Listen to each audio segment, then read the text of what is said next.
Hello and welcome to Winning Saturday Night. How's everybody doing this evening?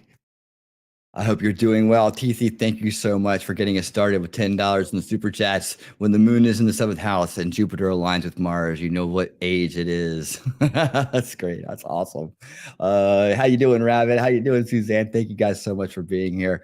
Let me get this set up so we can get our guest in here this evening. This will only take a second here. Unfortunately, I realized I didn't move his intro over to Sir Reality yet, but we're gonna use the one that's there. So let me see. I gotta do. Oops, remove that. Stop presenting. All right, start presenting, and okay. Let's bring it on in and let's start it up, ladies and gentlemen. Without further ado.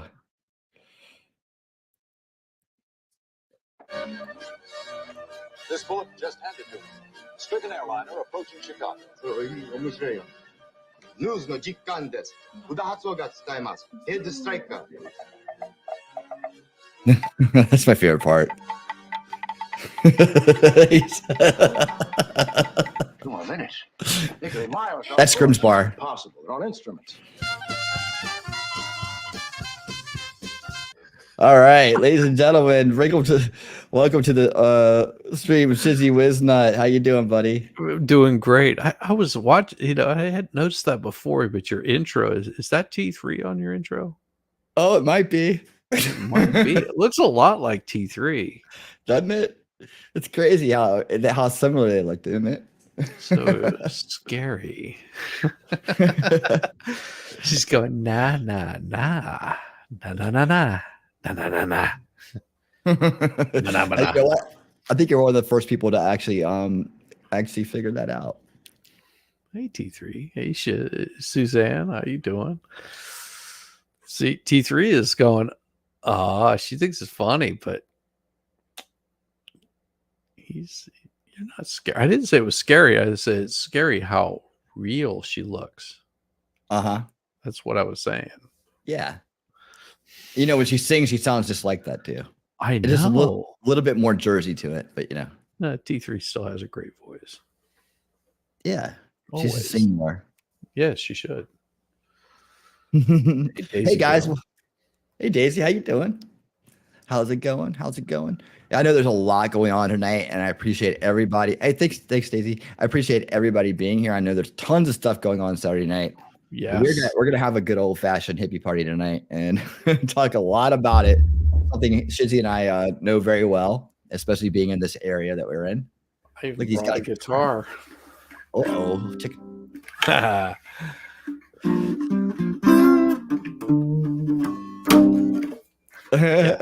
Brought a little guitar along. Just you can't go to a hippie fest without a guitar. Right, I know. I should get one of mine and see if it's tuned or not. It's like, is there one even in the room? Yeah, there's one there over there. Yeah, man. I mean, it's an interesting scene. Now, my crowd, they're smart and they know a lot about this stuff already because we know that the scene itself was kind of built on the backs of the MK Ultra phenomena, right? The mass social experiment that went on thanks to our lovely alphabet agencies, and so, when, things have causes and effects, right? Yes. And this was a byproduct, an offshoot of what they were doing. And it was called, I think what you call it is an unexpected result, right? Yes. Or maybe they did expect it. Well, if they could predicted the hippie scene and it would turn into, this mass sprawling music kind of oriented society that isn't just confined to hippies. That's kind of the one thing I definitely want to get across is like it's not really confined to hippies. You got guys like me and Shizzy that skim that culture, right? I guess me and maybe a little bit more than you at some points, but we're gonna find out more about Shizzy's background and what his connection to it is tonight. And I'll learn some stuff too. But we definitely know the same people, and we definitely have been influenced by the same music, and that's the thing. That's what bonds us as brothers.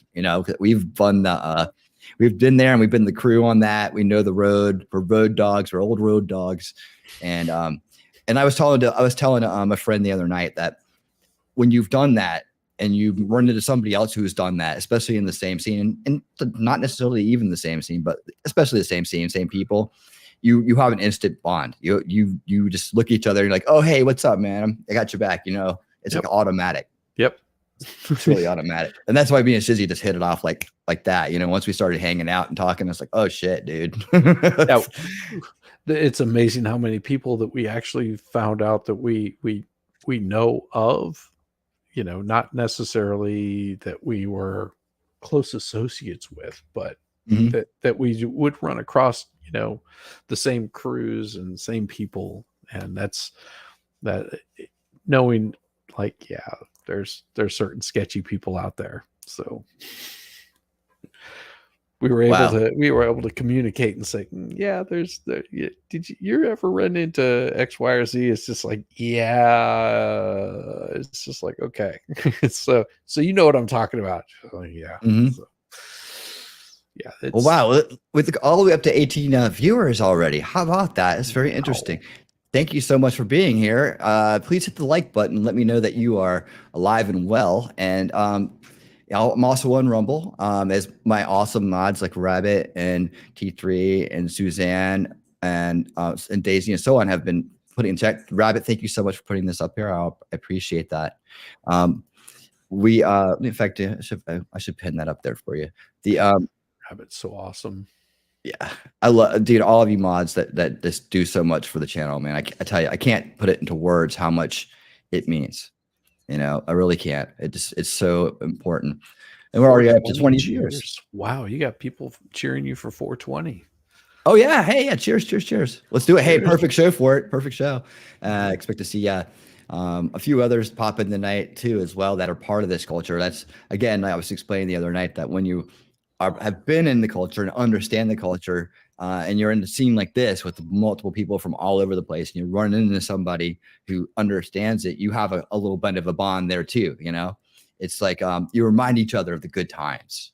Yes, and it is a good time. Don't get me wrong; it is a good time. So, but before we get started, it's like I said, ever party. It's like it's if you want to party, it'll keep going for you. It will. Yep, you can do it every night. Every night, all day long, and into the wee hours of the morning or the afternoon, depending on what part of the country you're in. Yep, sure is. Definitely. Okay, so I want to say something before we get started here. I noticed the numbers climbing right now. Again, please, if you're out there, please hit the like button. It's very important, not just for the algorithm, but for another reason. I won't go too much into it, but I will say that there's a lot of ways to help the channel, and one way not to help the channel is to I would say do anything outside of the ordinary, like showing up, liking and sharing the video. Super chats are awesome. Things like that all helps the channel. Anything outside of that scope is a potential threat to the channel. Can potentially hurt the channel, can potentially bring the channel down. So I'm going to put that out there right now. Okay. And just to say that I watch my analytics and I do have conversations with YouTube about things. And they are very aware of activity that goes on my channel. And I report all anomalies, and I am a former network engineer and I am a data expert. All right. So if there's anybody out there thinking they're having some fun with me, I would recommend that cease immediately, because we're probably onto it. If there's anybody out there being super nice and trying to help in a like I said, outside of the box kind of way, why don't you come talk to me about it? It's all good, but I understand that there's a different level of understanding as far as technology goes and being a creator goes. And I would say I love you for trying, but let's just stick to the basics, okay? That's all I'm going to say about it right now. But I will tell you, we do have eyes on things around here. All right, cool. So, and it's not just me. There's a group of people that have eyes on things right now. It's a very big issue that, you know, we're keeping a close eye on. So thank you so much. And if you're here and you're with me, man, hit that like button so I know that you are one of the crowd. You're there. And yes, there's a reason why you have to be a subscriber to chat, right? This is one of the reasons. And so we know that you're for real when you come in here. And like I said, even if you just want to talk and leave, you can always unsubscribe afterwards, but just subscribe so I know that you're real. We keep the chat bots, the porn bots out here, and all these wicked little things that try to come in here and trick you into doing and clicking on things that will get you in trouble. So anyways, that's my disclaimer for the evening. And just a little heads up to my crowd, the best crowd on the internet, man. Thank you so much for being here. I love you guys. But yeah, back to hippie culture, man, and back to like what it's all about. We can talk all night about this, can't we? Oh God, yes. I mean, it was so bad. God, what was it, back in the early '90s? Whenever Jerry Garcia died, I could have sworn that everybody in Little 5 Points was going to just walk out into traffic. Right. Oh, did you go to Piedmont Park? Did you go to the park thing? No, they had for the memorial, the candles and stuff. No, I was working. I tried to stay away from that. I think the last time that I went to Piedmont Park for any sort of show or festival was for Pot Fest, where the Black Crows were playing. That was the last time. I remember that.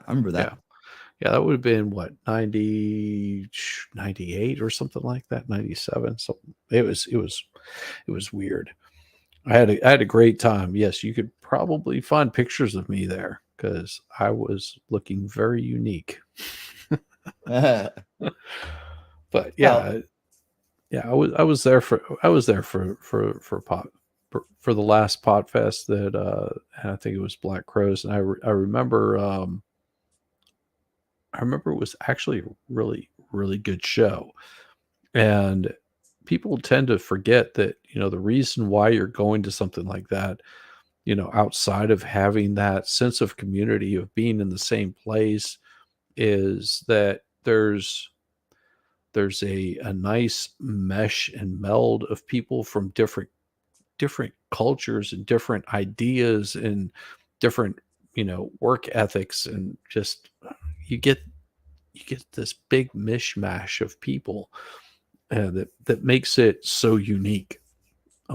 So whenever you're going to one of these festivals, you might be going because you're just into this particular band or something like that, which is which is absolutely one of the pluses of it. But you're also there because you're wanting to, you know, connect with other people on a social level, almost like you would be doing on Twitter. Like you find that you have a lot of the same ideals. And I think that's what our culture is missing out on so much of, is this, you know, sense of community. I mean, you got, you know, half of your people probably do have their own channels. And, you know, it's one of those where, you know, everybody says, yes, we all understand. We've all been there. We've all done that.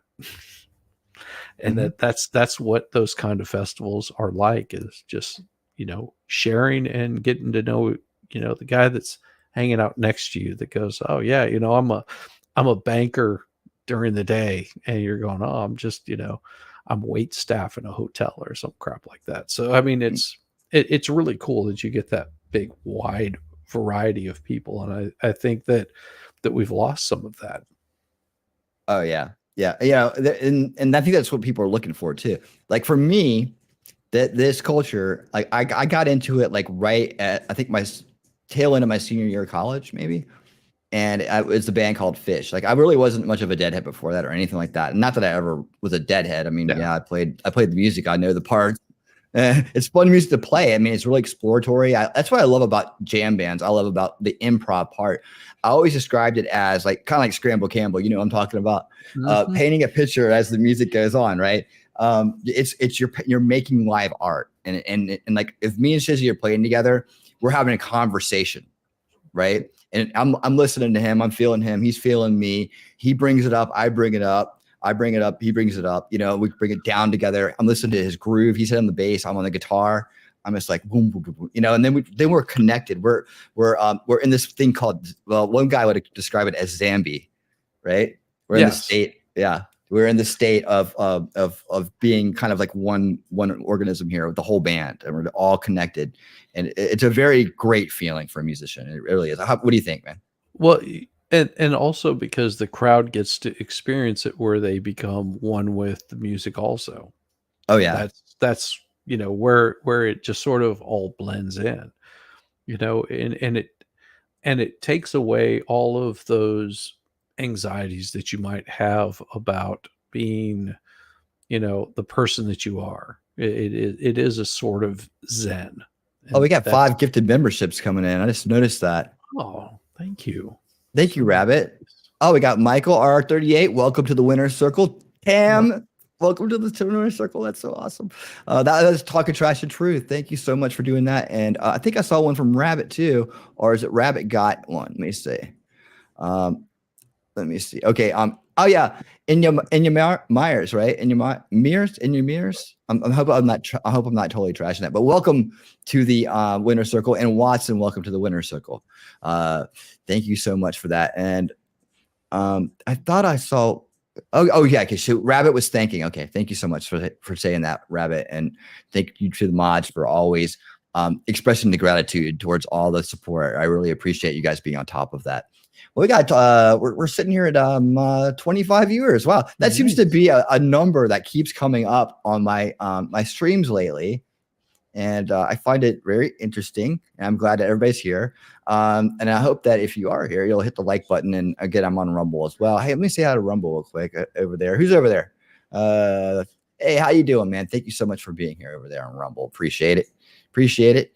Yeah, man, this is great. The So that's also, you know, you talk about the music as we both do, but also you've got this YouTube thing that you do where everybody that's in here is experiencing the same. They're in the same place as we are. That's the beauty of YouTube and Rumble and all of those social media things, is where you get to experience everything that everybody else is doing. You're part of that conversation. Oh yeah, you know, definitely. Same way with music. It's just changed venues. Thank you, Daisy. Hey, Daisy. Yeah, you know, I just noticed something interesting. As I'm live viewing my analytics, all of a sudden I got a lot of interest from people in Russia. It's just Belarus too. How about that? Really? Yeah, it's just amazing. Like I didn't know I had a great fan base in that area. Well, that is amazing. I will say that it's wonderful that we've got all those folks in Belarus. You're welcome to come over and hang out. Come over to my channel, hit the like button over there. Yeah, definitely. Definitely. You can always sub to me. I mean, I get this thing up to, you know, 1,000 subs, and well, I might do a 24-hour stream. There you go. Yeah, we gotta get Shizzy up there so we can get monetized. Like we were having a conversation before the stream, and I was telling him I said I think all you need is 500 now, but yet his still says 1,000. 1,000. Yeah. That's how it goes. Vicky Falconata Vicky T says hi Winning and Shizzy over from the Rumble side. Hey, how you doing, Vicky T? Thank you so much for being here. Yeah, you guys over there, make sure you hit the thumbs up button for me. Appreciate it. Vicky was a laugh riot last night. She was a blast. Yes, she was. She was definitely. We were at little we had a little comedy show over there. That was the first time I'd ever done stand-up comedy in my life. I mean, I do my bits when I'm on here, Yeah. But that's off the cuff. But I actually wrote out the whole thing and everything like that, and it was a lot of fun. Wow, that's some dedication, because I had no idea. I just got on there and was like, yeah, I'm not funny. Which is funny. I'm just like, I'm here, but not funny. Yeah. Yeah, even everybody on there pretty much knew. It's just like, yeah, Shizzy's got a great voice, but he's not funny. Just keep on trying. So you know what we're gonna do, right? Yeah. When he hits it, I might be. Oh, you do? I might have a lot. Okay, well, good. Good. You speak Russian too? Awesome, dude. I didn't know that. Awesome. Well, hey, man. Everybody's welcome here. We are the world. We are the children.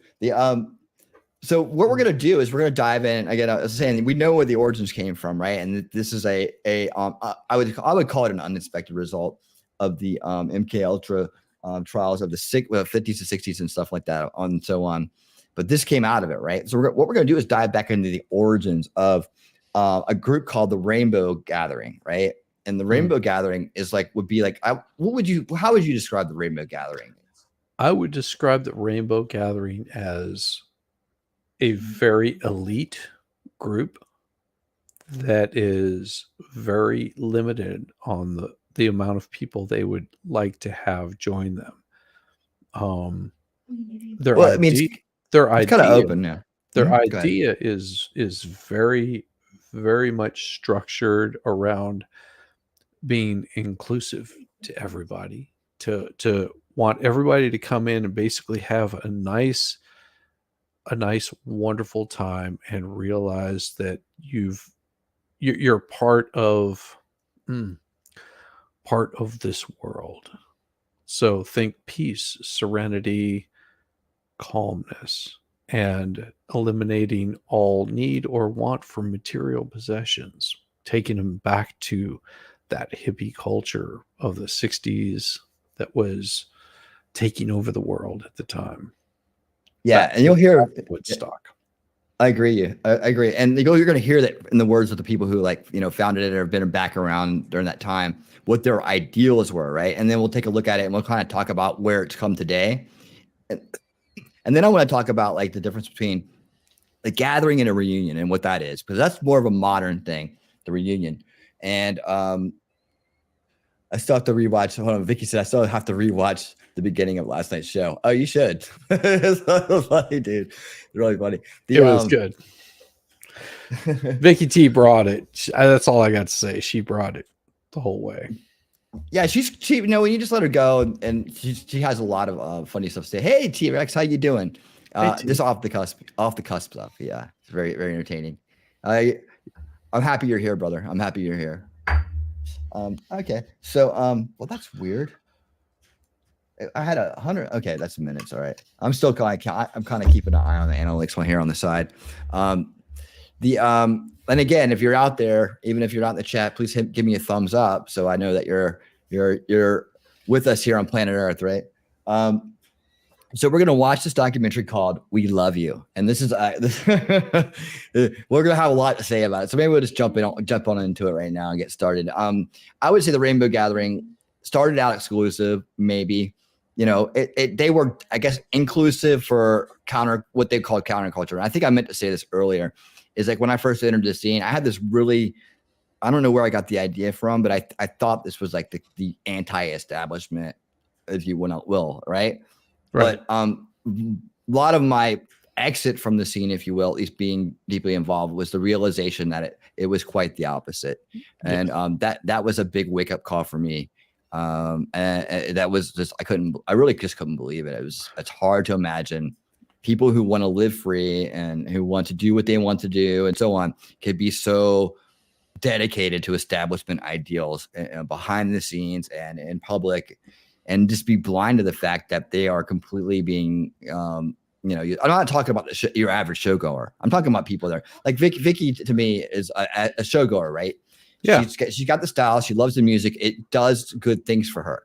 And it does good things for a lot of people, especially if you don't want to be around a bunch of jerks, people that are pretty much laid back, and you can go to these shows and lose yourself. You can feel good.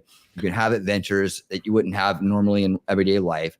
And it brings peace to a lot of people. And that's why I love playing the music for it. And I feel like that is the good parts about it. But then you realize that some of those are actual grifters. Yeah. Where they've co-opted like the scene to better themselves while they use other people to get there. And you'll see a lot of that in your politics. Left, right, doesn't matter. Left, right, center, you see it everywhere. Yeah, absolutely. Yeah. It does disillusion you. Yeah, it does. But, the musicians are there for the right intention. They're there to play music and have a good time. If they make the big stages, they're serious about what they're doing because there's a lot of competition now. A lot, then you have to be at a certain level to maintain that. Me and Shiz could talk all night long about what it means to be, at the next level of music, because you have to have a different mindset and you do live a different lifestyle if you're at that level. So anyways, let's pull this up and let's get this rolling. Let's do it. All right. We love you. Oh, wait, stop. Jersey pictures. Oh, jeez. Oh, no. Everybody said talk funny. All right. Love you, T3. We love you. From the bottom of my heart, family, loving you guys. From his heart. Yeah, we love you, brother. From the cockles of my heart. We love you. Hey, love you guys, brothers. I love you, family. Loving you guys. Both of you. We love you. We love you. We love you. Hey, did I tell you guys I love you yet today? Hey, S1, W1 Jake. Together one at a time, within the masses being led by the blind. We will come together one at a time, within the masses being. Okay, stop. I'm gonna let it play. Just play the bass line, buddy. There you go. You'll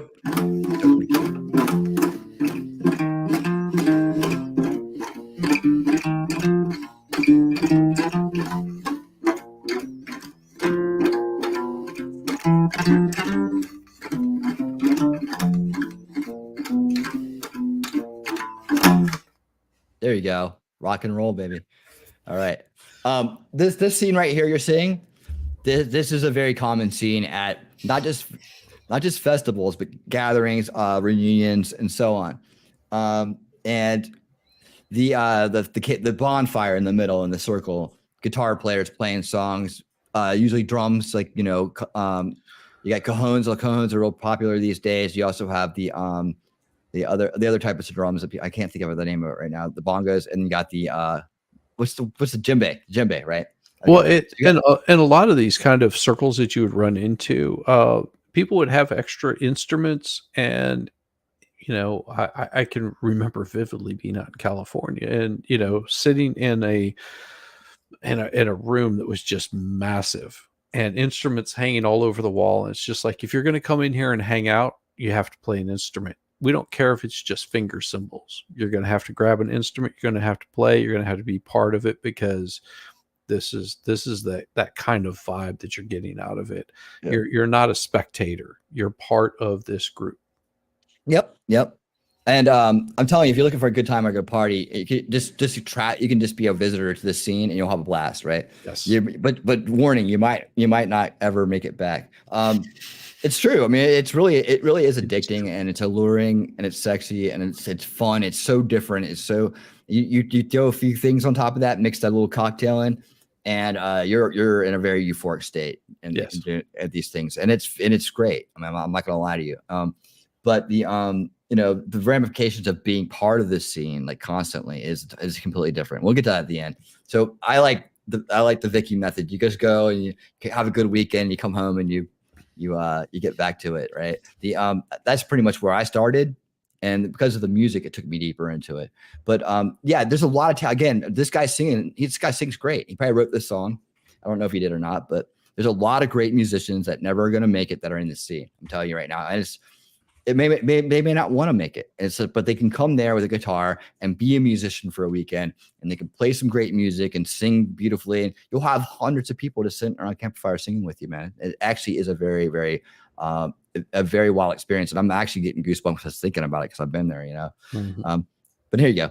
Let's get started. Led by the blind, now we will come together one at a time.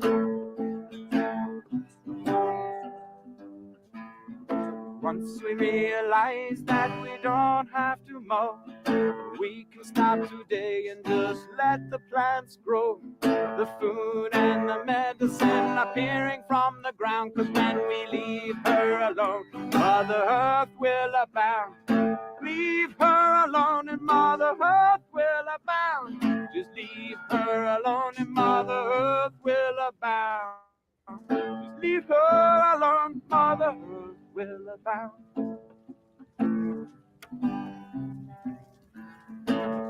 Family is a big word that goes around the hippie scene, right? Yes. We're all family. Welcome to the family. That's a culty kind of thing about it. But you know, but that's, you know, a lot of people don't have families and they can find families there, people that care about them. You could feel, you know, someone will do nice things for you. Like people will do nice things for you. You need some water, you need something, what do you need? Hey, you know, here's food and so on. There's a sense of belonging. Yeah, absolutely. Like you found a place. If you don't have a place, you found a place. That's the allure of it. And you will go to these things and you will get that feeling. Trust me. Let's see what am I seeing here? Here you go. Do any wind instruments count? I play clarinet, saxophone, and trombone. And yeah, absolutely. Yeah, absolutely. In fact, they get some of those guys get special treatment because there are not a lot of them. Yep. You wouldn't catch them you might catch a saxophone player at the fire, but not a lot of other people, trumpets and stuff like that. Flute players, definitely. There's a lot of flute players. But yeah, I said the saxophone players, the trumpet players, they usually are on stage, right? They're usually on stage and they come in and you know, they play their parts. But every musician respects the horns, you know, for sure. They lay the groundwork for a lot of the music, especially improv, which comes from jazz. If you guys didn't know that, improv is a offshoot of jazz because you know, as Miles Davis and all the innovators of jazz did, they were improvising off the you know, off what everybody else was doing when they were playing, and that's where all that great music came from. That came out of the early part of the 19th century. Awesome music, phenomenally talented music. The other part is this. Okay, the rainbow, free, work free. Everybody comes in and does their job. Reunions, you pay to get it. You pay. You have to know someone to get in, and you will work. You can work. You can do whatever you want to. You can volunteer. You know, everybody usually volunteers to do something. You know, work the gate, work the kitchen, work. You know, do this, do that, do this, do that. You know, then everybody picks up jobs, but it's very much more organized from a community standpoint and an exclusive community standpoint. Where the rainbow gathering is like, yeah, if it's free, you can just show up, bring 10 of your friends, no problem. You know, everybody's here. You know, so yeah, it's a little bit different. Rainbow is kind of like the exclusive open part of it, where a reunion is more of the exclusive closed part of it. But we'll elaborate more on that as we go. I recall another lifetime to the ages long ago, hunting, gathering, wandering, singing, and comforting in the fire's glow. There I was a part of nature, nature was a part of me, a life of blood, a life of blood, life with all in unity. I recall another lifetime to the ages long ago, hunting, gathering, wandering, singing, and comforting in the fire's glow. There I was a part of nature, nature was a part of me, a life of mud, a life of blood, life with all in unity, life of mud and life of blood, and life with all in unity.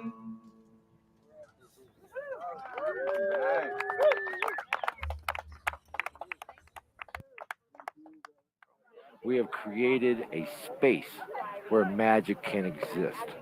Well, I feel that rainbow is a spiritual thing. I heard about rainbow when I was 21, hitchhiking around the country. Everybody else out in the world seems pretty stuck in the patterns that we've created. Maybe it's utopia, maybe it's a vision. It's taught me a lot about how to survive on my own.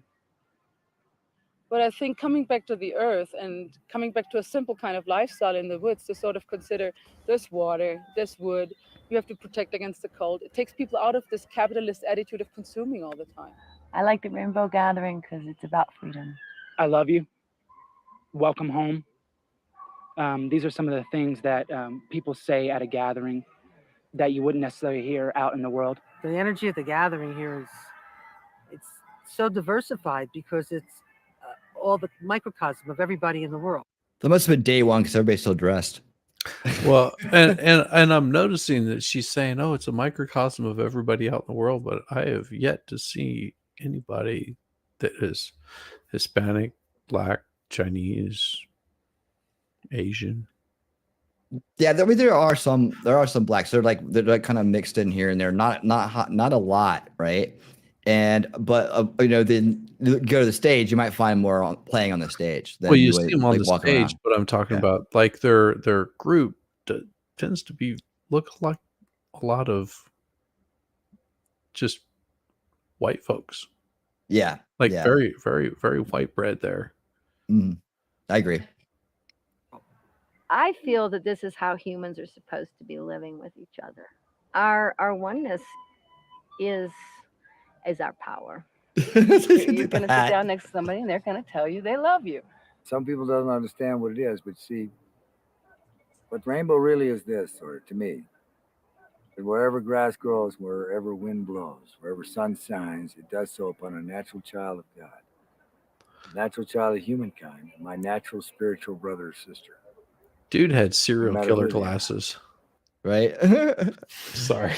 Yeah, the big open fields, tents galore, man. So wait, as they're talking about not having Jacob, the corporate kind of influence and big companies, you got this big camelback on dude. Yeah, no, everybody's pretty much decked out, and I mean, look, this is a very mainstream style in the community, right? So it's not that unique. It's more like you're adapting to it. And yeah, there's going to be people like this that are can you see my mouse? Okay. Anyways, like people like this one that's dressed up. A lot of people dress up for it and get real festive, and they're part of the scenery, right? They're part of the magic that goes on there. You know, they bring the weird and the wild and the fun, and that's where they go to do it. They go to have a good time, and they can have anything they want to, you know, and that's where they can have that release. Like I'm definitely gonna play up the benefits of this as we talk about, you know, everything we talk about, because, you know, it is a lot of fun when you just want to cut loose and be weird. This is the place to do it. I'm not saying rainbow particularly, because you know, as we're gonna see, rainbow evolved into a, you know, we've heard a lot of stories about rainbow. Let's put that. If you're in the scene, right? If you're in the scene, you hear a lot of stories about rainbow. You hear a lot of stories about the bad stuff that goes on at rainbow, right? We're looking at the light, fluffy version of this, and then we're going to go look at another version. The good stuff. But yeah, I'm just trying to explain to people who may not know what they're looking at here. You know, wide open fields. You know, this looks like a little bit. People got pants and jackets on, so it might be a little chilly out there, and and they, you know, so they're in a different spot. They're in some northern spot or something like that. My area here, it'd be like nothing but skin and shorts and you know, hippie stuff going on here. A lot of sweating. Rabbit thinks this was New Jersey, so that would explain it, especially if they're doing it around 4th of July. Yeah, that makes sense. Yeah, and then which is like perfect timing on this, by the way. It's almost 4th of July, but exactly. This is the perfect timing for it. We're coming up on the 1-year anniversary of our first Canadian political refugee coming to our country across the Canadian border. That's, you guys know him and love him, Viva Fry. Oh, Viva Fry. Cheers, brother. I made a documentary about that called Viva Fry's Permanent Vacation, which you can find in my collection. It's one of the people have said that it's one of the best Viva Fry movies that have ever been made. I agree with that. And Viva himself said it is a classic. You know, so please check it out at 1 year anniversary. I will be releasing something from that movie in a shorter form as a celebration, if you will. And if I can ever get Viva on the show, we'll have some fun and talk about it because he's quite a character, and I do love and appreciate that man. So here we go. He's so great. Yeah, definitely. And so I lived on that premise. And so all of us who ride the rainbow way, the creed of the rainbow, it's simple. You know, you want to be a brother and sister, then we're brother and sister. You don't want to be a brother and sister, then you're not. But we still recognize that. And whoever arrives at home at the gathering and helps with the gathering and calls themselves Rainbow is the Rainbow Family Tribe. There's just so much war, and just, I don't know, it's always been time for peace. The Rainbow Family has been gathering on National Forest Service land since 1972 when we held our first national gathering near Estes Park, Colorado. EW bus. I believe there was a record attendance of 40,000 people. In the beginning, it was inviting everybody in the world, religious leaders, to just come together in peace and pray for peace on earth. And that's what's been happening for 37 gatherings. This is gathering 37. Everybody saddled up their packs, 4,000 people, marched to the roadblock, singing, dancing, blowing bubbles, waving pinwheels and banners, and essentially saying without words, Hey, here Bubbles. we are. We come in peace. Do what you have to do. And I like to share the story of the first rainbow gathering.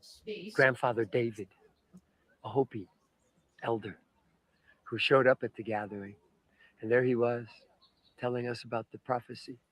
When all the air is getting polluted and the waters are being polluted and the trees are being chopped down and things don't look too good for the human race, that there would be a new race born of all the races, of all the colors, and all the places. And these people would be known as warriors of the rainbow. And they would have feathers in their hair and grow their hair, and they would live and die for the earth. They would do anything for nature, and they will get out there and help save the planet.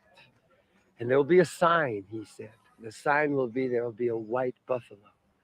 And we were in Colorado mountains, and there was snow on the mountains right in front of us. And they melted, the snow melted and left the shape of a white buffalo. And Grandfather David pointed at the white buffalo.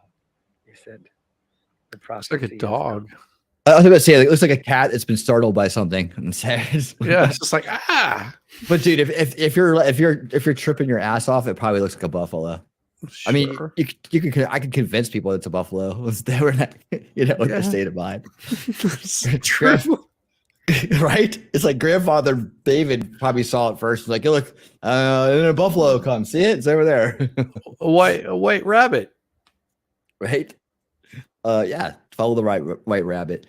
It's kind of funny because you have to realize we understand that there's a lot of altered states of consciousness going on during all this spiritual stuff we're talking about. It's like, and Grandfather David is saying he was a Hopi Indian. I'd like to see this Grandfather David. Right? Like it came out of nowhere. Hey, I'm here to tell you all. Then hey, it's like, you can get euphoric, and in euphoria, you will say and do different things that you normally would do, and you might, feel like you're on this spiritual plane, and that you are now, the chosen one to deliver the message from this other realm. It's just, it's fun. It's fun. Okay, it's fun to imagine these things. The practicality of it's, maybe not. Who knows? But yeah, it's a world of a lot of imagination and a lot of fun, and that's what it's supposed to be: imagination and fun. Dress up how you want to, dance how you want to, love who you want to. That's all good stuff. And hey, the stuff about taking care of the earth, that's a good message. I mean, just don't go super climate change on me. But it's like, it's like, right? But pick up your trash. We were very conscious of that in our scene, and everybody, if you whatever it was, you kept that sitting in your pockets, right? And you just go dump it out later on, right? Did you ever see Mad Men? The name sounds familiar. I don't remember it off the top of my head. I would suggest watching Mad Men. There's this one particular scene that my wife just like was holy crap, because they're sitting down, they're having a picnic in this little park, and they're opening up cans and stuff like that. And after they're done, they just sort of pick up their blanket, shake all the trash off on the ground, fold everything up, get in their car, and leave.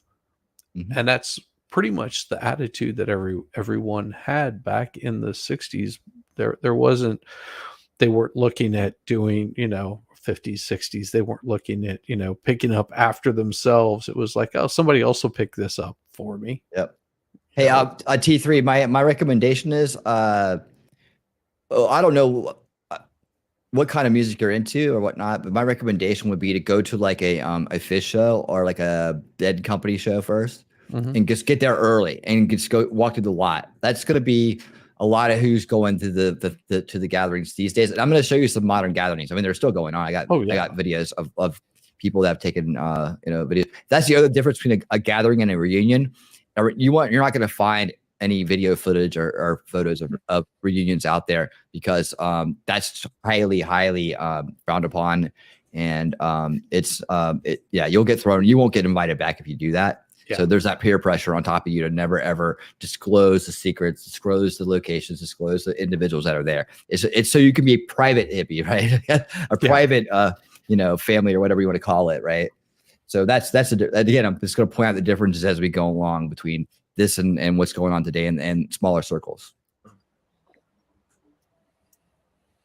It was a unique period in time, and I There you think go. what we saw with the Rainbow Gathering in 1972 was a part of the national healing process after the Vietnam War. Vicky, I know the guy who taught John Mayer jazz at Berklee School of Music, where he went. And he goes, I always knew he would do something. He goes, I just thought I'd be cheesy. But then that was back in his pre-Dead days. And the fact that he went and started playing with the Dead is incredible. I'll tell you, John Mayer has some chops, and he's well schooled. He went to one of the best music schools in the country. Mad respect for Berklee School of Music, man. Shout out. But yeah. John, the Dead Company, I heard it's doing great. I mean, I heard it's phenomenal right now. So yeah, enjoy, have fun. I think there's some of my friends now, one day, and I will be going to shows together. I could see TR and Vicky and other people like that all joining me at a show one day. War. Shizzy, you too. If you want to go. And peace activists to heal their wounds and create something new. When we got together, we were so volatile for being in the war and other shit, and so stressed out. See, I do this for my stress disorder. I have post-traumatic stress disorder. There you go. This is what I was talking about. There's a lot of Vietnam veterans and other war veterans and people with PTSD that are in this scene, and they're very peaceful in this scene. I know one too here in the area that had a lot of traumatic experiences in Vietnam, and he told me, he's a photographer. He told me that the reason he's here in this scene is because he needs to be around people who aren't constantly assholes. So he's like, he needs to be around people who are caring and loving. He needs that for his mental health. And I totally think that's one of the greatest things that are going on. The leader of our, one of the founders of the reunion I'm talking about here, lightly in this area, there's several ones. They're all over the place, but he was a Vietnam veteran who helped vets with PTSD. I mean, there's a lot of that going on in this scene. So when you're there, it's part of the getting into a different state of mind, sort of escaping, not seeing the outside world, all the things that remind you of the stress and the anxiety that caused the PTSD. Literally the opposite of it. It's very healthy. Like I don't want to ever come across like I'm putting this scene down or saying that it's wrong and it should never be there. I think there's a place for it. Yes. I think the politics in the scene is what I disagree with more than anything, and I also disagree with there's an air of elitism in there. So yes, we'll get to that in a minute. But for the most part, what he's talking about right here, one of the major perks of the scene. One of the major perks of the scene. If you have anger issues or you have something going on in your life where you just need to escape, don't take it out on yourself. Go to a place like this, get to know these kind of people, and you'll find a place where you can go be peaceful. And then you leave that place and you go do your normal thing. Like I would highly recommend it for people in that situation. Well, and that's one of the reasons why someone like Valhalla is, you know, he has his goat farm, because he finds solitude in that, and it gives him a meaning and a purpose, and makes him, Still makes him a better person. You know, in that's I mean, shit, I knew a guy that was a machine gunner on a helicopter. You know, if you ever saw Apocalypse, what is it, Apocalypse Now, where they asked that question, it's just like, well, how do you tell the you know, the good people from the bad people? He goes, well, if they're not bad, you just lead them a little bit more. You know, and Mhm. that was his position, and he is one of the most chill, peaceful people that you would ever meet, because he realizes that he has this bad part to him, and he doesn't like that bad part. So he's like this guy right here, where he's just like, I want to be peaceful. Mhm. You know, Absolutely. I want to show love to everybody, and I have no anger or hatred towards anybody. But Yep.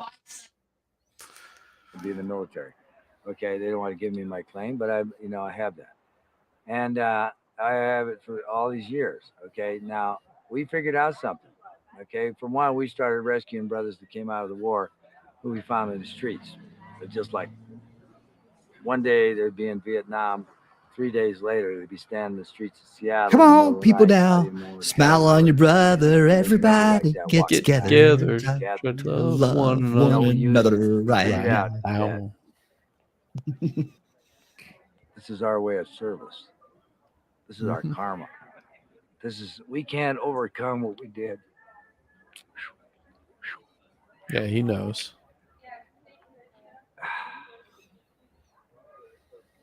So he's thinking about it right now. We were kids who were schooled over the past years in 275 battlegrounds in Vietnam. We knew how to use radios. We knew how to move supplies. We knew how to coordinate with people. So we figured out we can't ever have leaders. Can't ever follow it again. I'll never join like that vibe ever again. I served my country. I gave my oath to John Kennedy. I served the Constitution of this country, planet Earth. I'm a Montanan and I'm an American. I resent being called anything but that. There you go. So at the end of the first gathering, I had to ask myself the question, is this the end or the beginning of the Rainbow Trail? And for better or worse, for lucky or unlucky, for stuck with it or glad of it, it really was the beginning of the Rainbow Trail.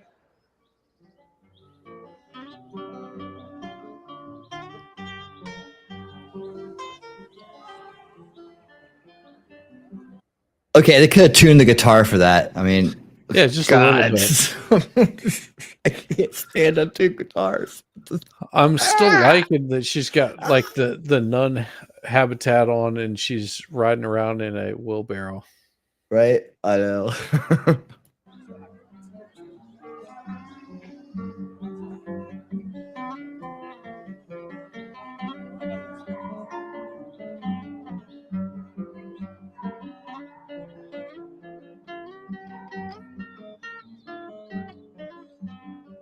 Well, tune it. Run that scale, boy. People come here and they set up. And they set up walkways. They set up a main circle. They make kitchens. The kitchen infrastructure is incredible. A lot of people can't bake at home. You go to the Love Ovens, and they are, in Rainbow terminology, kicking down some really incredible food. I was over there the other night. See his shirt he's wearing, right? Some sticky buns. People are baking 10,000 sticky buns a day. Okay, here's another thing too. Let's talk about the kitchen and the architecture and the setup of the scene, right? Mm-hmm. Using this as an example.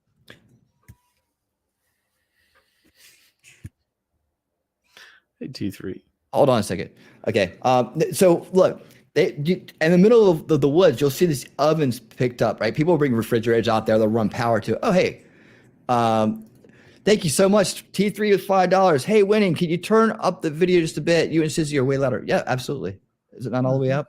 Let me fix that. Let me put a little booster on it. Okay, a little boost.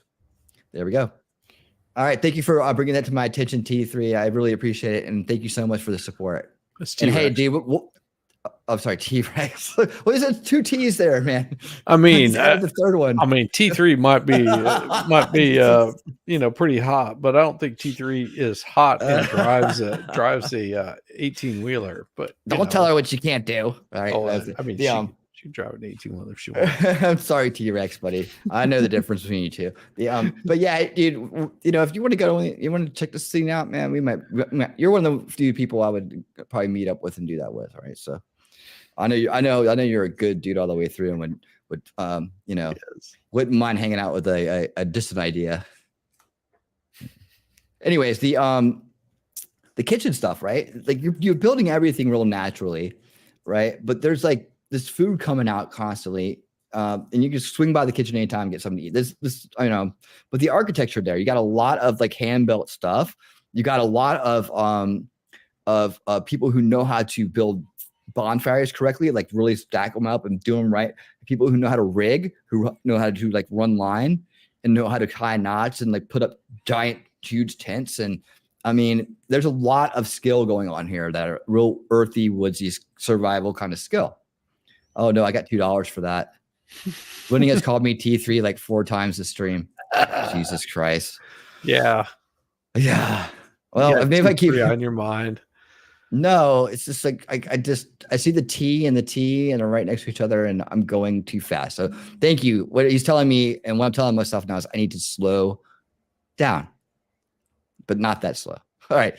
Anyway, you know, there's tarps that are up, tarps, and there's just a lot of craftsmanship going on every level, from clothing to jewelry to structures to everything, and art. And there's art, you know, there's paintings, there's clothing, art, there's music, of course, you know, songwriting, music. There's a lot of that stuff going on too. So just kind of want to set the scene here. When you see this kind of bamboo structure here and all tied together so nicely, and you know, yeah, you have some modern stuff like these pans and other things, but for the most part, it really do try to do it as naturally as possible, and that's really cool. If you haven't seen that before, it's really cool. In the middle of the woods, you know, practically in the wilderness, miles from anything.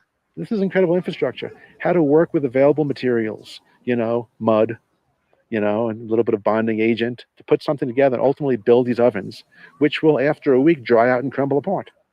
And you break them down, they're gone. Kitchens also have some incredible, you know, counter space. You know, I've seen 2-story kitchens with, you know, with storage space way off the ground. You know, incredible infrastructure. It's a labor of love, using available materials, building these wild structures, you know, these mechanisms. To me, it seems that a rainbow kitchen not only serves food, but it serves light and love and energy. And kitchens are also kind of like a hub, you know, where people can gather at night or where they know they can be safe. Because the whole theme of rainbow gatherings is to find a place to plug in. You know what I mean? Find a place where you feel like you fit in or you want to be and you work there. So kitchens provide a space for operation, a space for people to do this bhakti yoga, this devotional service. I helped a bunch of kitchens gather some, like, finish hooking up pipelines, ran on water runs for places, you know, just general things. Water runs, wood collection. Yeah, wood collection. It's not just a place where people eat. It's not just about cooking food, but kitchens tend to be focal points for community. The Rainbow Kitchen is serves a crucial role at the Rainbow Gatherings because people come really not prepared to survive. So the kitchens, not a good idea. They have been doing this for several years, and they feel when you're green in there. I remember when I first started going there, I had never really camped before or going to things like this. It wasn't there, but it's like things like this. Yeah. Like I literally was like me and my friend were like literally just sleeping on the ground in front of my friend's like RV or something like that, or like I remember it was like it started raining and like we were sleeping on the ground, passing out on the ground, and it was raining and like the water like had pulled up on this carpet that was just laying on mud really, and we were sleeping on it. I woke up and literally like I was like this like sleeping in a puddle. It was so. People were just laughing at me. Then we tried to put a tent up, and we didn't. That's like it was like all discombobulated. Someone like lent us a tent, and we completely destroyed it. It was a nice tent, mud everywhere. Never put half of it up. God.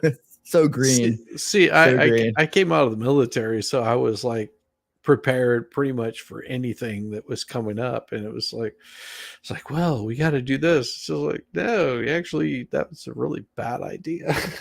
I mean, you're gonna throw down a carpet on the ground? No. Sorry, just That's funny. I was a little more prepared for this kind of stuff, where I would just look and I would go, that's not going to work. Why, I just recently come off the ridge. So I had been sleeping on hotel room floors and other things and I had to for a long time. I mean, so it wasn't a big deal to me, but I was like, it was just funny because I think I was sleeping. I got there was like a little bit of a bump like underneath the carpet, so I think I was up on the bump, and my friend was like over on in the puddle. Like, sucker. that friend was one of the best. Buddy. That friend is one of the best fiddle players in the country, by the way. Calling or an inspiration or a motivation to feed the family. So they bring forward as much food as possible. They set up a safe zone, a kitchen, and they give really opportunities to people to plug in and really fully participate in the rainbow gathering by collecting wood for the fire, chopping the vegetables, making the food, serving the food, eating the food. Everyone really feels part. Kitchen needs apple choppers on 3. 1, 2, 3. Kitchen needs apple choppers! So although a kitchen may have Okay, so at the reunion, you send it to the stage, right? So the stage will make the announcement because the music never stops at the reunion. And these people are kind of wandering around doing this stuff.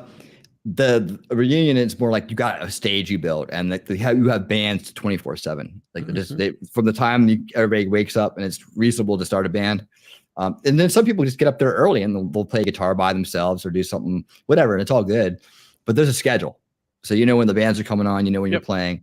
And so, you can always just go to the sound guy and say, hey, have them tell people we need people at the gate, or we need people to do this, we need people to do that. So the same kind of thing. We need ice, right? Everybody needs ice. Yeah, I can distinctively remember driving up to Blue Ridge Mountains with one of my bandmates, just to get up there so we could play, I don't know, one set, and we just pretty much hung out the whole time. It was a blast. A name, it's really not a closed door policy. I'm making sushi here at NYC Purple Gang. We do it every year, and we have vegetable sushi and tofu and fish, and it's a lot of fun. Everybody's pitching in. Barbacore and tuna fish. Lots of sea fish. Some people come to the gathering not understanding that you can't just drink any water. Some people get really, really thirsty. You're beating drums 3 hours, 4 hours. And your mouth is so dry, and there's somebody coming by just offering you water. Yeah, be very careful about somebody just coming by offering you something to drink. Yeah, always. That's why I'm laughing. I'm just like, oh yeah, someone's get some Jerry Garcia flavored wine. Yeah. Yeah. Hey, would you like to try some tea? I got some tea for you.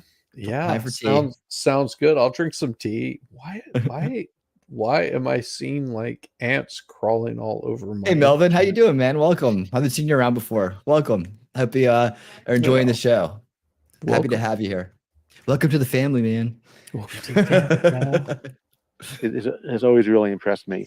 The fact that rainbows come in and plumb the forest, lay miles of water line with gravity feeds that can lift water up over hills and put spigots throughout the gathering. Tap springs, tap creeks. At Rainbow, you learn that water is heavy. It's not something you think about very much on the outside. When you start hauling it around, it's a struggle. When the national rainbow gatherings meet in America, it's anywhere from 10 to 50,000 people. There's a lot of stuff when we're all done. When the large part of the gathering is over after the 7th of July, look at that view. A lot of people go home, and then there's specific cleanup crews that go around and they make sure that the place is as close to possible as the way we left it. Well, we're trying to recycle all of it, you know. We're trying to get, that's our goal. That's our goal, is to recycle things, get it back into the system, keep batteries out of landfills, you know, because that poisons the groundwater. This gathering was, I believe, the first community in America, maybe in the world, actually to do source separation recycling. We taught ourselves that it's possible to recycle what we use. Now most cities do it. We don't need credit for it. What we need is more cities doing it.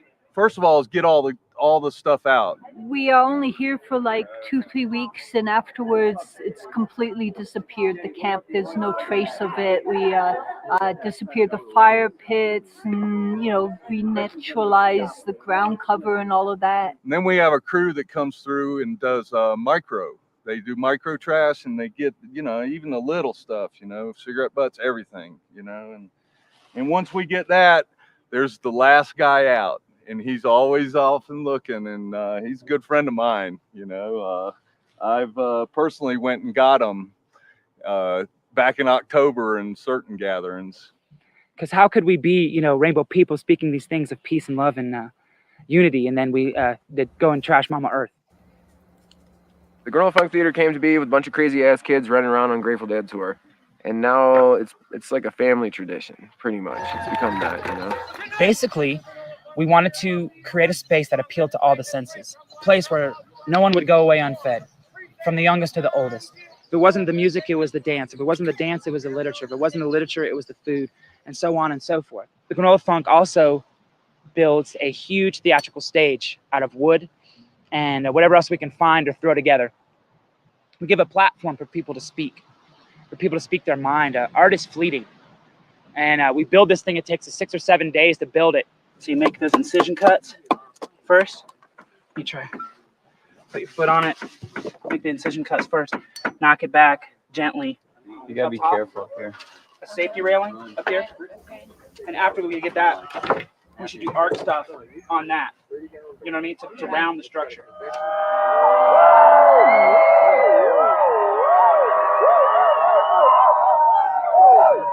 Thank you very much.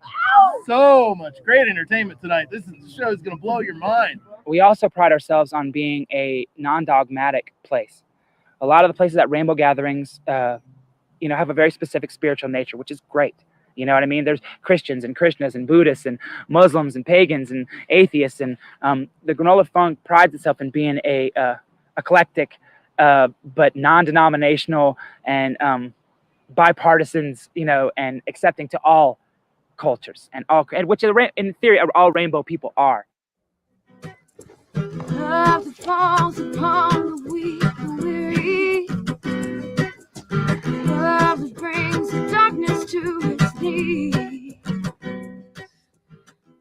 Many cultures, sing and carry on their traditions through music and song and also through writing. But I see the Rainbow family, and once again, in my opinion, as a very oral group. And we share a lot of our messages and a lot of our culture through song and through music.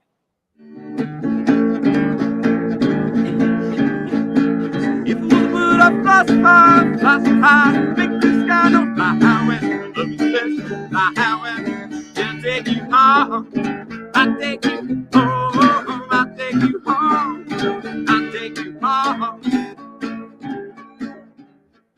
You will find a lot of folks playing their music, music they have written or come up together.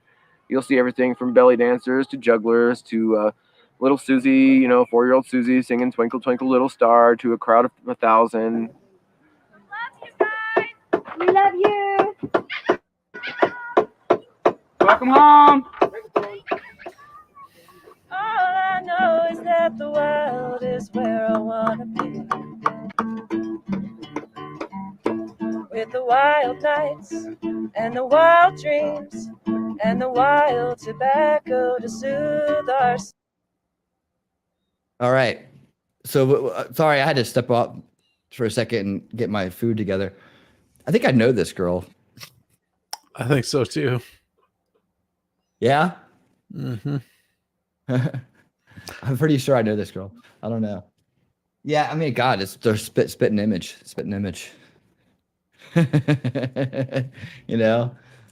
She might be a sister of some kind. Might be. You think of the same thing I'm thinking? Yeah. Do you know her? I can't believe you know her. Carbon? It looks like her. Damn, I can't believe you know those girls, dude. That's I'm just crazy, looking at dude. the hands. I'm Well, if that is who I think it is, she's definitely grabbed my what before. All right, not like she likes to run by and do that when she's wasted. Yeah, to the guys, even though she likes girls. Yeah.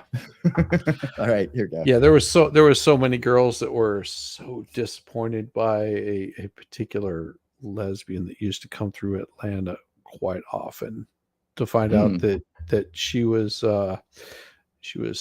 married to their sound man. just saying. Just saying. Things all right. No, that ain't her. I just saw her face. That's not her. No, it's really close. Really close. What a pickup with farm use tags. If I could just find my daddy's real name, I get back my license and I'd buy her a ring, or we could just fast our hands. Solve the That dude is rolling his face off. Yeah. Well, so is everybody else around him. Don't worry, he's hung like a monster. Yeah, I'm sure. All I know is that the wild is where I want to be. With the wild nights and the wild dreams and the wild tobacco. For anybody who doesn't know, and think you might know that this guy is burning sage. This is sage. And Yeah. it's supposed to keep the evil spirits away. It's supposed to help evil spirits go away. Well, sage is if you're in Italy, they don't call it sage. They call it Shizzy. No, they call it salvia. Okay. There you go. Take it from somebody who just came back from there. He knows what he's talking about. Yeah. Well, because I was trying to explain it to somebody whenever I was talking to somebody that was cooking some stuff, and it was just like, yeah, salvia. I was Sorry, like, I didn't mean to keep putting that up there, Vicky. I was like, salvia. Isn't that like a hallucinogen? Which it is. Not enough sage for this shit. No. Dun, dun, dun, dun, dun. Yeah. What's that? With our stings all right. Hey. So what he's doing right there. You can't really tell, but he's doing he's dusting it all up and down her body. So Hey. Hey.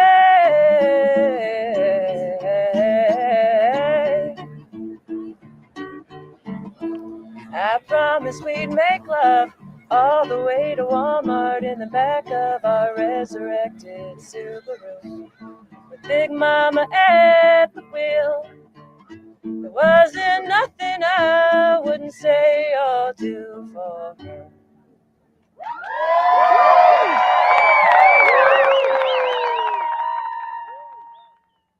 You know, you started gatherings, da da da da, we're having a good time, da da da, hippies, oh, somebody's got a baby, oh, look at that, what's going to happen now? We're going to disappear?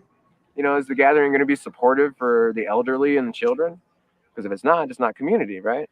Kitty Village is a representation of our future. It's where a lot of the mothers and the fathers go and the children go. It's supposed to be our safest place, our healthiest place, our most wholesome place, our most healing place. In the 21st century, people are constantly plugged in. You know, if you're not talking on your cell phone, it's there. It's going to disturb you at any moment. You know, it just can just ring up and give you any kind of good news, bad news. What are you doing? Where are you? People have wires sticking out of their ears, listening to music. They're not experiencing where they are. It's not happening here. You know, it's a break from the media torrent, and I think that's really, really important and evident in Kids Village. You go in there, and a lot of these kids, you know, who haven't been to gatherings before, for the first time in their life, these are the first media-free days they've ever experienced. Kid Village offers a significant portion of foundation to reality of long-standing community. Because if you can't take care of the children and you can't take care of the old people, You ain't got nothing.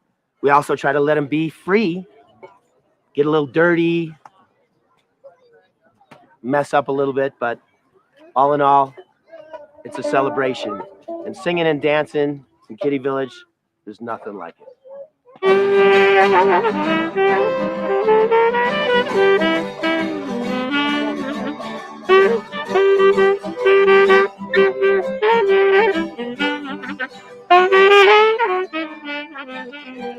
There you go, TR. The mighty forest, the rainbow sings tonight. In the forest, the mighty forest, the rainbow sings tonight. Teach them the right song. Damn it.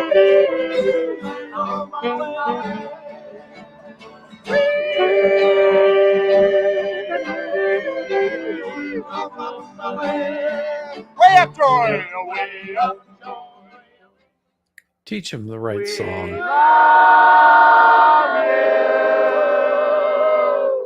We love you.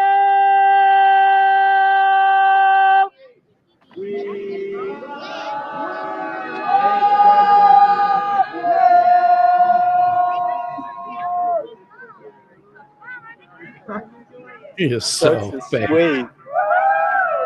Right? It's magnificent.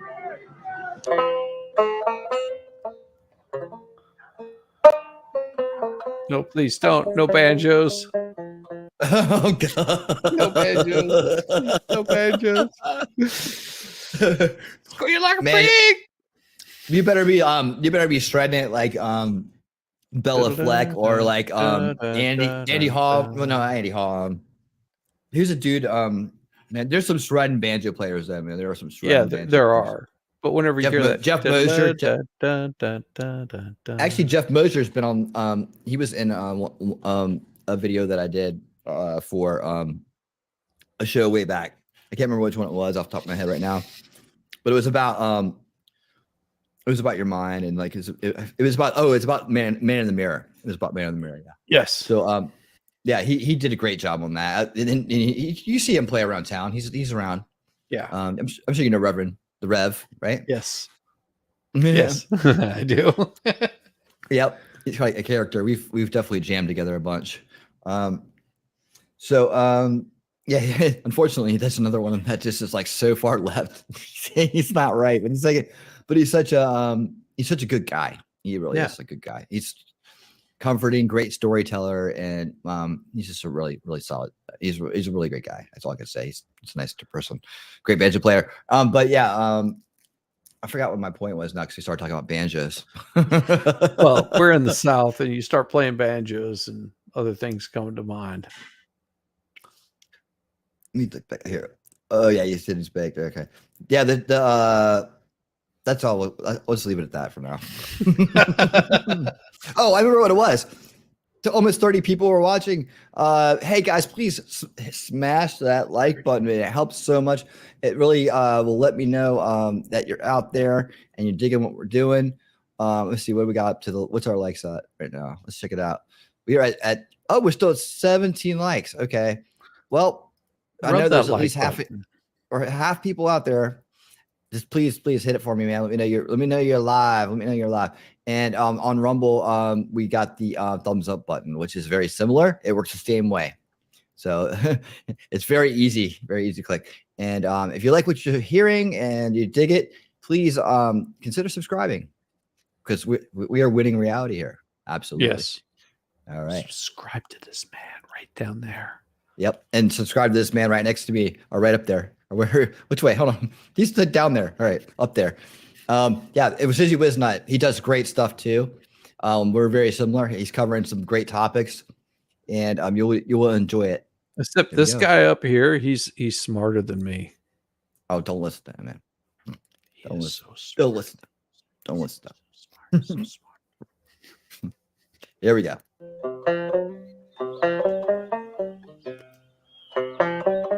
I had one of those cameras.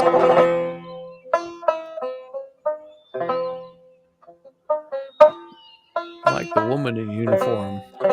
Yep. So Shizzy, just off the before you even hear what's going on, why do you think these guys are here?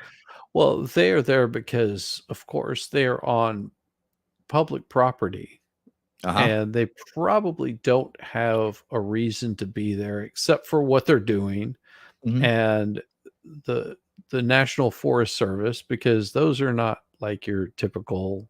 Those look like park rangers.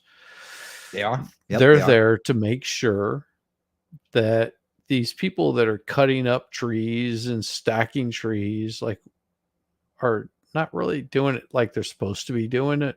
It's not like they're using dead wood. They're using little saplings and things like that. So they're probably there and saying, you really, we're not going to chastise you too much because this is, public land, but you have to have a permit to be there. Yep. But that's one of the beauties of the rainbows, because they don't have any particular leader. So if you're going to cite somebody, who are you going to cite? Everybody. Who are you going to charge with a crime? Everybody.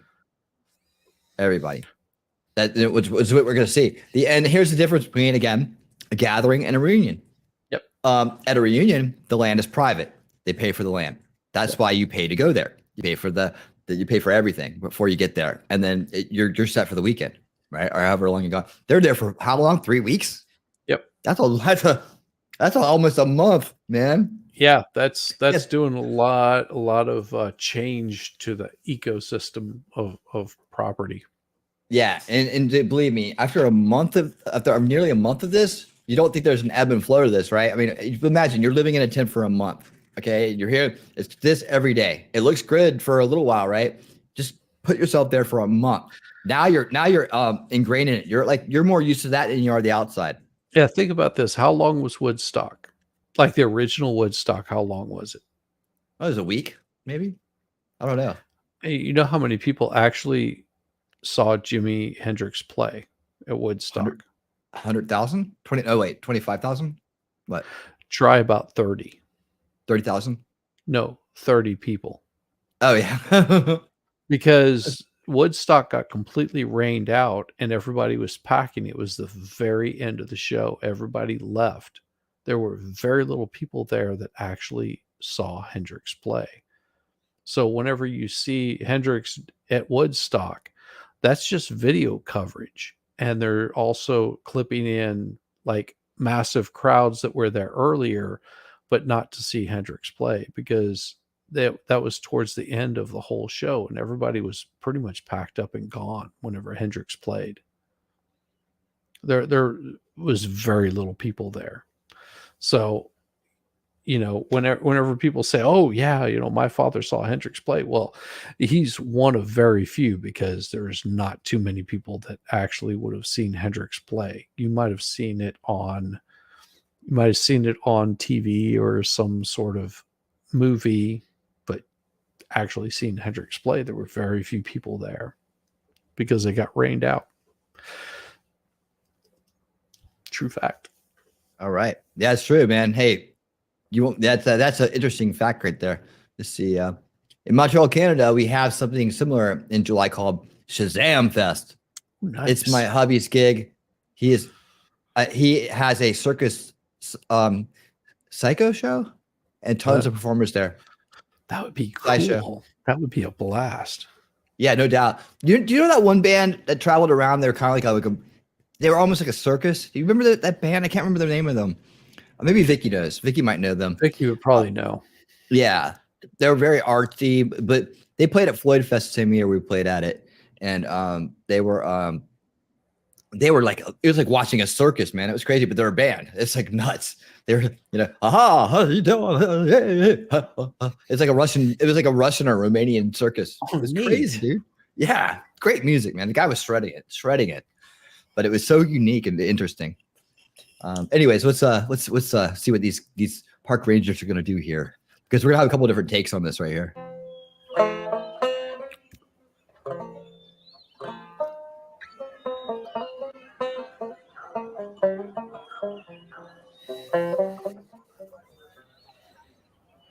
There's a lot of theories, some of which are kind of crazy, on what exactly the feds are doing here. But if you look at you're the on federal official land. stories, I never really kind of was able to get a coherent official story out of the federal government. The official stories don't make any sense. So what we're left with is crazy theories. The incident command team is a kind of FEMA-based process for unifying law enforcement in multiple agencies. Oh, when I get a word about that, out there. Yeah, I do that when I'm smart, but at the moment I'm not. There's a footprint out there. If you recall, that's what I talked about at the meeting that you folks had. This is already all the way up to the Washington office. Because they're pretty good about This repairing. is already damage being discussed in a lot of political circles that are way above me. And I guarantee you that next year, this is going to be remembered. And in a good world, there's nothing really wrong with this kind of coordination. But in a world where there are power politics and there are prejudices and there are still so many aggressive attitudes, we have a problem where incident command turns us into an emergency so they can test and field test what I can only call oppressive and totalitarian practices on free people. You know, when they come in, I've always suggested, let's say welcome home Forest Service. Not any other sort of idiom, but just welcome home, you know, so they feel part of this because they're really not outside of this. They're human beings and therefore they're part of the Rainbow family. I remember back in the day when law enforcement would come in the gathering and they respected that they were in a cathedral of nature, that they were in some place where people were coming to pray. Is that T3's mom?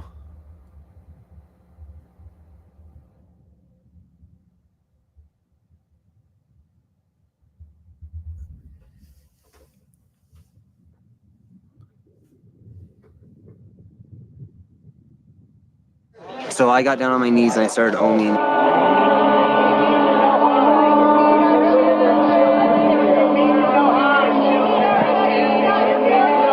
Get the guns out of Kid Village, please. And they just started indiscriminately shooting people. The incident command team has come in here with paintball guns that are filled with pepper gas pellets. They've used them in Kid Village.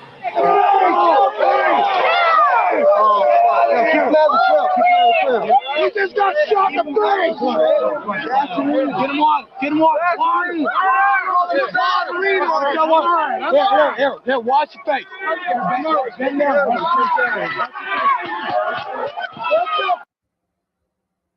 Enter the bad trip zone.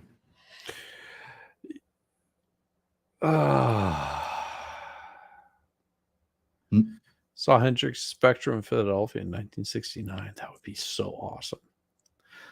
That was before my time. Hendrix was gone before I was old enough to appreciate it. Oh yeah.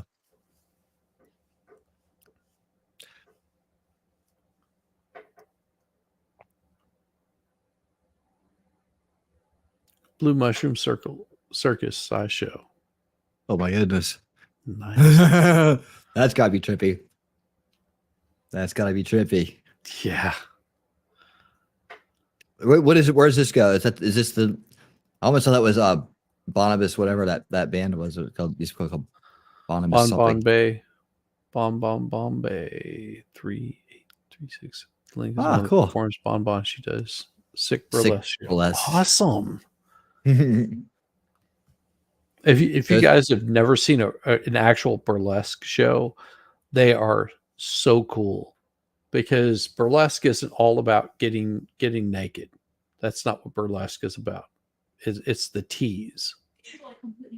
So a true burlesque show is so entertaining, especially whenever you have someone that knows what they're doing.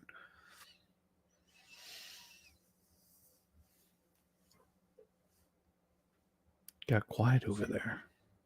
It's just crazy because like there's a lot of weird stuff going on with YouTube these days. Like I'm looking for my live show and why it's like supposed to be live on the app. It's not there. Yeah. Anyways, that too. And another weird thing is that we've been pretty much tacked out at like 25 viewers all night long. But you know, I don't have any new subscribers, and I still see the same people in the chat. that I usually see, which is like our normal crowd, which is awesome because our normal crowd rocks. But it's just really strange that all of a sudden it was my upload, my recent video upload. It was my last live show, and then tonight that let's see, where are we even at? How many views do we have? Let's just take a second here and check this out. It's just really strange that out of all those people, they're not liking, they're sticking around, they're not liking it. They're not liking I got one more, and they're not subscribing, but they seem to enjoy it. And I don't think that's anybody here that I know. But where are we at? I can't tell how many views we've had so far. Can anybody give me a look at take a look and see where we're at? Yeah, definitely. And Rabbit hit it right. If you're just watching, lurking, put a hello. We'll give you a shout out. All you have to do is just hit that thumbs up and say hi. Okay, yeah, we're up to 341 views, Shiz. How about that? Isn't that amazing? I love it. That's amazing. 341 views. Man, 341 views. You're only 17. You're just hitting it like crazy. Only 17 likes. Or 19. Yeah, we got we got 19, we got 25, we go down to 19, we got 15, 19, 25. I know that there's about, probably like 14 regular viewers that are here right now. They're probably been with us for most of the night with everything going on. But how about that? It's just so amazing. All the new attention from Russia is just incredible. Yeah. I doubt Russian anybody's folks, doing anything weird. I doubt you Russian folks, you need to hit that thumbs up if you're really into this content. Oh, we're going back up to 20. Hey, welcome back, welcome back to the next 5. Yeah, like this is perfectly normal. Everything's happening is perfectly normal. Yeah. All right, here we go. So perfect. Yep. Back to the bad trip part. Yeah. He stood right there and pointed a gun right at us. Like we were going to hurt him. Pointed a gun at us. They pointed a gun at her. You're gonna win! You gotta love karma! Fuck you! Fuck your birthday! Fuck you! Birthday! Fuck you!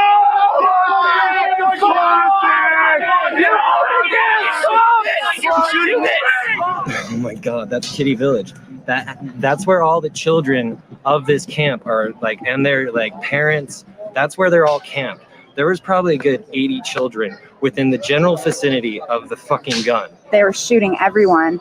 I got shot at. I'm pregnant. I'm 2 months pregnant. There were men 3 feet from me being shot, and I could see the impact, and I could see, them bend over in pain. Oh yeah. You could see the bruises on their body, and they have this white powder, which is a irritant. If it gets on your skin, it burns. It got in your throat, it burns. It burned your eyes. A woman she looked probably about like her early 30s, maybe late 20s, was walking her dog, and they grabbed her and maced her in her face, and she just fell, and they weren't she was just crying, and that's when we got on our knees and told them that we loved them, and it was horrible. The law enforcement branch of the Forest Service has long time been in control. They try to be the people that guide how the gathering goes. This is the land of the free and the home of the brave. And we are exercising our right to peaceably assemble on national lands which belong to all of us. This is the front line in that good old-fashioned conservative American struggle to preserve the Constitution. I think people misunderstand what we're doing here. There are some people who are doing things that I don't particularly approve of or wouldn't even do myself. But we are about freedom and freedom of expression. As long as there's no harm being done, we're about freedom. You look just like a bunch of cattle. This is great. Talk to him. What's up, you guys? Let's keep going. Move now. Move. Why don't you leave, man?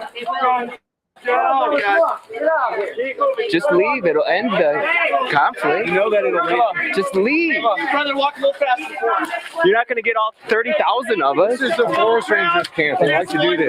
The worst part, though, was after it was all done, there was this little girl. She was probably about 3, and she was in her dad's arms, and she was terrified.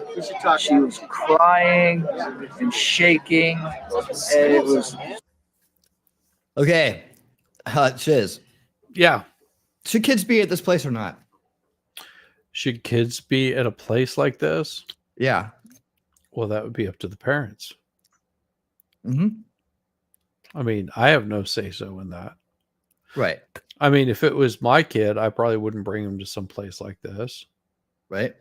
Just because the amount of alcohol, sexual debauchery is not something that I would want to expose my child to. If I had any kids, I would be like, this is our time to go out and sort of a little bit of freedom. But I wouldn't want to be bringing kids to something like this. Mm-hmm. Just because I wouldn't want my kids exposed to this. Right? Other people there. I mean, kids are very trusting. Yes. And there's a lot of stories that come out of the Rainbow scene about inappropriate behavior towards children. And the whole Kitty Veil.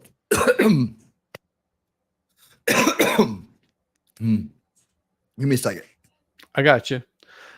Yeah, if you're bringing children into something like this, you want to sort of maybe moderate the content that they're getting. But, you know, that's me personally. If you want to expose your kids to like some sort of debauchery, then that's sort of on you.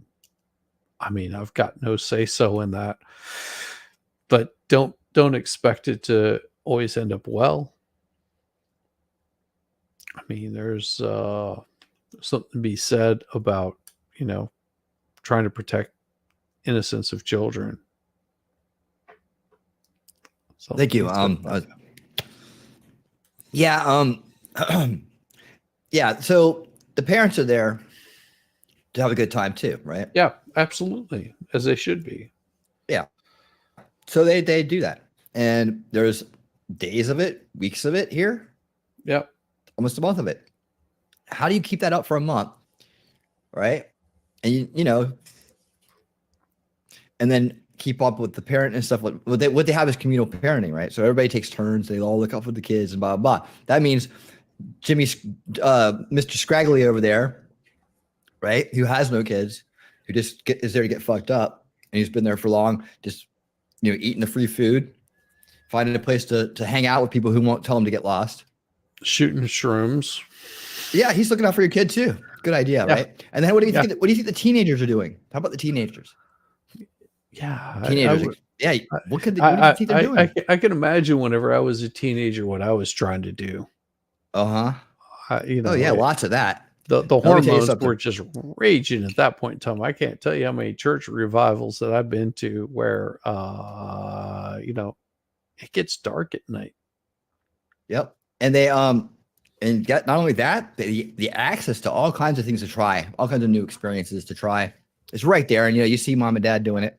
Yep. You know, it may look good at first, especially when you're young, but when you get older and you start thinking about it, and you start thinking about the repercussions of this type of exposure, it becomes very, very clear that this is not a place for kids. So I'm not in favor of it. The reunion I was at, I think if my kid was there, he was there for maybe a few hours. And then it's like, all right, time to go. I mean, I think that was just out of a nicety, or think that some kind of like we had to do it.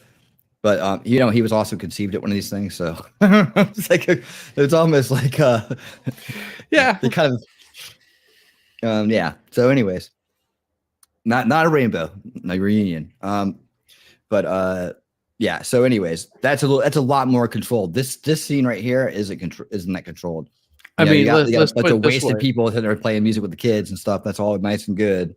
But Let's what's put it up? this way. This guy right here, imagine he has no children. Would you just leave your 3-year-old with him and just wander off and go do a bunch of shrooms? I mean, think about that. Just this random guy right here, because he came to hang out and he's at this little group and get together. You've never met him before. You've never seen him. Would you trust him alone with your kids? Yeah. Why you went off and did drugs? Right. Is that that's not Johnny Depp either. No. But anyways, no, absolutely not. And then people creeping into the tents at night when you're out. Oh, we're gonna watch them. We're gonna watch them. They're all in these tents right here. And then you go down to the show and you get caught up in the music. It's like in a big scene like this, like that. Then after a while, people are like, oh, it's all good. It's been working for a week. What about the end of 3 weeks? And I'm like, this isn't a lecture, but it's kind of putting it out there that these cops, I think part of the reason cops get called to these things, like I know the one in the gathering in North Carolina, got the cops called on them, helicopters coming over them because of the kids there, the kids being exposed to naked grownups walking around. Yeah. Yeah. They got full on swatted, man, up there in NC. And they pretty much had it coming. It was nice. It shouldn't have happened. It sucks. But they pretty much were asking for it. And I think that if you want to have a scene like this, the best thing to do is to get the kids out of it. Now, when you're talking about a festival, like the kind of festivals that Vicky and me and my ex-girlfriend, not the last one, the one before, used to go to, that's different. Like you go to the Mad Fest, the Mag Fest, the String Summits, stuff like that. That's not this. Yeah, I mean, I've worked the Scottish festival. I don't know how many years up at Stone Mountain. And you know about it because you're right up there, and you probably gone to and checked out the Scottish festival a couple of times. So kids are welcome to it. Mm-hmm. And you basically have a bunch of men walking around in kilts, throwing large pieces of lumber. There you go. Mm-hmm. But at night, that place closes down. Everybody goes home. Yep. This is 3 weeks of nobody going home. They're living in a tent. They see everything. They hear everything. There's eyes everywhere. Yep. There you go. Check it out. Kids are okay at a park during the day, but not after dark. I'm sure every responsible parent knows that. And guess what's going on today at these things? It's just what you're seeing in schools. Yep. They're super tolerant about all that stuff. There's a large LGBT community there, and there's some cool ones that like the ones that play music and chill out, and then there's some probably not so cool ones. Then I got out before it got to that point. Yeah, I was gone by then. Now I know what was catalyzing that change, and I didn't like it. Like it went from being families and about family to being about this being debaucherous and weird, and that's when I was like, this sucks. And I was playing for people who were trying to, make it in this world together. Right? Yes. And as far as families go, and music and was a key part of it from this is a real musicians kind of oriented scene, right? Yes. Almost some of them are almost just musicians retreats, we can call it. But that's the best description. Yeah, that is the best description. It was just like, I'm just you've got somebody that actually is really talented in their own right, and they're just going to, because there's it's like in California, if you want to find out where all the movie star actresses, all the starlets are hanging out, all the little hotties that you see on your TV screen, they're not hanging out at the major clubs. They're hanging out at the gay clubs because they know that the gay men aren't going to go after them. They're just wanting to go and unwind. And that's the same way with musicians. You have to have a place to go to unwind, and you can't just go down to your, local club because you distract from everything. I mean, think about this. If Nick Rekieta hangs out in somebody's channel, it's guaranteed that channel is going to have multiple viewers at any given point in time because, oh my God, it's Nick Rekieta. He's over here hanging out. I mean, think about this. If you send out an invite to Nick and brought him in, and you have 30 people in right now, that that the amount of people watching wouldn't jump up like drastically, especially if it was announced. And he said, "Oh, I'm going to be over here on One Inch channel." Yeah, got to get away from the groupies and fans. Absolutely. I know a man who once said, and this is as a musician, here it comes, right? Go in the crowd, stay in the crowd. Yep. Very. See, I didn't have to say nothing but that. He knew exactly what I meant. That's the bro thing going on right there. All right, let's hit it. Such a sad sight to see. You had this attack on July 3rd. In all fairness, you can only describe it as obscene. You know, going in and shooting these weird weapons in basically a daycare center, Kitty Village. On July 4th, you have this beautiful,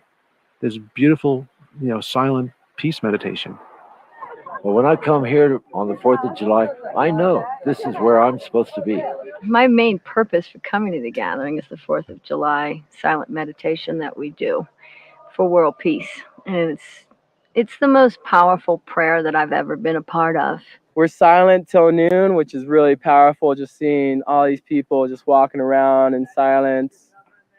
And then the kid village comes in a parade, and the silence is broken, and everyone's holding hands and oming, and then it all breaks free, and then world peace happens.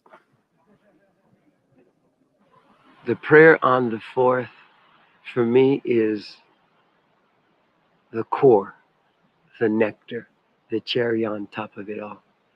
On the 4th of July, the whole gathering is silent, except for the occasional village squire or barking dog or crying baby. It's relative silent. And when you get 20, 40, 50,000 people that have been making commotion for days, if not weeks, and all of a sudden it's just like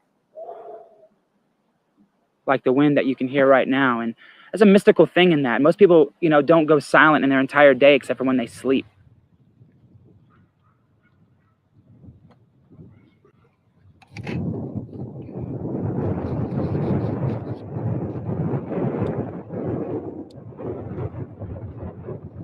That doesn't look like 20 or 30,000 people right there. Right. No, that's like the little fourth. Is it the fourth part they're talking about? Or everything's silent, or are they just cutting out the noise? I think they're probably cutting out the noise. Yeah, I think they're cutting out the noise, but you're lucky if that's maybe 3,000 people at the most. Yeah, I've been in Chastain Park multiple times.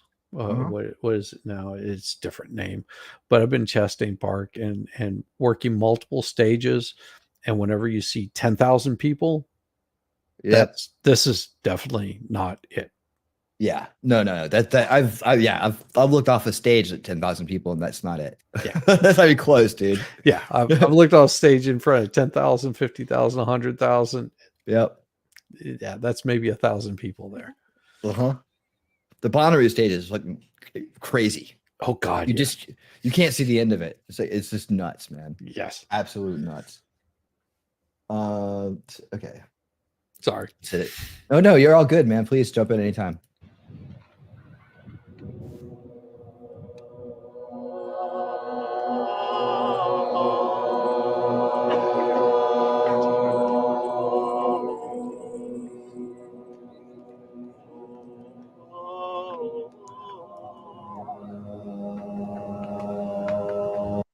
Funny part about it is people are just making this shit up on the spot too. It's like, he's just doing that.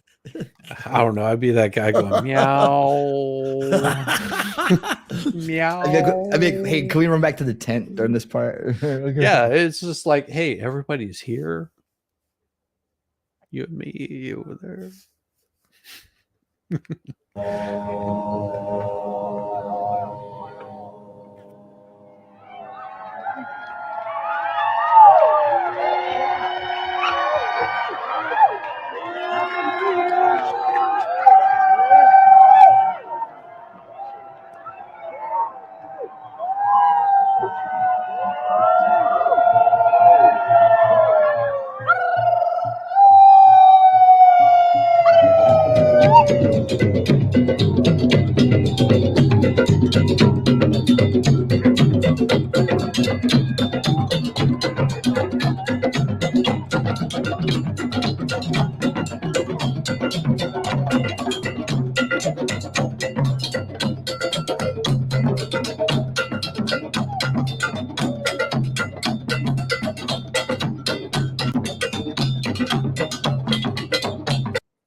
Hey, is that cool, Frog? Damn it. No, I knew he was there. Look at that. Little bastard. He snuck in there. I know he sure did. I think I knew this guy right here. That guy looks like a bass player that I know. And he also looks like a Pastor Raptor, so it could be either one of those guys. It could be. Could be.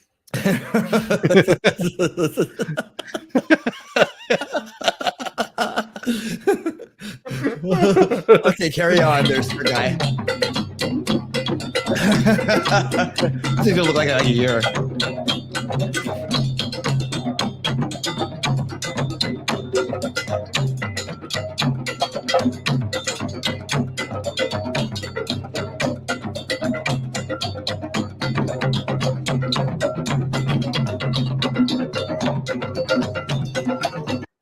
Drum circles drive me crazy. Hey, Grim. Yeah. I mean, drum circles can be fun if you actually get good drummers. You know, just beating on a drum doesn't make you good. No, it doesn't. It's really easy. The if you don't know how to do it right, you'll only do it once because you'll beat your hands to hell. You'll be always you're gonna wake up the next day going, ow, ow. Dude, it's hilarious, isn't it? One session and you're out. Yeah, oh yeah, we are, dude. Sure we are. You know, I was thinking to myself, you know, maybe if Monty had found this scene instead of YouTube, he might have turned out differently. How do you know Monty wasn't there? Oh, dude, come on, dude. Come on, dude. He like sticks. I know. Oh, come on. Come on. You know, your Heidi. wife's dream is to see Loverboy in concert. I would go see them. Okay. The A campers didn't even. I like Huey Lewis in the news in concert. They're fun. I mean, I see them at the Super Bowl.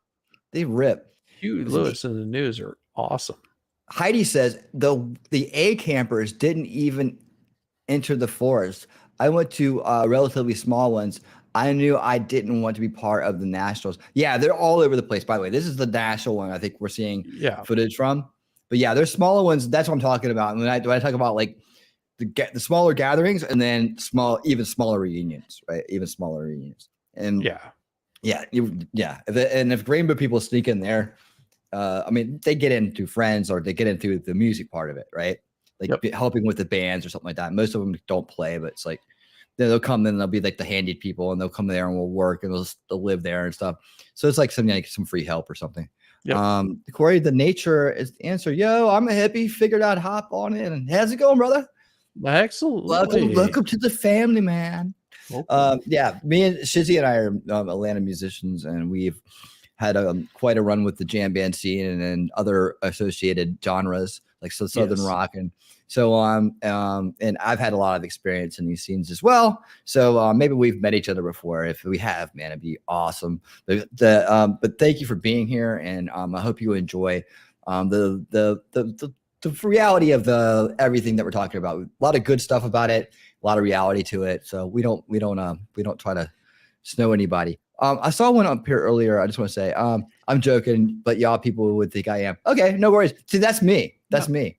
Yeah, people would think I was too. But honestly, I'm just like a surfer. I'm just like a surfer dude, you know, from back in the day. Wait, they got kicked out and came back, or is this kind of out of order? I think it's kind of out of order.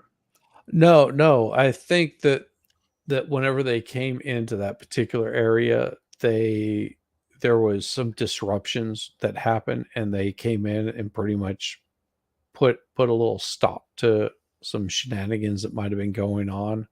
And I think they're whitewashing a little bit of this to whoever their videographer is sort of whitewashing a portion of it, because the reason they came in there is probably because somebody did something really stupid, like getting drunk, setting off fireworks, or doing something just like out of the ordinary. And they came in and were just like, you come on, we've been because these park rangers have been watching all of this going on the whole time. If you think that the park rangers haven't been here the whole time watching this whole thing, like somebody did something really stupid. Yeah, people like they're there for 3 weeks. They were there 3 weeks beforehand setting up. Yeah. Like then they'll be there 3 weeks afterwards cleaning up, but they bothered to do it. right? So yeah, don't let the time frame fool you. This is like 2 months of them having to deal with these people. But the other thing that happens at these things are overdoses. Yes. Right. And violence. There's somebody gets too messed up and they get the wrong stuff and they start going crazy. Usually the treatment for that usually is just tying them to a tree. Pretty much. Yeah. Yeah. Until it wears off. Right. You tie them to a tree until it wears off. And make sure that they're well watered. Yeah. People will come take care of them, but there's they understand what's going on. But what they don't want them to do is run down the street and go crazy and then come back and, they'll bring the people there. Right. Yeah. That's happened in places too. Like I said, it's not unusual for these places to get raided. No. I mean, it's going to happen every time. Hell, I've been to many of them. I think I've only seen a couple different instances where they had showed up, but someone's dying. You got to do something about it. Yeah. If you have a large presence of people, stupidity is always going to happen. And young people too. Yeah. Young people, bold. Idealistic, not experienced enough to understand the consequences of their actions. Thank you, sir. Perfectly said.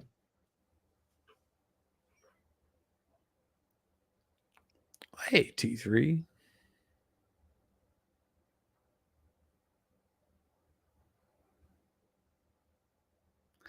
Well, and everybody talks about A camp, and I've heard that multiple times. A camp stands for alcohol camp. No, it doesn't. That's not what A camp stands for. It's basically the guardian to letting everybody else in. You bring in and you start acting a fool, start acting an ass. They send your ass back out. That's what A camp is all about. Yeah, bring in your alcohol, bring in your illicit narcotics, and you get weeded out pretty quick before you get into the rest of the group. So, that's interesting. The place I was at didn't have that really, but we had local scenes, and I guess they kind of happened on the home front before you get there. Yeah, like I said, you have to be invited. Yeah, if you're in with the in crowd, there's Heidi was pushing back. Heidi's pushing back. 100% incorrect. Okay, Heidi. Cheers to you. Well, Heidi, what is it from your perspective? I definitely want to hear. I definitely want to get everybody's perspective on this.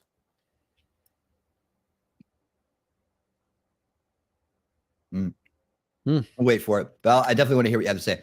I said, definitely. We've never had like my scene. I don't know where Heidi's from either. Yeah. But down here in Georgia, the scene down here, they didn't have an A camp for anything like that, like a filtering camp. If it's a sober camp, that's pretty cool. No, it's not a sober camp. It's just basically weeding out the people that are looky-loos, that aren't part of the group. Okay. Like if you think about this, how do you get backstage? Usually you get backstage because you know somebody. Oh, A camp. What's you saying? And that person vouches for you. Yeah, like that can happen on different fronts, I guess. But that's a good idea. I like the idea of go in there and we'll see how you act. But I don't think to Heidi's defense, a little bit.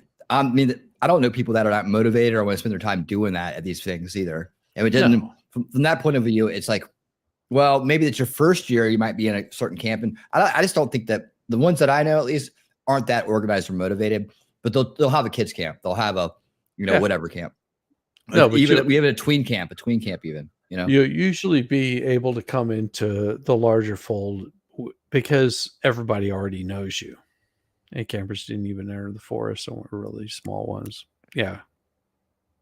And that's all I'm saying is just, every place is different though. Every place is different. You guys can both be right. Yeah, absolutely. You guys can both be right. I'm going to go ahead and say you're both right. We'll just get on with it. Because like I said, the people I know are that motivated. Everybody wanted to get to the music and the fun. They didn't want to have to babysit people. They just wouldn't invite them. Well, also you would have been vouched for along the way. You would have been vouched for along the way. You wouldn't even realize that you were there in the first place because and that was the thing. It was playing like a country festival that I did. I can't even remember what state it was in, like Kansas or something like that. Playing this country music festival, because I was bringing equipment in. I was already in the inner circle of everything that was going on, and there was different layers of where they would let certain people in. It's that way with any sort of, if you're smart, that's how you set things up. So you sort of have a little bit of a buffer between, the drunk guy that's trying to get into the club as compared to the guy that gets into the club and gets drunk and sort of gets pushed off to the side. So there's, that's what I'm talking about whenever I say A camp. That it is just basically giving a good preview of the people that are coming in.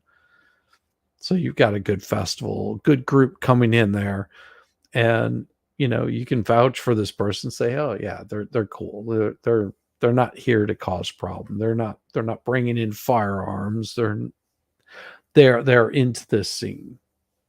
So you'd be in A camp and not even know that you were there. Cool. You got quiet. Yep. No. I'm just between chewing my eating a little bit you got here. food. That's right. That's why I almost choked on earlier. Don't choke on it, brother. It's okay. I know. That was like I won't tell that story now. One day, tell me about. I'll tell you about the me choking on something to eat in front of the old chick, and how I kind of knew that from that experience that she might not be the one. Yeah. Anyway, Or if she just looks at you and goes, just backed up and like watched. I was like, I was like, you're gonna die on me right here. Like, I don't know what to do. I don't know what to do. How the fuck are you gonna save me if I gotta have a heart attack or something, man? All right, here we go. T3. The drums are good. That's the best part right there. Boobs, yes.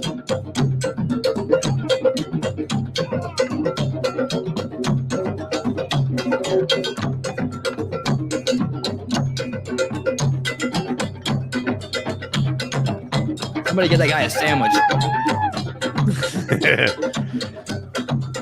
With mayonnaise.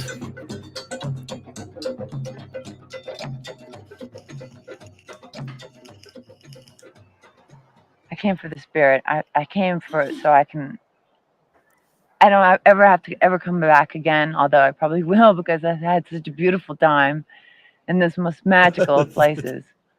I mean, I've never seen such beauty in nature before. all the peoples and all the karma of the different peoples is here in our blood, in our skin. You know what I mean? And by us sharing this food, sharing the drums, sharing the dance, we're working it out electromagnetically. We come here every year. It's because we need to come here.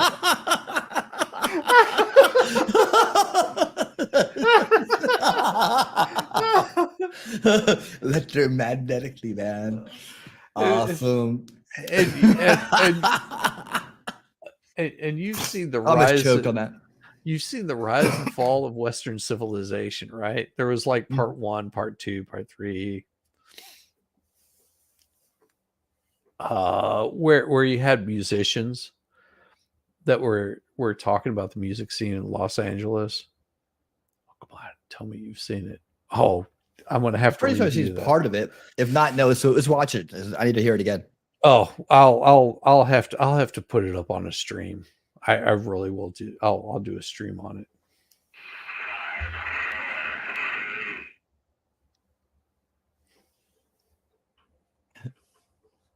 That was weird. Yeah, I'm sorry. I thought it was a picture, and I clicked on it. It was a video. Graham just sent me something. Oh, but anyways, sorry about that. That's cool. I was supposed to be muted. Graham, but anyways, dirty boy. Yeah. Look at this. Even Vicky thought that was hilarious. So that's the kind of funny thing you go for, right? To see people do and say things like that. You're just like, yes. I mean, when you got a little bit more going on with you that day, that's even more funny. Like me and Shizzy might have just like been on the ground laughing. And at that point, we were there. And, you know, you get to see colorful folks like this guy. We arrive. We have no idea who each other's going to be. Most of us don't even know our names. The name does not matter. Most people don't even know their own names. This is like 10. This is like, you know, 10 days into a really badass trip. Most people don't even know their names. That's interesting, Heidi. We'll have to have a conversation sometime about like what scene you're in and what it was like and where it was, because some of this stuff it doesn't sound like like, again, yeah, your scene didn't do vouching, but most scenes do. I mean, when we started the whole thing off talking about gatherings and reunions. So like when I say reunion, I'm talking reunions. I'm not talking about this rainbow stuff. Rainbow. I'm talking about rainbow people from the rainbow gathering people. They filter into these other groups after, you know, what they do the rest of the year, right? Yep. It was the other way around. Comment started above this. Oh, sorry. I didn't see it, but I tell you what, I get your drift, and I just think that, you know, I just think things are different in different places. Like there's no structure to this. There's no handbook. No. Anybody can do it any way they want to. North Carolina does it different than Georgia. Georgia does it different than Florida. Florida does it different than Alabama. I mean, they're all over the place. And I'm not just talking about, again, and the United States. Rainbow. I've never even been to France. Rainbow. I've never even been close to that. They don't do music there. Like they don't have a stage with like bands rocking. I go where the bands are shredding it for like days. That's why I used to go. Yeah. We probably went to the same thing. Oh yeah. We could have been sitting right next to each other for days. Oh, how many times have you sat out in a parking lot at a Fish concert and played? A couple times, not too many. Yeah, but I wasn't going there to market a band or nothing like that. Some people I wasn't either. They're on tour doing that. Yeah, I was there just to hang out. We don't even know our own names, man. I don't know your name. Who are you again? I'm gonna also, we're gonna talk a little bit here. I'm gonna play some more of this, but I'm gonna talk a little bit more about the tenacity of someone to be able to do this. Like the tenacity, like how much tenacity you have to be able to push yourself through these things. And most people are going for weekends and weeks and whatever. Yeah. It takes a lot of mental tenacity to, or just like a lot of like, you know, not really, we're paying for it later. Yeah. You say, ooh, fish. I can hear fish. I can hear Vicky saying it. Yeah. I was at Big Cypress, the 2000 event and in the Everglades. So I was there for the big cheesecake event, the big, you know, when they went on ABC News. Yeah. The fish. You know, the fish. Well, you like Panic though. Then you'll like Panic. Yeah. See, I was never a big Fish fan either, but Panic was definitely more enjoyable. And definitely not dead. So it's the fact that we give, share this gathering to others, and we recognize everyone as our brothers and sisters. If we evolve, now you want to share back. The fundamental ideas that developed in the roaring 1960s are the right ideas. The ideas of civil rights, of human equality, of the need for everybody to have dignity, of the rights of everybody, whether they are a prisoner or a president, that the rights of people are the royal road to evolving a better situation for everybody. A rainbow gathering is like a lot of half truths there. Yes. In that statement. Yes. To a very isolated kind of boxed in point of view, in my opinion. Yes, he's right about a lot of things in general, but then when he drills down to his solutions, he's probably way the frick off, you know. And he says, "Oh, right to the president." I bet you he was one of those guys calling for Trump's head, right? You just kick him out, man. Yeah. And, you know, it's a very, you know, the 60s had it right, but what he doesn't realize is a lot of the civil rights movement had a Marxist kind of like steering mechanism behind it. And as we discussed on just recently on Repairing History, the show that I do on Thursdays at 9 p.m. Eastern, and Unveiling Reality, the show that I do on Wednesday, 9 p.m. Eastern. So we've been covering this topic in depth between the two shows. So we know a lot. This crowd right here is very educated on the matter. So we can definitely hear that when we see it. Yeah. Call it out when we see it. And I mean, Malcolm X was very proficient in what he had to say about people that would join in with your group. Let's just put it that way. Malcolm X was very suspicious of the charlatans that would come in and join the group, and you're also seeing that in a lot of your conservative, liberal, libertarian circles.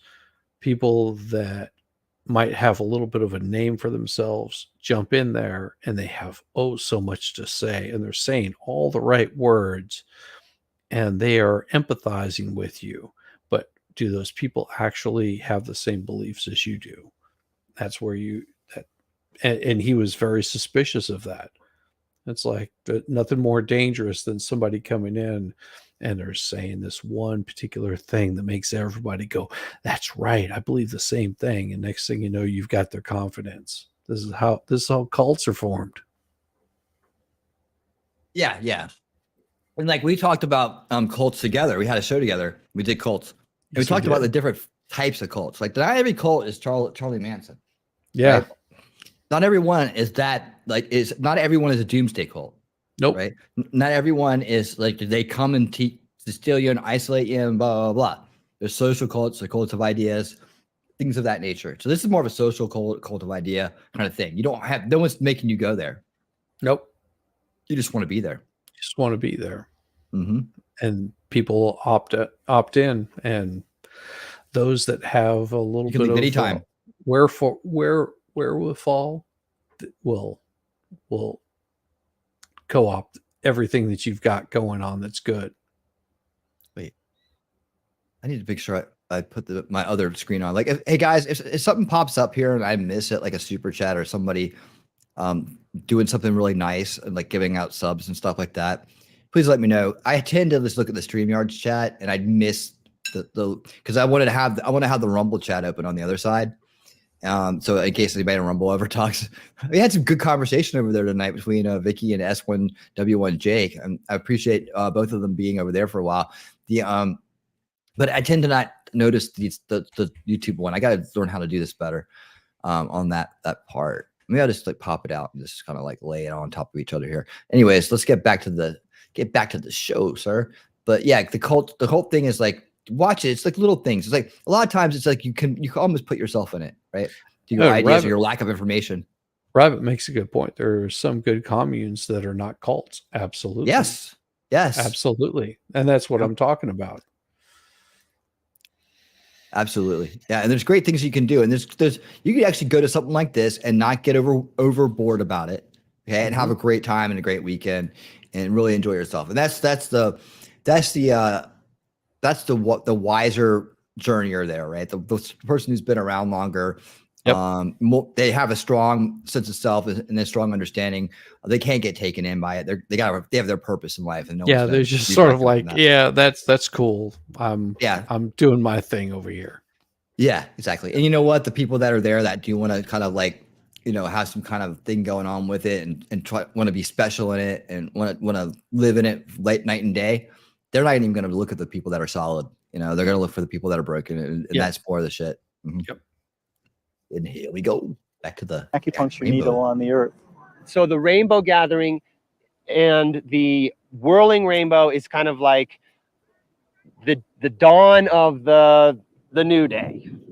And so rainbow gathering is a time to remind everybody that it's not as bad as you think it is out there, that we have to make it the way we want it to be, and now is the time to do it. A rainbow gathering to me is what America is supposed to be. It's really difficult to look at this as a political event, but you've got to put it into context of what's going on in the United States right now. As he wears a political and what looks shirt. like just a bunch of people hanging out, blissing out, if you will, in the woods, actually is probably one of the most radical things happening in the United States. It's a good guy right now. team. Only real question is how much destruction is going to happen before we get to a peaceful world. Hey Shizzy, when you saw him hand that banjo up there, were you secretly thinking drop it? When he was handing that banjo up there, I was just thinking, man, please don't play it. Funny if you hit him on the head coming back down.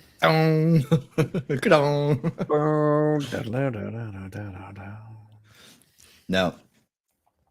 If you have a banjo and you're walking around public with it, you better shred. You better be like Yes. Roy Clark. I have seen many good banjo players. Same way with mandolin. I've seen some really good banjo players, mandolin players, harp players. I have seen some of the cream of the crop musicians. And if you're going to be walking around carrying around an instrument, you better be able to play it. Yep. Serious. Yep. It ain't practice time. Yeah. I am absolutely, even in this day and age, 2008, I'm absolutely convinced that humanity has a spread of thousands of years of peace and partying together and prosperity and It's like a plenty fantasy. and joyousness. Peace the and only partying. question is how. That's a fantasy, right? I love it. Peace and partying. Yeah, peace and partying. That's the secrets right there. Yeah. That's how everything gets done, basically. Peace and parties. Okay, yeah. T-Rex, T3. See, that's the problem. That's why I get them confused, because they're the ones super chatting. I need some people with different first letters in their name to super chat, and that way I won't get so confused between those two. Yes. Okay, here we go. How much more destruction are we going to let happen before we wise up and pull ourselves together and move as a species toward those kind of goals? Mother, mother, oh mother, mama, mama, mama, mama, the fire, you get us higher, ma, forever we are in love with thee, ma. I'm so everybody, glad. ma, I'm so come glad. with me. I'm glad. Sing out to her. I'm glad. Pray to her. Am I right? Everybody join me and sing mama. Come on, say it, mama. Come on, say it, mama. Mother Mary. Mother Mary. Huh? Like he's playing I'm so glad and just making up his own words. It's really pissing me off. Yeah. I mean, they're making up their own words for everything. But that's I'm so glad, dude. He's just ripping it off. Okay, well, it's all in good time. Like, you know what? People are having a good time. They don't care. He's ripping it off. We're just jaded musicians. That's all. They're having fun. Yep. They're having fun. Mother Isis. Yeah, You said Mother Isis. Oh, mama. Okay. What did you say? Hold on. What did you say? Mother Isis. Mother Isis. Yeah. By the way, yeah, there's a heavy dose of paganism going on and all this shit like this. Yeah, they can't be Christians. They can't be anything mainstream. It has to be some offshoot religion that no one even understands it's there. Oh yeah, man. And we went to like Beltane and like, and like there was like the But it means Maypole. so much to them. Yeah, this means so much. They don't even study it and learn what it means. No, they That's don't. how much it means. They have no idea. Like there's a reason why my wife, one of her roommates in college, was totally into the hippie thing, and she would come in and start talking this stuff, and my wife was like, you realize that was one of my majors, and what you're saying is not true. That's not even close to the right. Like, get your paganism right. That's not even close to being correct. Oh, T3, you're so sweet. Thank you. She just thank threw you. you down a $5 super chat. Thank you so much. We still got more to go. Thank you so There's much for more that. coming Appreciate up. it.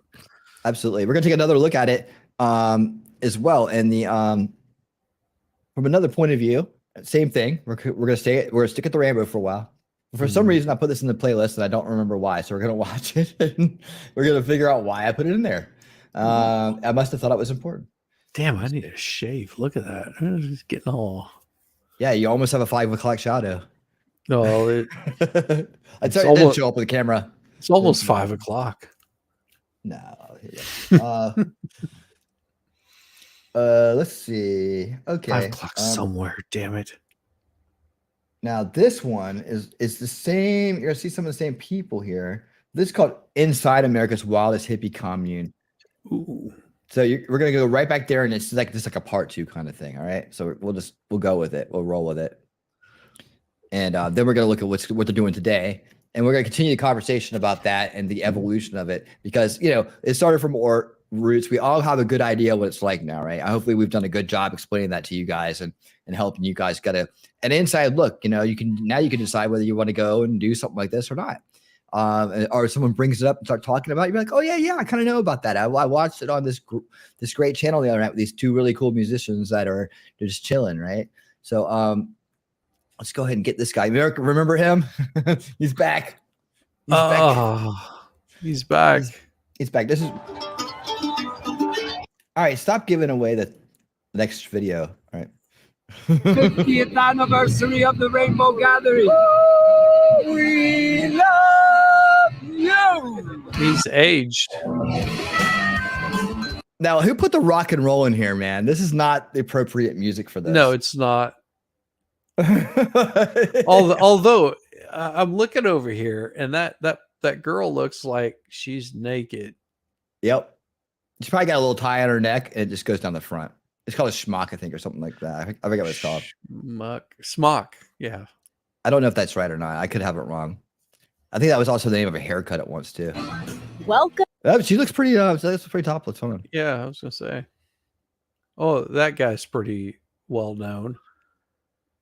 That's a stereotype and a half, right? No, that particular guy, he's been around there for a while. Welcome to the Rainbow Family Gathering, an unsanctioned festival that happens every summer, where thousands of hippies flock to a remote location deep in the forest to build a commune from nothing. Okay, back up real quick. Let's back up because I just saw something I wanted to. We know about this because I brought it up before on our cult stream, right? What's in the middle here? Location deep in the Oh gosh, forest to build a commune. What's in the middle? A stripped piece of wood.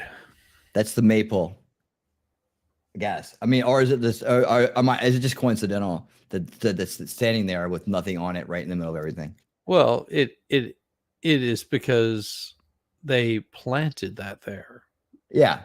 That tree wouldn't exist there had they not cut it down, stripped the branches off of it, cut the top off, and shoved it into the ground. Right, and it's not Beltane either. So that's just that would be out of place during this time period, but they do it because they don't understand the religion itself. Right. And I think that guy's not wearing pants. Commune Probably from not. nothing. We'll see a lot of that. The Rainbow Family is Let's slow this down a little bit and try to catch some of the scenery here. What's that say? Okay. This is like a welcome tent or something. I don't know why everybody's posing in front of it. But It's not a typical commune where a group There you of go. people live together full time. It's like a temporary village that gets built and torn down in the span of a few months, culminating on the 4th of July with a giant meditation for world peace, followed by a wild which hasn't worked yet. celebration. There are no tickets, no money, and no rules. Everything is free and based on a barter system. At its core, the Rainbow Family is an anarchist organization. But what I would come to No, it's not. That's a bad description. It's more communist than anarchist for sure. Yes, it's definitely more communist than anarchist. Right, in nature. But then again, it's not political at all. You just kind of go there and do it. Now, people have their own politics, and half of them don't know what they're talking about. Well, most of them don't know what they're talking about. But they, and you're going to find them with the majority of them are, probably voted for Biden. But they, at the same time, it's not political. So to call it a anarchist, it just shows that she doesn't really understand the word. discover is this event is anything but organized. What began in 1972 is still happening to this day, and a handful of the original I think it's organized, but go ahead. Rainbow Family are still alive. They met at the first Rainbow Gathering in 1972. She's having a good time, dude. They're like, yeah, come on in. You can come do a documentary, sweetheart. Yeah. Show us your bobs. Well, I mean, then they're like, oh, they're going to treat her special. She's here to do a documentary, folks. So they're probably like, oh, wow. I mean, they play it off, but it's like they know what Oh, yeah. They know what they're doing. Yep. And we haven't aged at all. I've heard about the rainbow family before, but as I began researching this, I came across a lot of mixed reviews. Thousands of people are expected to show up and illegally camp on national forest land. So what's the truth about the rainbow family gathering? And who exactly is the family? I have to find out. So I'm headed to Colorado to experience this historic event. 50 years! Yeah, this and is what I hopefully saw. get some. Oh, you saw this? Okay. Yeah, It's pretty good. You should show it. It's good. Okay. I did watch the whole thing. I just don't remember it all. Yeah, she's cute, so it's fun to watch. Answers, but I am not about to do this alone. We are on the way. This is like when a chick's going to the first time, like she's never been. So like if you're like a first timer, I think that's what my point was. Like you're like a first timer going, this might be kind of like what you experience a little bit. She's definitely kind of a go getter and you know, in life. And obviously if she's doing a channel, she's putting a lot of effort into it and making it fun. So I mean, it's a family affair. She's even got her dad driving her there. I don't think that's her dad. Rich. That's Rich. She's an OG hippie. What is your claim to fame in your hippie? Do you remember that's her dad, or they kind of look? I'm just giving her shit. No, I just want to stop it because she's really cute. All right. Career? I lived in a commune. What kind of commune? It was a cult. I was in it for like 35 years. It was Resni's Purim. Guys, Rich was in. Okay, fill us in, Shiz. Fill us in. No. Here we go. Hold on. Here we go. Osho's cult. There we go. Fill us in, Shizzy. No. Fill us in. No. No? No. Why not? No, I don't know enough about it. I just Okay. know Why are you rubbing your eyes, man? Because look who's on the screen. Cool Frog? No, God, no. No, it's a charlatan. Are they all charlatans? Wait, hold on. Fill me in. That's why I asked you to help me out. Okay. So there's a certain level of people that actually are trying to do something good and trying to spread a little bit of peace and solidarity, and they're basically an overall organizer to bring people together. And then you've got people that use that kind of power to increase their power more and increase their bank book. Their bank book gets very large because they're able to bring in a large group of people. I mean, think about your basic YouTuber, for example. They get a certain amount of people that come in, they follow, they give super chats, they hang out because they're giving some good content, and they rock, and they rock, and they're enjoyable. You got people like Cool Frog, you got people like you winning that bring people in, and they show them. They give them a show. They give them an experience. Well, these people are giving them the show and experience, but they're not doing it to give them a show and experience. Does that make sense? They're doing it. They're doing it because, oh, if I can get these people to come in, they're the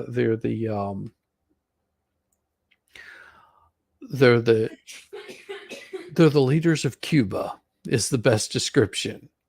They're basically people that will burn their own group just to get that extra bit of money coming in. Gotcha. If you haven't seen Wild Wild Country, you need to watch it. It's one of my favorite documentary series of all time. That's legendary. He still has the memorabilia. Everything in Wild Wild Country is 100% true. Have you seen that, dude? I have not seen Wild Wild Country, but I'm sure we'll have to review it. Yeah, for sure. Also joining this adventure is my friend Alex, who happens to be my little from our sorority in college. From Zeta Tau Alpha to the Rainbow Crown. and the Zetas wear the crown. We make them all bow down. Sorority girls. Never take an electric car on a road trip.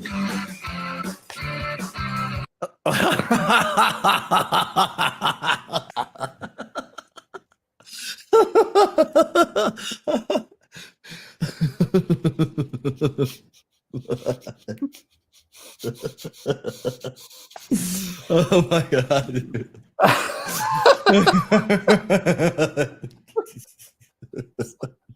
I'm sorry. That's so good. Don't take it on road to people. Being It's just being a mechanic and working on what they call internal combustion engines, there's a reason why they've lasted so long. And if you think that Tesla was the first to come out with an electric engine or alternate power, you're so mistaken. And there's a reason why gasoline powered engines are going to continue. Diesel engines, they're going to continue to carry on. Sorry. Okay, well, sorority hottie is right there. It's like picked our bonus content for the night because I have a great thing on electric cars. So thank you, sorority hottie. Here we go. The cool bus is guiding us to our final destination. No relation to Cool Frog. This is the Cool Bus, right? This is a cool bus. No relation. No relation. No relation. Oh my God. Are you nervous?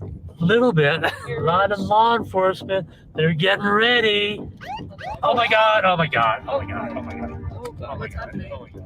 Yeah, we're getting pulled over. And just as There's something more nerve-wracking than coming and going from these things, especially leaving school. They know you've been there. They know the road's out. Yeah, there's that too. And even in big ones, even big festivals like Bonnaroo and stuff like that, it's nerve-wracking. It's nerve-wracking. I knew somebody from here that left one of these things, and he actually made the paper, and then he made the prison. He almost looked like Rich too. He was really close to the way Rich looks. we got pulled over for speeding, even though Rich seems to be incapable of driving over the speed limit. It turns out they just wanted to search the car for drugs. Luckily, they It turns out they just wanted to do that. It's not a big deal. Well, here's the beauty of all of that kind of thing is you can just say, no, you don't have any right to search my car. You have a search warrant. Mm-hmm. I've been pulled over multiple times. Stick around. Don't leave. We're having too much fun. Yeah, exactly. Hang out. And if you've ever toured like we have, there's been multiple times that you get pulled over because they know that you're the band. I mean, who else has a caravan of two buses basically driving in? They're going to pull you over. They're going to say, well, we have the right to search. It's just like, well, you have a search warrant. Yep, exactly. Never, ever consent. gave us a warning and let us go. But this is a prime example of the law enforcement. Hold on. What did they get a warning for? Why did they get a warning? They were speeding. There was nothing in their cars. What did they get a warning for? They gave us a warning and then sent us on our way. No. You better behave yourself or else. That's not how it works. That's not how it works. No. All right. Let's keep on trucking. Enforcement's presence at rainbow gatherings year after year. Because the Rainbow family holds the gathering on national forest land, this is technically illegal to do without permits. So every year, the forest guard shows up strong. We know what she got via Lost episode. That we know she got this footage from because we just watched it. And depending on the state where the gathering takes place, it can get ugly.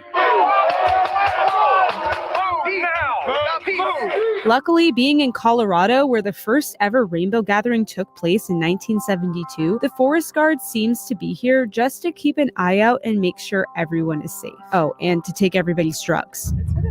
We haven't even gotten there yet. We almost got busted. This is it. Welcome, Rainbow. I wonder if that's the official sign. It doesn't look very official. Nothing about this is official. We've arrived. It's raining, but there's a double rainbow. Yeah. If you don't like hiking, don't come. If you don't like mud, don't come. If you don't like getting a little down and dirty, don't come. With the sun going down quick, we were on a time crunch to make it by dark and set up camp. Do we need information? We know where we're going. When we finally arrived at the unofficial official info desk, Rich, who was a total champ the entire hike, was elated to be at his first rainbow gathering. I'm 71, and this is my life's dream to come to the Rainbow Gathering, and now it's being done. Let's go, Rich! Here we are, Rainbow Gathering 2022, expectations versus reality. How the hell did we make it here? 14 hours later. It's cold out here. I can see my breath. We need to get our rest so that we're fresh to meet all the Rainbow family tomorrow. That's how it works. No. Day one. Rich, how are you doing? I'm doing great. How'd you sleep? Not very well. Perfect. The drumming kept me awake all night. It's a scene out here. I mean, there's just like constantly yelling. Look who we found. Yo, here I am. Hi. Yeah, we're here at the Mandela City Manifest Camp where we're trying to build a network of communities where we can live. Who's that dude? And why are you talking to my girlfriend? Yeah, I mean, I'm just kidding. But who is that dude, man? Is he a creator or something? I've never heard of him. No, he's a ginger. Okay, yeah. Kind of like this, rainbow There's no gatherings, but maybe soul. more permanently. I'm a complete newbie to the Rainbow Gathering, and you Okay. are experienced. What is your biggest piece of advice? Eat as much food as possible. Stick with me the whole time. Yeah. Make sure you've taken the pill. Yeah. Hang out with me the entire time. That's the best thing you could do. All right. I'm on a food tour right now. I'm going from one camp to the next, just trying as much as I can. What is the best kitchen you've experienced thus far? Instant soup. Where we're going now? We're going there. We're going there. So many tents. All around in these woods, there's camps. How deep does it go? It took us like 30 minutes to walk back there. She has no idea how deep I can go. What's that? She has no idea how deep I can go. Okay. Look at this. Not this dude. Hold on. Look at. No. What do you think? You think the song's gonna be good? Hold on. I quickly realized that using my camera at the gathering was a bit sensitive, so I had to be as respectful as possible and do my best to ask for consent before filming people. It became clear that documenting this experience would require a lot of intention and communication. So this is the perfect time to thank the sponsor of today's video, Skillshare. Skillshare is an online learning community.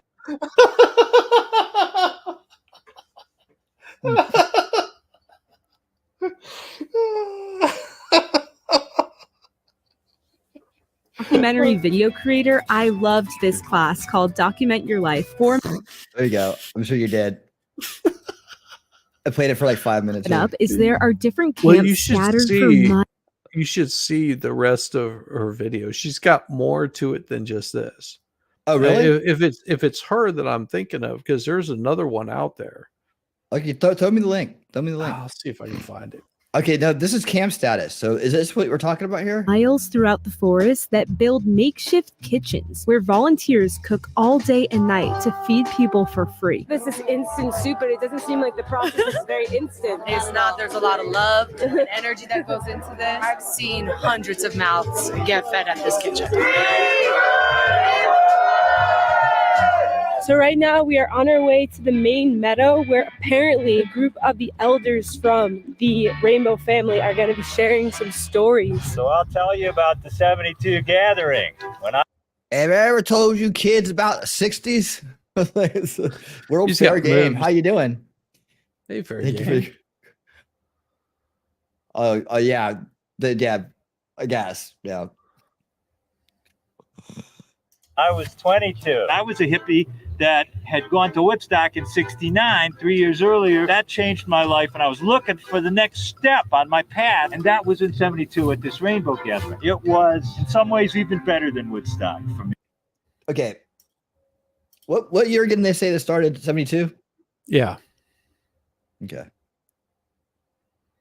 The original Rainbow was just like it is now. It was very inclusive. We've always had people of every persuasion in the family. We did a lot of chanting and singing. You still hear some of the chants today, but that's how we amused ourselves. This was a real unifying thing. This rainbow thing's gonna keep going. You youth gotta take over. This is your responsibility. But you know, It's like, it's all your fault if something happens to it. it gives me hope and faith more than anything.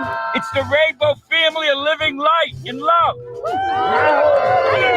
So I want your generation to take it. You're how old again? 27. 27. Yeah. So you're going to be 77 at the 100th anniversary. I most likely be dead. But here's the thing that I tell all the rainbows. I'm an awakened me being. and put me on the when I maple. Die, I want to be in an awakened state. Then I want my spirit soul not to go to the light. I'm needed here. I want to come to a rainbow gathering. And I'm going to come Exactly. into two beautiful, loving beings that are loving and going to be a baby. And I'm going to come back as their baby. So when I look That's a scary thought. at these younglings, I go, oh, you make a good mommy. Would you want to be the mom of this? I'm next sorry. one? She looks I a am little undecided. nervous. Savior, Savior, do what you can. Do what you can. Spread love through the land. Spread love through the land. I've been to about 30 gatherings, 8 or 9 nationals and the rest regionals. During Vietnam, I was in the Coast Guard. It was started in some ways. What? Oh, you said during Vietnam he was in the Coast Guard? The Coast Guarding. The Coast Guard worked here. During Vietnam, man, I played an important role. I was in the Coast Guard, bro. Yeah, the Coast Guard. It was high stress, man. I'm still trying to recover from my tour duty and the Coast Guard during the Vietnam War. So I sent you a link in private there. Okay, thank you, buddy.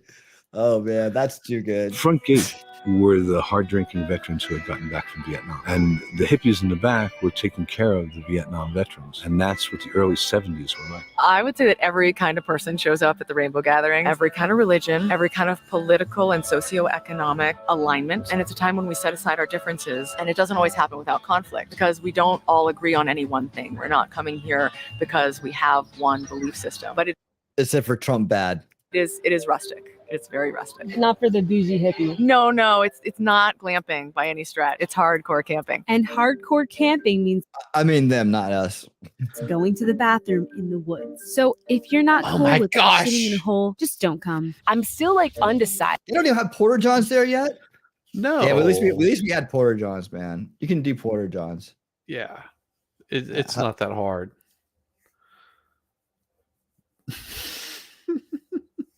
Yeah, well, yeah, we opened with that rabbit. We were talking. I think you were here. I'm pretty sure you were here for that part. We were talking about how Yes. this is like for a lot of people, this is actually a good thing, and gives them a place to be around people that are kind and trying to be kind, so they don't have to get triggered. Their PTSD isn't triggered. Yeah, You know, we're making fun of the guy that was a Coast Guard Vietnam vet. Yeah, you just don't bring that up. Excited about how I feel in general about this whole thing. I'd say this is the most hardcore hippie scene I've ever seen in my life. This event is all walks of life, any socioeconomic status. I'm pretty sure there's quite a bit of homeless people here. You're definitely He's so cute, dude. I just can't. Aw. Yes, He's you're just so like, cute, oh, aren't you cute? I know. Oh my god, you're so cute, like innocent. Oh my goodness. Oh my goodness. I'm pretty sure there's some homeless people here. Like most of them. Here we go. only getting the full rainbow here. I would not recommend this to just anybody. You really got to be open to experience. What's your perception of this so far? It's a very much choose your own adventure. It's fascinating. There's a lot of very unique perspectives and weird conversation points going on. I feel honestly like my brain is like overloaded with weird information. How are you? Yeah, you would feel overloaded if it was Yeah. your first time. It is sensory overload, especially if you were in full participation. But Feeling hey, rich. bro, geez, I'm so doing cool. great and loving it. I'm tired. Little break. At Yeah. sundown, it was time for the dinner circle, where Yeah, that's not 10,000 people. No. everyone gathers in the main meadow for free food. Oh, and free hugs. Free smiles, positive energy. Hugs anyone wants one. Does anyone want a hug? If someone touch me, please. Welcome home. home. Welcome home. Loving you. Loving you too, brother.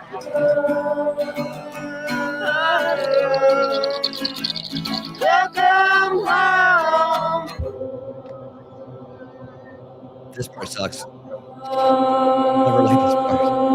Although it was beautiful to see such kind souls feeding people for free, I couldn't help but feel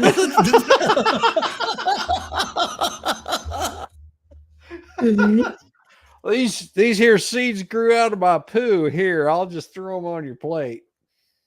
Oh my god! Here's a hippie kibble. They look like they're edible. I found these berries in the woods. I love her choice of shots for this. I mean, it's almost like AI picked it. It was like so good. Hey, I gotta see it again. Although it was beautiful to see such kind souls feeding people for free.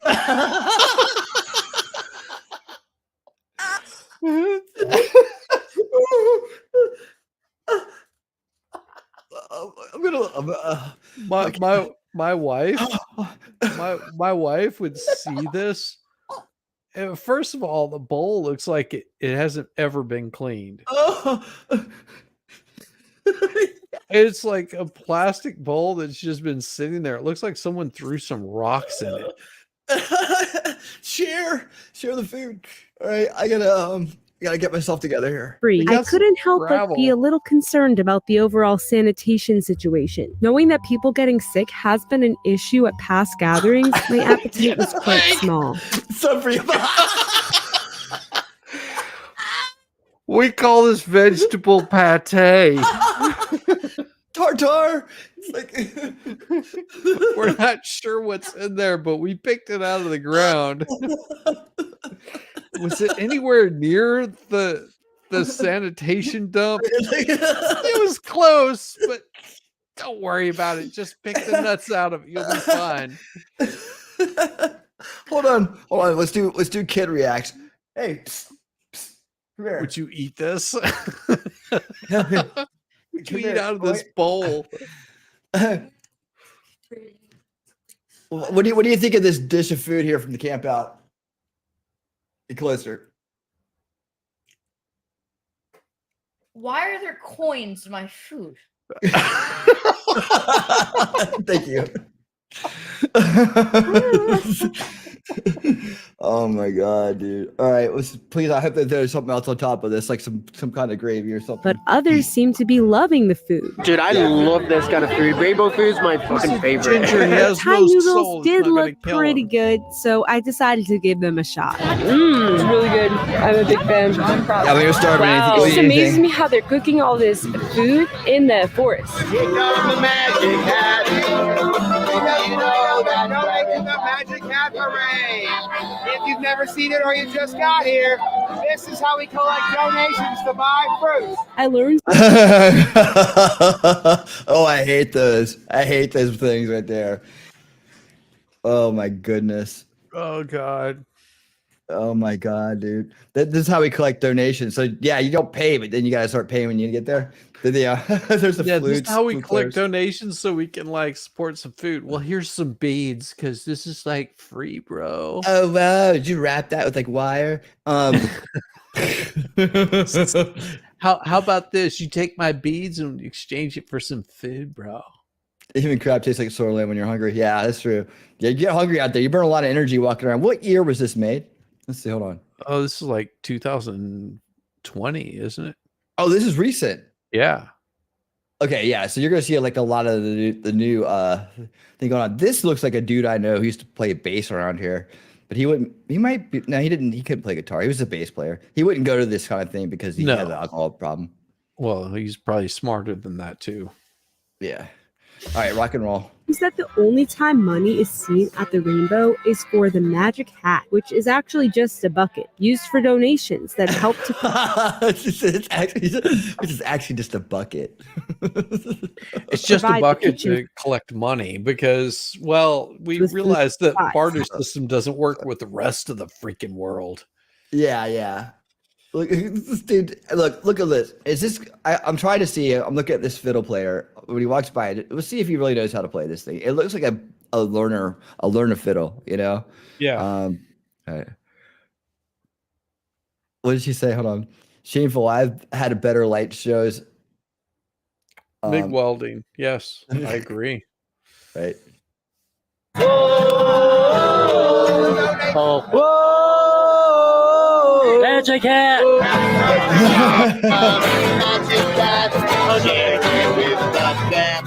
What are we doing now? Next, we serve the Kool-Aid. What's in the Kool-Aid? Just love. Are you gonna drink the Kool-Aid, Rich? I don't know. Maybe I'll let you try it first. Smart man. This rat race consumer. Oh my God. Is that Michael Malloy? For 50 years, the rainbow tradition on the 4th of July has been a collective vow of silence, starting at sunrise and lasting until noon. But as we made our way to the main meadow for the festivities, it was apparent that not everyone was participating in the silent prayer. Shut up. Go away. You go back. I am home. This is my home, right here in the woods. You don't live here. You don't live here. You live somewhere in a city, motherfucker. So fuck off. I am home. You are not. Luckily, some people There you go. That's there's the that's what they sound like when you're not trying to make it look cool. Yeah. They have some serious attitudes. The one, hey, what's up, sweet? They have some serious attitudes, like and very, very quick to anger, quick to trigger.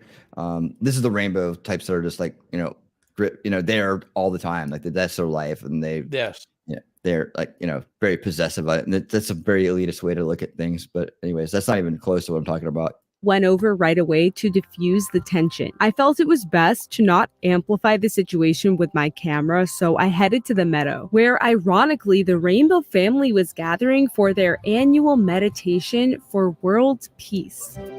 Meow.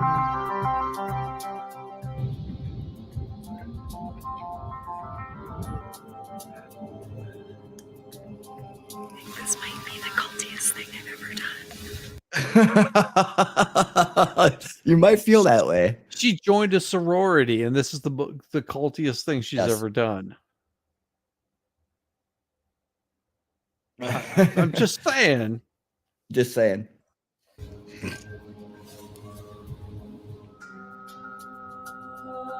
But you know what? I mean, yeah, but then this is like religious cult, and the sorority fraternity thing is not really based on religion, right?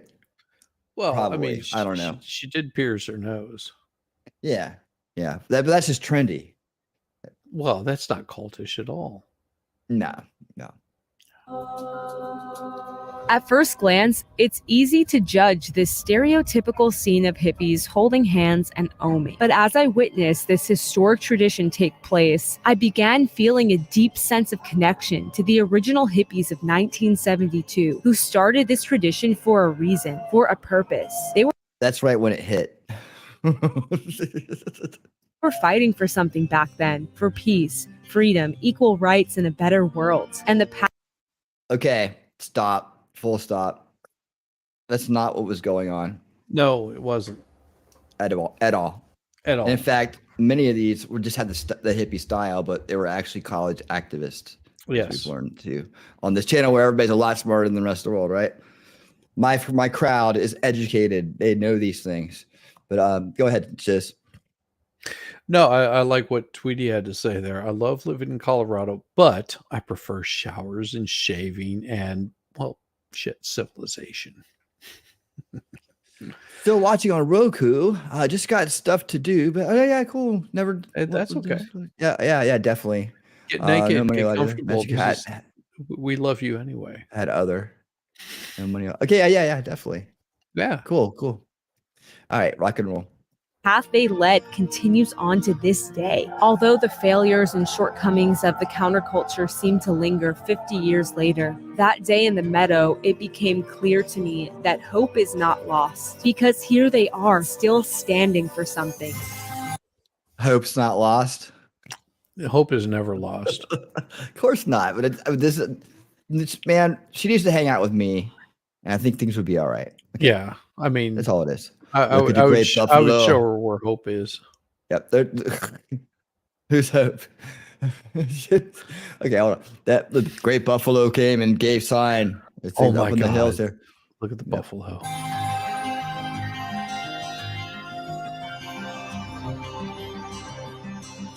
I mean, could she have played some hippie music? No, she's Just a got to little have bit. her. She's got to have her drone flying over the whole thing. Nobody didn't like, nobody was worried about the drone, right?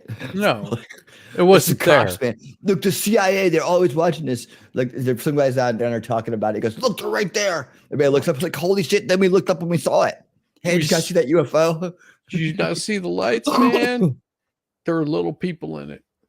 Yeah, you just like sneak out in the middle of the field at night and start launching those Japanese lanterns, whatever, up in the air. Well, Like, that's actually pretty common in Vietnamese culture, which I didn't know, which was pretty cool. One of my buddies, that's how he celebrated his marriage. Was both of them lit a lantern, and because the heat helps rise it and lift it, and it'll actually set on fire and burst into flames, which is pretty yeah, cool too. I know, bro. You wouldn't be hey, Madcore, I'll see you if you screenshots. You wouldn't imagine what's going on with the analytics behind here. Hey, crazy numbers coming from an external source. So I don't know what to say about that. My brother from the land down under. We create this field of energy that is noticeable, and that energy is just how we treat one another. There's a timelessness in this field that we create. I mean, this is a place of welcome, a prayer for peace in the world. We are all family.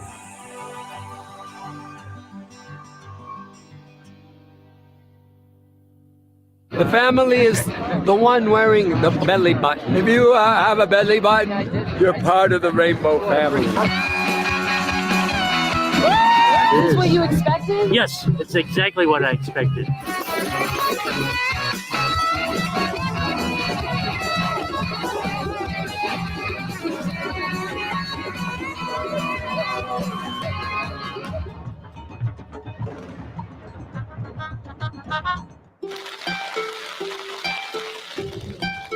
Rich, how are you feeling about leaving? I'm gonna miss this place. It was an adventure, memory of a lifetime. Right, Alex? No, I'll never. Congratulations! I forget can't wait to this, see truly. get back to my One of the bed. wilder things that I've done in my day.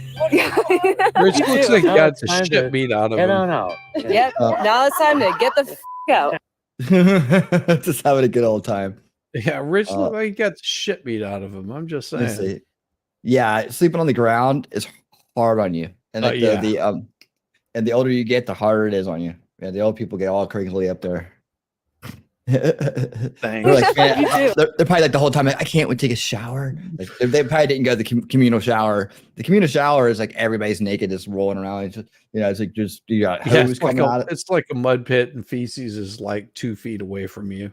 Yeah, it's good times. Good times indeed. Now it's time to head on out. Yep. Now it's time to get the out. We spent a total of 3 full days and 4 nights at the gathering, and by the end, we were all pretty rainbowed out. The 3 days and 4 nights is just fun. You got there Friday night, stayed through, and you Yeah. left on. And there's people that do this for weeks on end. Yeah. Mm-hmm. Like the ginger that they showed, he'd been there like just wandering from food place to food place. Yeah. And he's like, damn, I can't believe I'm sitting next to the hottest girl here. Yeah. And you know what? If I play my cards right, I guarantee I can hit it. Yep. This depends on how much she parties and whether she got a boyfriend at home or something. But it just depends. Even if she does have a boyfriend at home, what's he gonna say? She's here and he's there. Yeah, should have come with her. Shouldn't have left her. Shouldn't have left her with Rich. Yeah. We all know what Rich gets. We all know what Rich is into. Yeah. But Rich was hitting it the whole time. Oh, Rich was like totally just all up in there.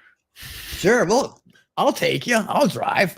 Sure, I'll drive. Hey, if you ever heard of this thing that helps keep the driver awake, it's called Roadhead. It's awesome.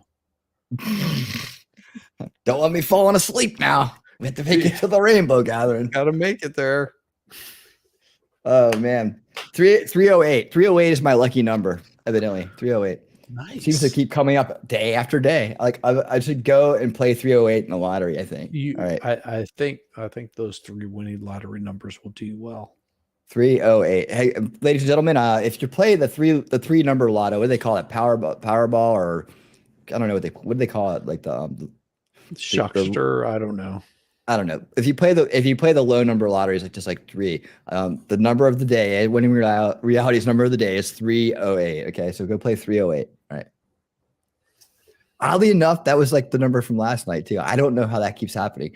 I wonder if there's like a little angel out there, like he's making things happen. And I don't know. I haven't met him yet, but I'm going to.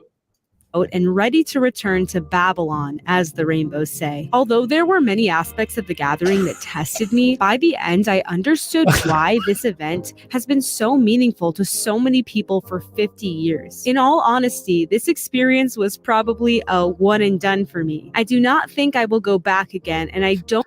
Are you sure? You see her like hurling. Did she cut that out? It was just like she was over there. Oh God.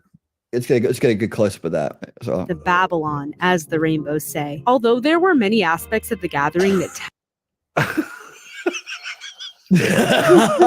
Aw, I hold her hair for her. tested me. By the looks end, like a I girl that ate understood too many shrooms. Yeah. Yeah. She's like, I'll try it. It's like, oh, totally drink the tea. The tea looks so delicious. It's like, oh God, you're so pretty. Always sleep in SUVs when camping. So Scorpion in Utah, which ended my tent. And there was a moose. Yep. Look out for moose. We'll look out for moose. You never know. Let's see. Shizzy, my nose and tongue are what? Hold on. Shizzy, my nose and tongue and other parts are pierced. Sounds like so is my nose. My septum is pierced also, and so I have what 1, 2, 3, like 10 piercings on my ears. But see, I stopped wearing those because whenever you work around battery operated vehicles like hybrids, 50,000 volts going through your body with piercings, you just tend to take that shit out.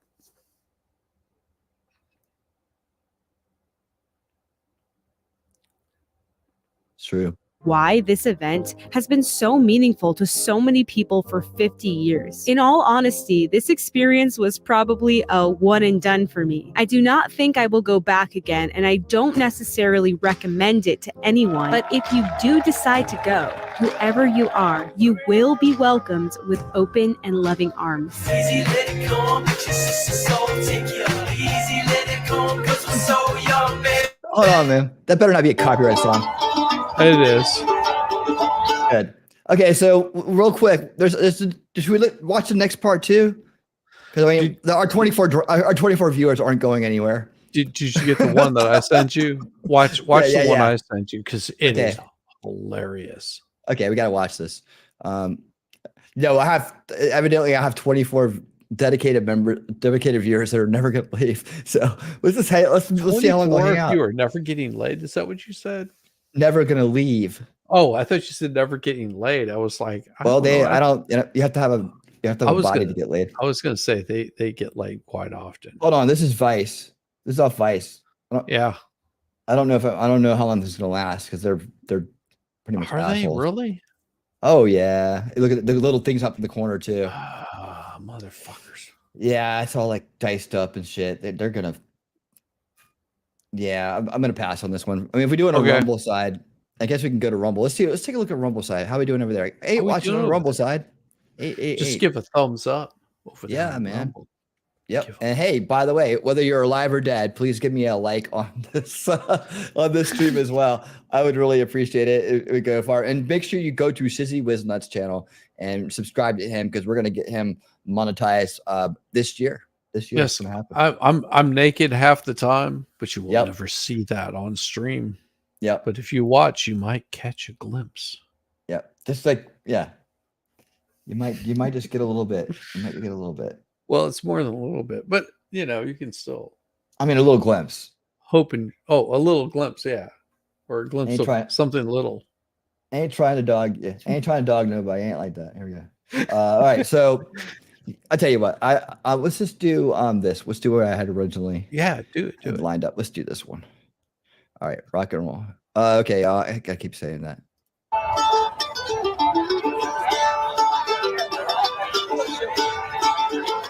Oh yeah, and for context, 2022 Deadlight. I'm not. This is in Philly. Philly's got a good scene for this kind of stuff. So here's the carryover, right? Here's the in between. This is the show scene. I call it the show scene. It's not connected to Rainbow, but it isn't. People from Rainbow would come to do this, and they might spend their time when Rainbow's not going on, following the band around from place to place, living in a car, doing the same kind of thing they're doing, but as nomads, right? And then they'll stop by another house. Oh, I know so-and-so in this town. They come by, drop some things off for them, get to stay there for a while, and then either get kicked out or leave on their own, right? It's usually how it works. Yeah.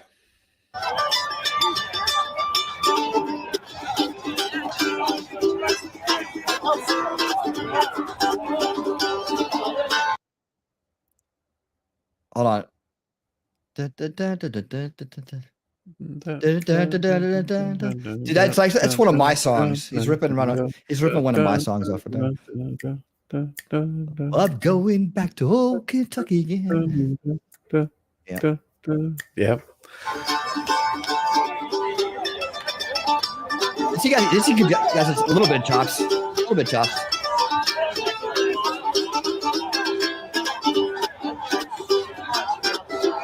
I missed that part.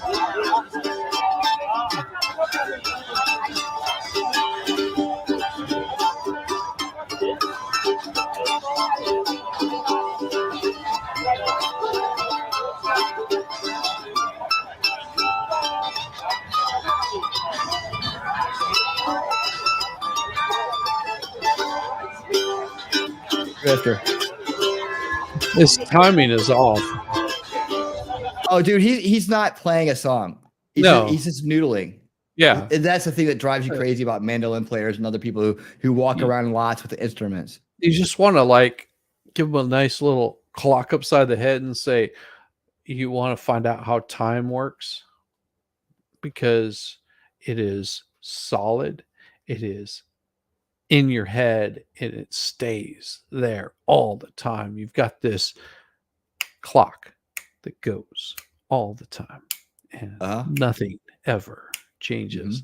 I could say a million things over it and it would still be that same spot. It's just right there. It's the groove. It's where you got to be. And he's not there. And I could sit here and talk all night and I guarantee you I would still never lose the time. Nope. Because the time, it's like this metrodome that just kicks inside your head, and that guy has none of it. He has no soul. Nope, gotta have it. It's tough. Hey Heidi, thank you for being here tonight. If you're going to bed, thank you for being here. If you want to catch the rest of it, it'll be on replay. Again, thank you so much for being here, and we'll see you next time, huh? All right, so on with the show. Yeah, solid 24. Here we go.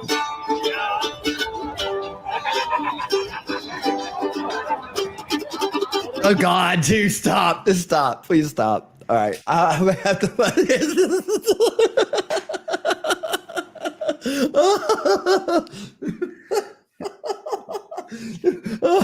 He slows down, he speeds up. He slows down, he speeds up. Wow, you're so talented. Oh, you must masturbate in your mother's bedroom.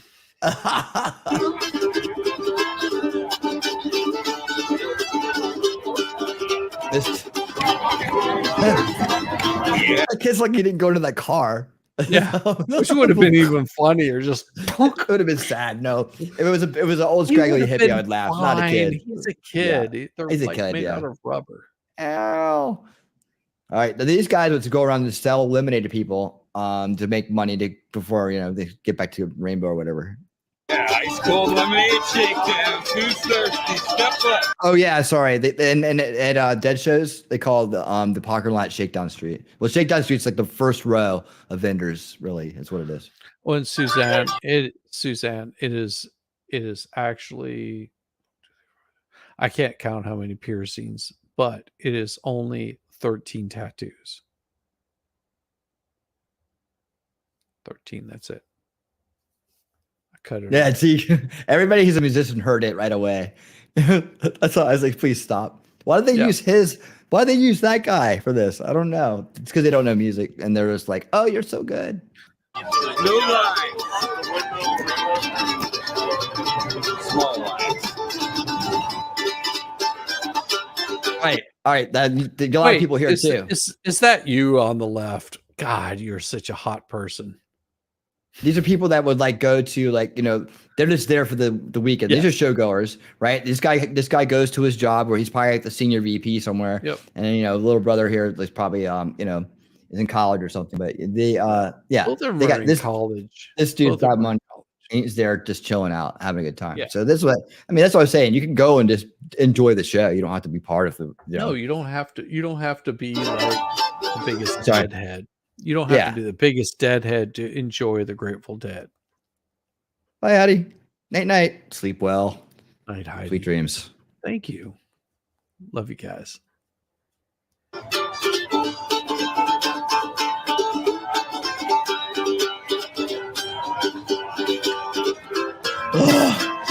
It's painful. Yeah, it's over. Yeah, there we go. Yeah, there we go. Okay, now go put it down. Yeah, man. Go put it down. All right. Soft for now. Okay. Change laws to make new society. All right. This is a long kind of thing right here.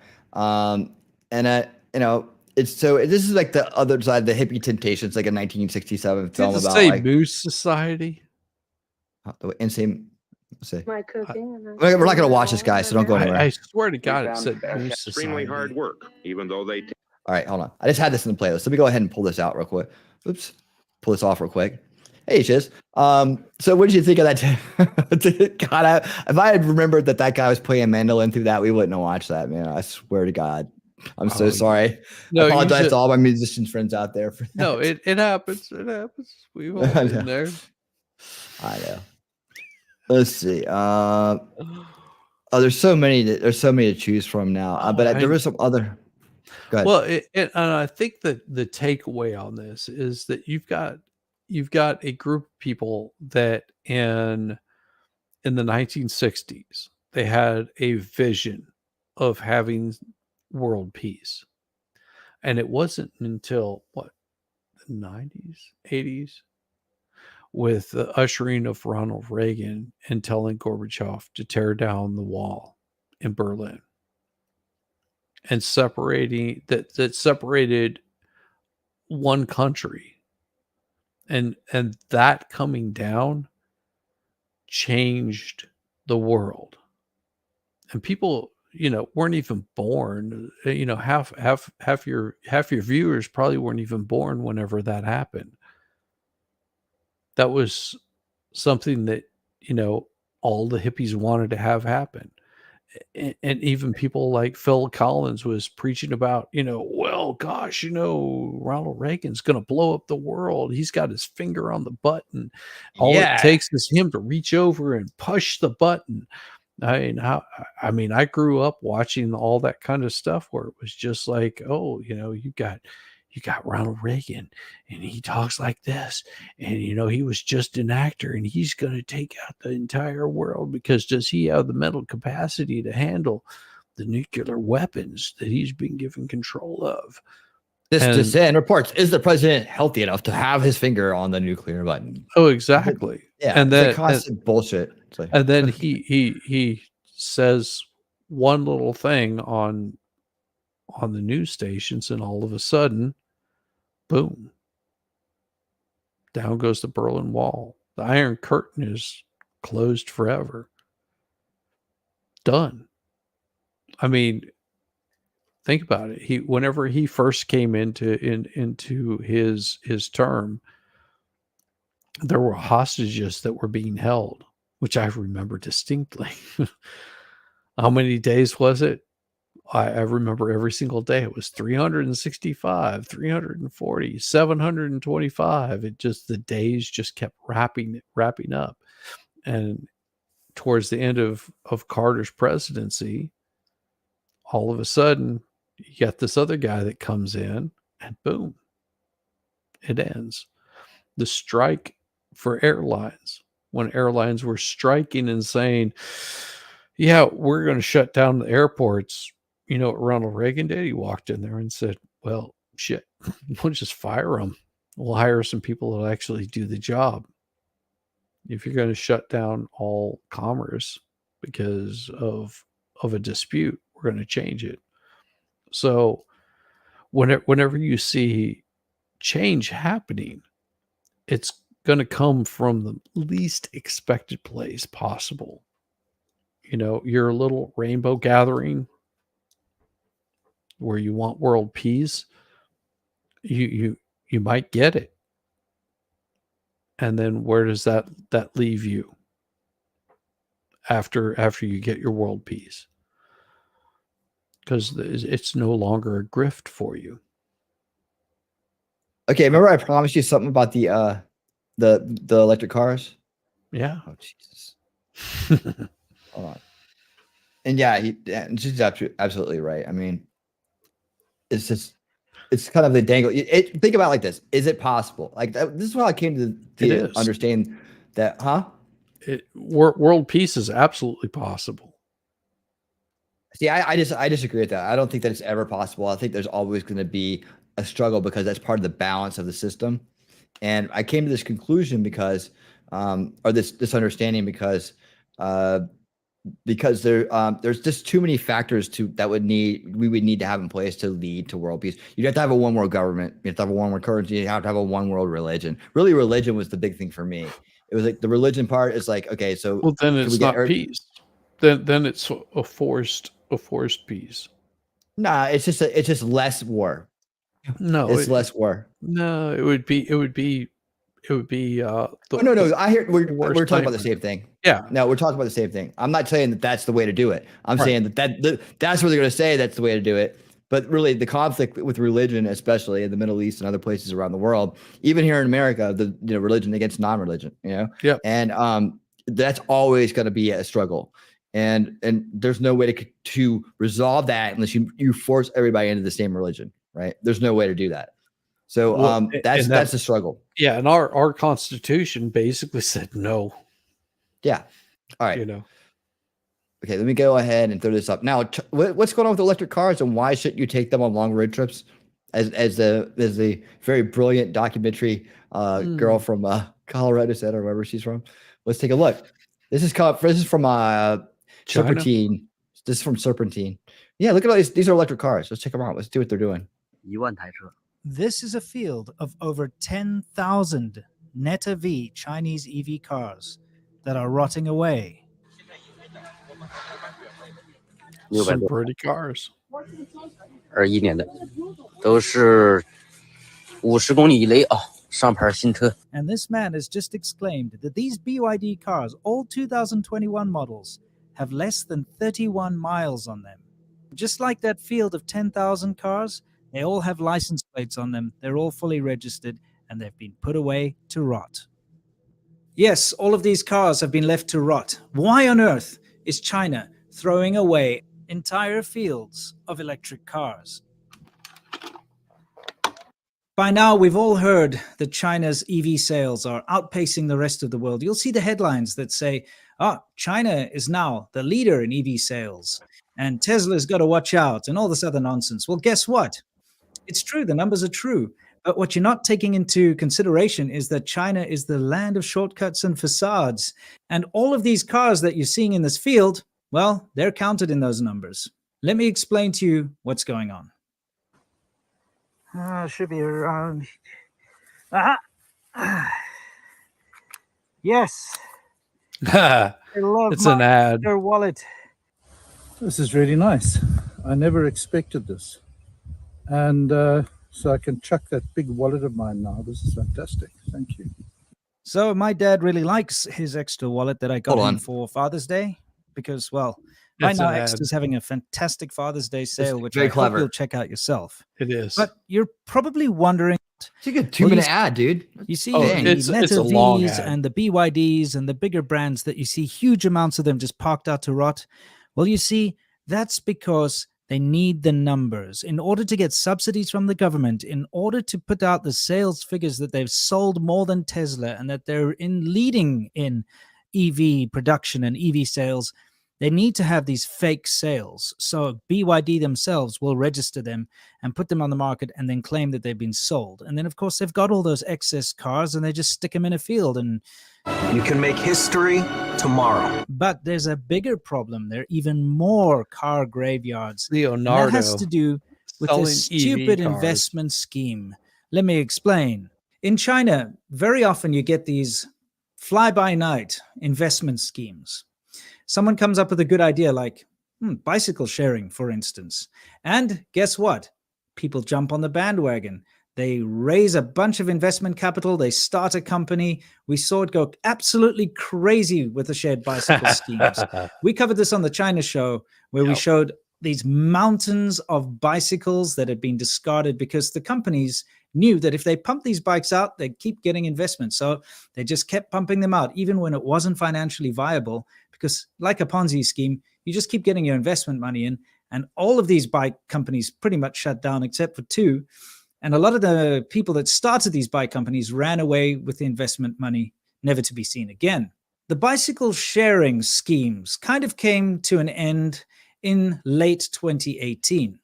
And then suddenly, and because the bicycle sharing investment scheme had now disappeared, people stepped in with a new investment scheme for shared vehicles. And this time it was for electric cars. Now, there's this fantastic video, which I'm going to link below in the description. You can see it in the background here. But there's a documentary filmmaker who went and took drone footage of the shared bikes. And he made this video called No Place to Place in 2018, where he showed all of these massive mountains of the shared bike failures. But he then went in 2019 to film the fields of abandoned electric vehicles. So this is No Place to Place 2. And what you're seeing are these fields of shared cars. You see, the idea, like shared bicycles, would be that you have an app. And if you need a car, you can look in your app and see, oh, there's a shared car nearby, a shared electric vehicle. And you go and you unlock it with your app and you can drive to your destination and then lock it again. It's actually a very nice idea. Yes, it's not a bad idea at all. But of course, because it's all a money grab and it's a ridiculous scheme and a Ponzi scheme type situation in China, they just pump these things out without doing proper market research, without actually seeing if it was viable or not. And so the end result is fields and fields of thousands of hundreds of thousands of abandoned vehicles that are now going to rot. Now, and by the way, if you don't know who this is one of the two YouTubers that broke the Chinese wall, if you will. Yes. These guys are phenomenal.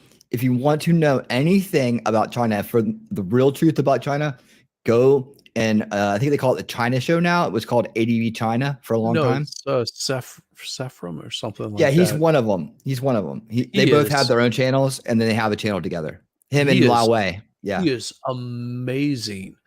And he, especially whenever he talks about how he ended up in China in the first place and got out of it too. and got out of it. Lao Wei had a crazy story about escaping China. Oh man, yeah, it was scary, dude. Oh Jesus. Anyways, back to what you're saying, Shiz. No, this reminds me of the airbag recalls for Honda, because we had 3 or 4 parking lots of cars that were parked that we were just waiting on airbags to come in for. I mean, that's about a quarter of what they're showing for these EV vehicles that we're waiting on airbags for the Takata airbags to come in. And basically they made all the cars inoperable. They said, no, nobody can drive these things.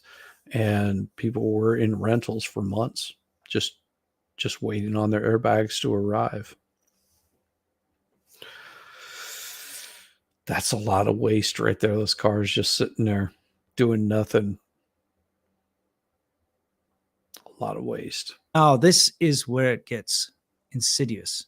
These cars are electric vehicles. And that means they have batteries in them. So not only have you created a lot of waste by developing cars that are not going to be used and that are going to be left to rot, I mean, steel and glass and liquids and chemicals and all the rest that goes into it, but the batteries, everybody knows that these electric batteries that are used in electric vehicles are incredibly complicated and require a lot of very dangerous mining and chemical processes to create. There are human rights atrocities attached to making these batteries, if you want to look into it, child labor, slave labor, that kind of thing. But the detriment to the earth in mining all of these chemicals and all of the materials needed to create these electric vehicle batteries is just insane. So now you've created all of this environmental damage to make these cars, and then you just let them rot in a field. And of course, now they're going to create even more environmental damage because they're going to sit there for however long with all of these chemicals and batteries in them and all the rest of it. And they're going to pollute the environment further. Yep. There you go. That's for the most part what he's talking about. And we'll listen to the rest of it. Here you go. So it's like a double whammy. Not only have you damaged the environment making them, but now you're damaging the environment by discarding them. And this is where China tricks everyone. You see, you hear about their great green initiatives, this being one of them. Oh, look, China's really pushing forward in renewable energy and electric cars. And if you just read headlines and you look at the numbers, it's... Good night, Rabbit. Thank you so much for everything tonight. Thank you for all you do. Yes, thank you so much. Etc. You would think China's doing a very good job. But what you're not seeing is the fact that China is actually destroying the earth at a rate never before seen. So you have to look past the facade, and people still don't seem to get this. China is an opaque country. They block all of this information from the rest of the world. You would not be able to just see this. If a company does something like this in the West, you bet your bottom dollar there's going to be a lot of eyes on it. A lot of big news outlets will cover this. There will be, heads will roll. People will have to reply to this. The companies would have to pay some kind of a fine for damaging the environment or for doing bad things like this, like an oil spill or something like that. We know that there are ways to deal with these things, but because we don't see these things in China, nothing gets done. These massive fields of electric cars just sit there rotting. China's green technology initiatives that you keep hearing about are mostly bullshit and a smokescreen to hide the fact that they're doing all sorts of environmental crimes. And remember, it's all about turning a profit. It's not about saving the environment or anything like that. It's a propaganda push and it's a money grab. They want your investment. They'll say, hey, look, invest in China, invest in these green initiatives. You feel good, you go and invest your money. It's being used for wasteful projects like this that really damage the earth. So think twice before investing in China.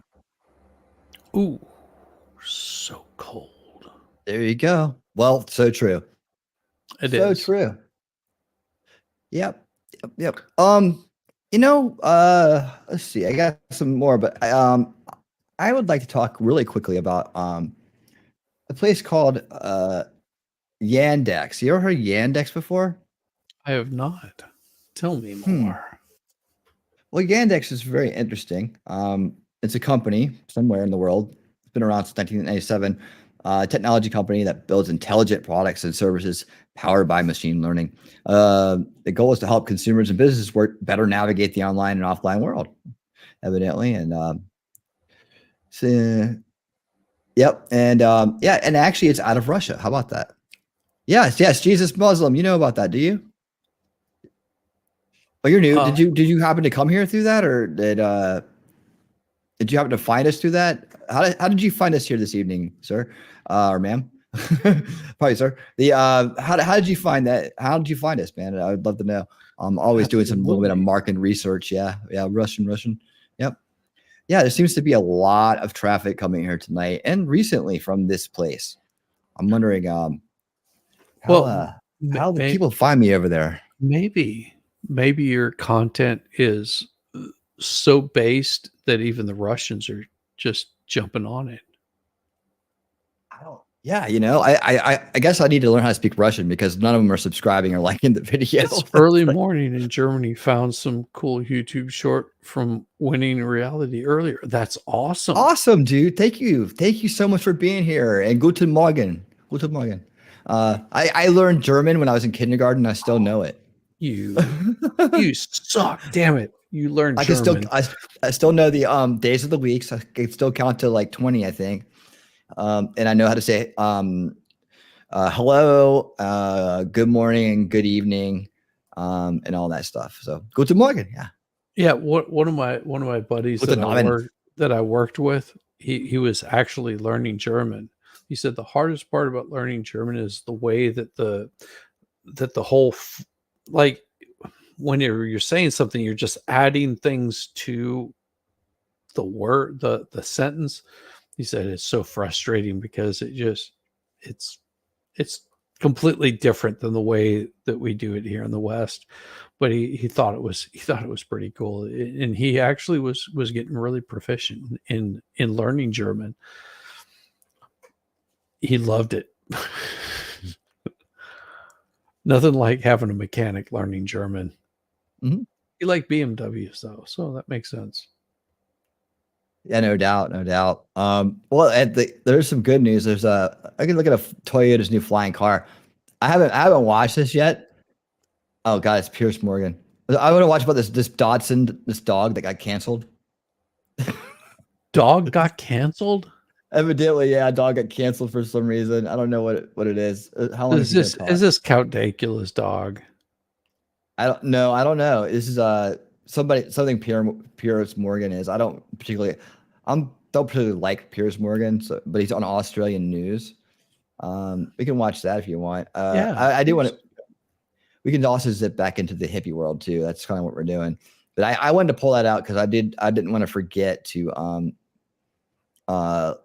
do that, like to show that stuff. Yeah. So there's your electric cars, right? Don't take them on long road trips, and they're not going to help the earth. I have to say that. Oh, I also have the ultimate 432 hertz versus 440 hertz conspiracy in comparison. I haven't watched that either, but it's a good music one. Yeah, that would be a good one. You guys interested in that? I like that 6K range where it just will blast out your eardrums without you knowing it. Mm-hmm. A lot of people don't know that that English is called Lower German, or was called Lower German at one time. Oh, great! German used to be the language of poets and thinkers. Mm-hmm. That's my cousin. My cousin learned German in 8th grade. He's a civil engineer. Different story. We can watch that. I do have more. Oh yeah, I did have more. Where's it at? I actually didn't save it. I did have more. I wanted to do rainbow, like modern day gathering. Ooh. Yeah. I mean, they ran into all kinds of like really legal issues, and because that's been ready to go on right now. It's probably going on right now as we're doing this. Yeah. I mean, but you won't hear about it right away. I mean, there's sort of that underground kind of Tea Party group. Oh, I'm talking about the rainbow gathering. Yeah, that's what I mean. Oh, they're like Tea Partiers. Right? No, they're not. they hate the group. I tried to promote Ron Paul in that scene, and people tolerated me, but they didn't really. They didn't really get it. They didn't get it. But anyways, no. So this is actually this is a couple hours old. Let's find out what's going on here. Hello. Hi. This year's Rainbow Gathering in 2023 will be in New Hampshire in the White Mountain National Forest. They give directions from Lancaster or Berlin. It's somewhere. Oh wait, this guy's just gonna talk the whole time, isn't it? Never mind. Sorry, I thought I would have more. Yeah, he's just giving directions how to get there. Well, there you go. Now you know if you guys want to know how to get there and go to New Hampshire for this. Happy to hook you up with the link. There you go.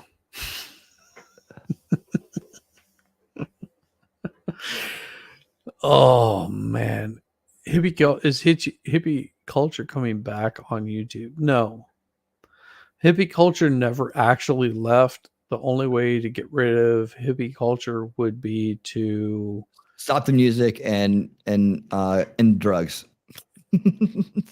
Good luck with that. Yeah. It's never going to happen. I was going to say the only way to get rid of hippie culture would be like a severe nuclear holocaust, because everybody would pretty much just be fighting for their own lives. But yeah, he's right. You know, get rid of the music and drugs, and well, you've eliminated the hippie culture. Mm-hmm. Yeah, because when you have nothing left to do, you know, all the rest of the stuff kind of ends. Well, and that was an interesting thing that I learned about, oh geez, years ago, that whenever the economy sort of goes to crap, entertainment increases. Yeah. Yeah.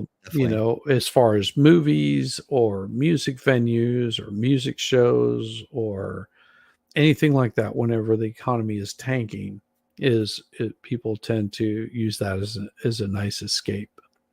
Yeah, there's actually a fund out there that you can invest in called the Vice Fund, and that is like all vices and like like alcohol, whatever, right? Nowadays it would include a lot of other things, but yeah, that all is always a safe investment, and like I said, when things get bad, that stock tends to rise. So, smart investing. We're not investment advisors. We're not accountants.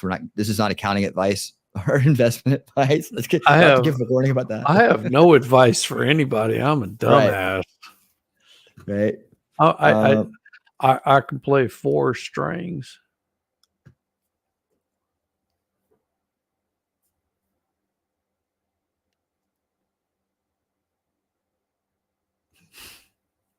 He got muted. I think you got muted, brother. All right. Oh no, I'm good. I'm just like, I think we've seen a lot of this already. Like, I'm looking at the different things I have. I think everybody got a pretty good idea of what's going on there. Does everybody understand the rainbow group? Yeah. Okay. So let's talk a little bit about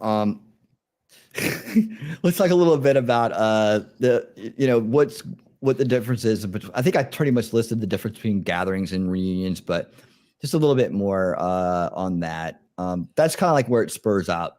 So you have the showgoers, you have the rainbow gathering people, you have the reunion type people, generally just musicians and people that are close with musicians, and it's exclusive. You have to pay to go to it. It's on private land, and there are a lot of the same things go on. There's a lot more music, and there's a lot less of the I don't know, glorifying or not glorifying, just like reveling in themselves, I guess. It's more about the music there and that scene. And that's kind of a spur of the jam band scene. So if you go to the jam band scene around our grassroots music scene, whatever you want to call it, around this area, you'll run into a lot of people that are part of the reunion, and then a lot of people that probably go to gatherings, right? But it's kind of like a big kind of like bubble that kind of sinks in and gets smaller as you go. But you can enjoy the music without having to be involved in something as deep as a reunion or a gathering, right? So it's still a good time. It's still a good party. If you like those, you'll have a good time doing it. But for most people, they'd rather spend their time and their money doing other things, more productive. I can tell you, spending time watching your kids do things is a hell of a lot more fun than anything I'm showing you tonight. And 100%, and a lot more meaningful.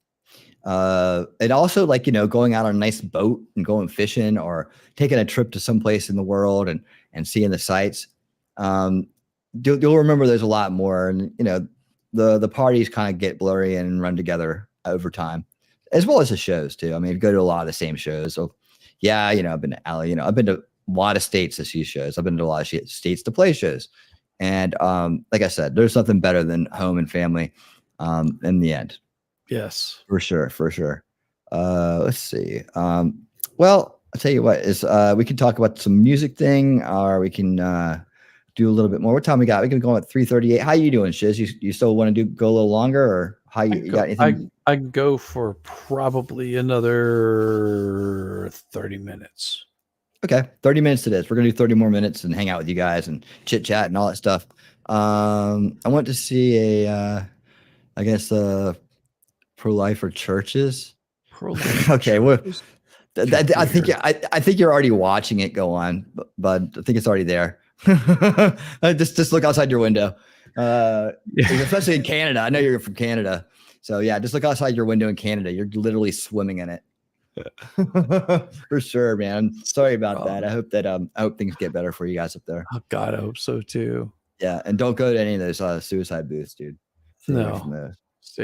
I'm not supposed to say that. I'm supposed to say self-ending or I don't know. What's the stupid word we're supposed to use so we don't get in trouble? You know what? I gave up on trying to speak the language of stupidity. Yeah. You know, when everybody was talking about Pride Month, which it's over. It is over. And you know, it happened so quickly that nobody even noticed. Yeah, there was all the news about it this year. At least the bigger news that I saw was about how people were rejecting it and all the controversy around it. So it's on the down decline, and I think within our immediate lifetime, I guess, or shortly, it'll be not a thing. And the thing is I don't think anybody has a problem with. Well, I'm sure there are some religious fanatics that might have a problem with it, but most people in general don't really care what happens in the bedroom. I mean, I've never seen anybody say, "Hey, well, you need to tell me what's happening in your bedroom," kind of issue, because that's just a little weird and creepy. Truth be told, that's a little weird and creepy. And then whenever you get people that try to force it upon other people, whether it be, religious right, or you've got your, homosexuals or whatever it might be, whenever you're forcing it upon other people, it gets rejected. The religious right, especially. I mean, think about what was that big movie whenever we were growing up? It was Footloose, where it was God, yeah. It's like, oh my God, kids are going to be dancing. It turns into sex, and next thing you know, like we're having kids out of wedlock. People rejected that kind of attitude drastically. They were just like, yeah, that's not what we're into. That's not the thing. I want to share a picture with you because it's pretty cool. Okay. And it's actually a few pictures. So give me just a second. Here we go. Check this out. So this is a lake in Italy. And this lovely couple right here, they're talking, in Italian, and they're explaining that it is a Sunday morning. And you know what they're doing on a Sunday morning? This is their church. This is their religion. And they come out here and they gather fish. That's what they do. That's what they did on a Sunday morning. They came out. This cooler right here is actually filled with perch. And you can see in the picture, in his net, he's got a bunch of perch in his net. And if you're wondering, oh, nasty lake, the guide that we had reached in to the water, took a cup, scooped it in there, and held it up. And the water was just as clear as any regular drinking water. She said, you can actually drink this water, because they're in this massive lake that was built long before even the birth of Jesus Christ. This massive lake has been here for such a long time, and the water is just pure, clean. And we actually went swimming in this. It is refreshing. But they were out there on a Sunday just fishing, because that's what they would do. So total that's wild, man.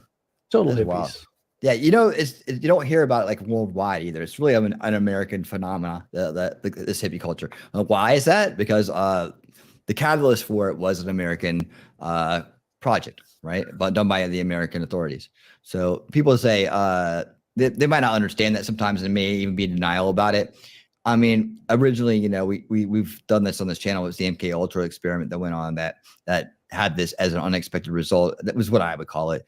And so, that happened here, and did it happen in Canada? I think there's definitely a little bit of a spillover in Canada as well. But you look around the world, and you don't see this phenomenon anywhere else. Well, really. do you think there? You think it spilled over from a lot of the Americans leaving the U.S. to avoid the draft?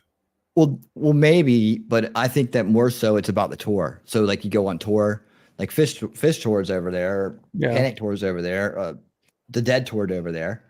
There's a whole CD collection of dead stuff from the Europe tour. So it's just picked up because people dig the music. It's fun. It's a good time. So yeah, that's all it is.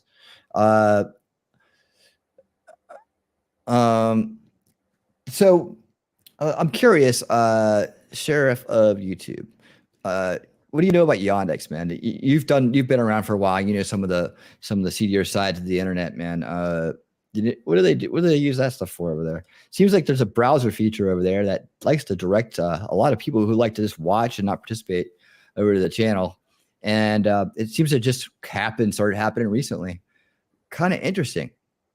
I mean, I'm not saying that there's not people looking into this, but I'm just saying I'm just curious. I just don't know. Maybe you've come across it before in some of your the different things you've been involved in, and some of the different people you've had some events with, and I know you have some experience in that area. So if you happen to know anything, just throw me a little note. I'd appreciate it. I'm just like I said, it's just a little investigation. Kind of curious. Okay, so next, let's take a look at this. Let's take a look at this music one. I think it's really interesting, and definitely the person to watch it with, right? So let me go find that. Love me my music. Yeah, it took me about a day to solve this mystery. I'm kind of happy with that. Yandex is Russian. Yep, I do see that. And I told you I had this all of a sudden like this this big spike in interest from Russia. It's crazy. I just traced it back. It's called following the signal. It's a basic root cause analysis technique that I've been doing for over 30 years. Let's see this one right here. This is interesting. Okay, so this is going to be this guy. This guy seems very interesting. Let me pull this up here. We're going to learn about why the big conspiracy. And then if you don't know about this, Shiz, do you have any background on this? I can talk a little bit to it. I have no background on it. Okay, the conspiracy is that the natural hertz or frequency for music was like 440, and it was changed to 432 to not sound good to the ear, so people would get anxious from it or something. This guy will probably explain it better, so let me pull him up. There's some kind of conspiracy belief that people changed this the frequency on purpose to make people not like classical music or music that's more musical. But it's so soothing. Yeah, I mean, if you ever heard, I know a guy who plays keyboard at 440, and it's like or 430. I get them backwards sometimes. Yeah. X-Files theme. Oh, good, Corey. Thanks, man. Yeah, I'd love to talk, man. Bodies, our thoughts, and our society. When that music is based upon a tuning standard, purposely removed from the natural harmonics found in the sacred numbers and the Fibonacci series of nature, the result may be the psychic poisoning. One second. That's not what's going on, Suzanne. I'll show you the screenshots later, but it has anybody tries to explain it is trying to explain it with the algorithm, or even YouTube's like just I had to like push up the ladder for this. All I can say is we'll talk offline because we hang out, and I'll go into detail with you about that. The mass mind of humanity.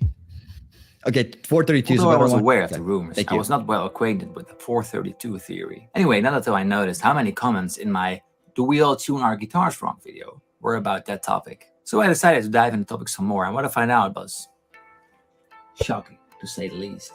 So to start at the beginning, that's hilarious. The frequency of I love it. of middle C, and nowadays serves as a tuning standard for musical pitch. Hertz is a unit meaning per second, so it refers to 440 vibrations in 1 second. Until the 19th century, there was no coordinated effort to standardize the pitch, and all the levels varied widely. Different countries tuned differently, and it even varied from city to city. Until the 1500s, the A was somewhere between 400 and 500 Hz. In the era of Bach, the A was tuned to 4 and 15 Hz. So at this day, quite a few musicians performing Bach or other Baroque music are tuning to A is 415, which is 1 semitone lower than what we use nowadays. During the classical period, the pitch was raised to 430, very close to 432. For example, a lot of Mozart's work is being performed in 432, and he was a Freemason. Just do the math. With the world getting more mobile and technology was evolving, everyone felt the need to settle on a standard pitch. In 1859, the French government passed a law which set the A at 435. This was the first attempt to standardize pitch at such scale. It became quite a popular pitch standard outside France as well. Around 1900, there was a British attempt for fixing the A at 439. And in the 1930s, the broadcasting industry made a push towards the total standardization of A at 440 in Europe and in North America. Success was achieved in 1939 at an international conference in London. They recommended that the A above middle C was set at 440 Hz, now known as concert pitch. Whilst researching this, I found two main differences in schools of thought: the pro-432 movement and the anti-440 movement. On one side, there's belief among some that 432 is more in harmony with the universe. When playing 432, the C is close to 256, a frequency very connected to 8 Hz, which is called the heartbeat of the Earth, better known as Schumann resonance. There are peaks in extremely low frequency of the electromagnetic field of the Earth and resonate roughly at 7.83 Hz.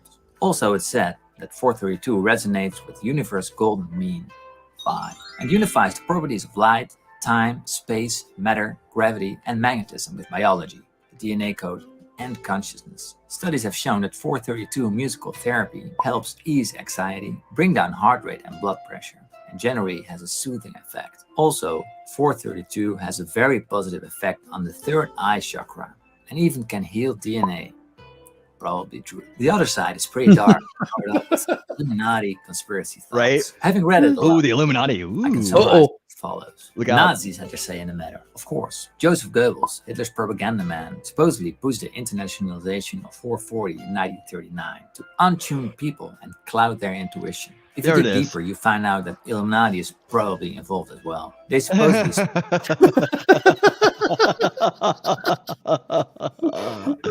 this is so good. I know, he's hilarious. I love the deadpan on this too. He's nailing it. That is so hilarious. Oh my god. sponsored Goebbels to promote the adoption of 440 standard. The Rockefellers, the Rothschilds, everyone is involved. But I'm still a bit skeptic. The problem I got with it is this. It is all measured on the basis of a second, Hertz. What's so special about a second? A second is not something divine. It is something we all decided to use as a standard system to define time. And it all dates back to the Babylonians, who used the sexagesimal system, counting to 60s. The use of 12 subdivisions for day and night, 60 for hours and minutes, turns out to be more useful than tens and hundreds. So we use seconds because it comes in handy, not because there is something universally connected to the time it takes for 1 second to pass. Okay, now it's time for some music. I'm playing songs in different keys, because it's very well possible that one different song can sound better if it's tuned down slightly or tuned up. But without any bias from me, I'm very excited what you think sounds better. It may sound awkward changing back and forth between 432 and 440, but if it's really true that 432 resonates with the universe and heals DNA, then I'm sure it won't be a problem.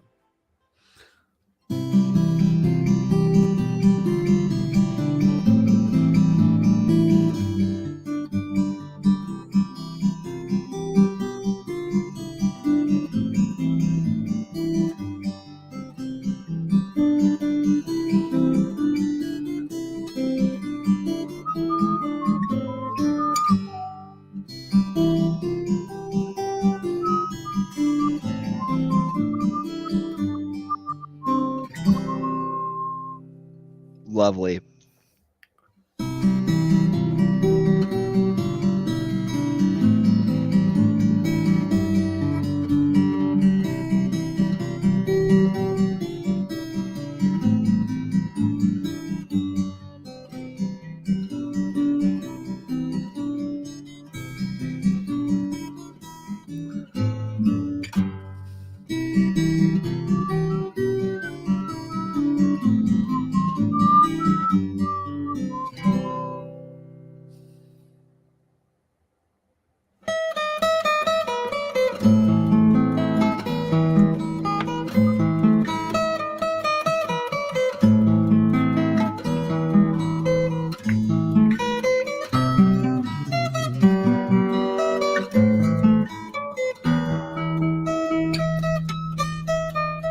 It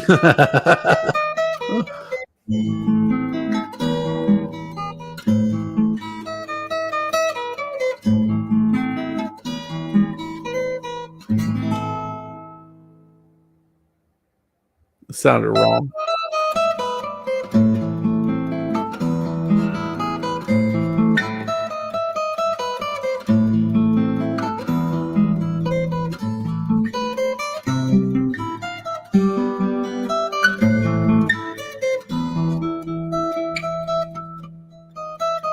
Messed up in the same spot. You stop practicing.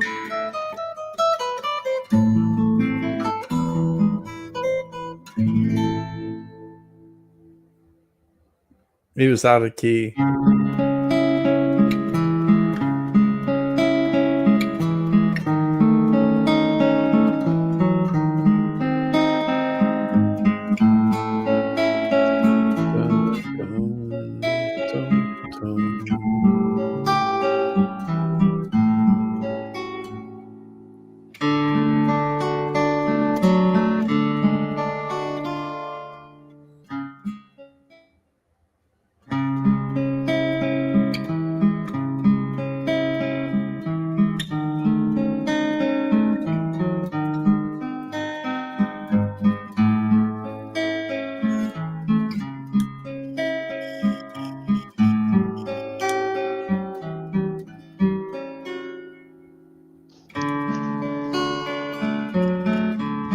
What do you think, dude? Any difference there? Yes, there is. You want me to tell you what the difference is? Oh, dude, now he plays something cool right when I stop it. Well, the difference is the stuff that he has in 440 is actually out of tune. Yeah. I heard it too. His guitar is out of tune. Yeah. So it's going to sound a little bit funky and off because, well, although he may have one string tuned to 440, which would be his A string, the rest of his strings are slightly out of tune, so it sounds off. Yeah. Yeah, I agree. But you know, as far as the whole conspiracy of changing it, I don't see any difference in it. let's see what he has to say. A final word. I personally believe that changing to 432 doesn't let a different part of the universe vibrate. First, hertz. It's all based on seconds, which is so arbitrary. Second, playing in a different key would make the 432 frequency pretty irrelevant. When you play in B, C sharp, or G sharp, the 432 frequency isn't that present at all. There wouldn't be much left of the 256 hertz, the heartbeat of the earth. And third, when playing an instrument, you never hear one frequency resonating. It's always a peak of multiple frequencies. Here's the peak of A at 432. We need Grimspar for this. And this is the one at 440.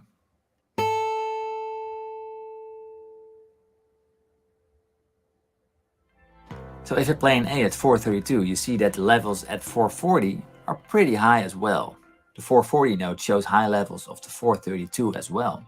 Dr. Imudo did words with water. So I remember that. That's from What the Bleep Do We Know? I remember that. Yeah, that's awesome. Of course, the 432 is more prominent, but considering there's an entire band or orchestra playing, the entire spectrum is going to be pretty filled up. Let's take a look at the waveform of this so-called 432 Hertz DNA healing, chakra cleansing, meditation, relaxing music. You see the peaks, they aren't even around 432 or 256. I hear you, digital.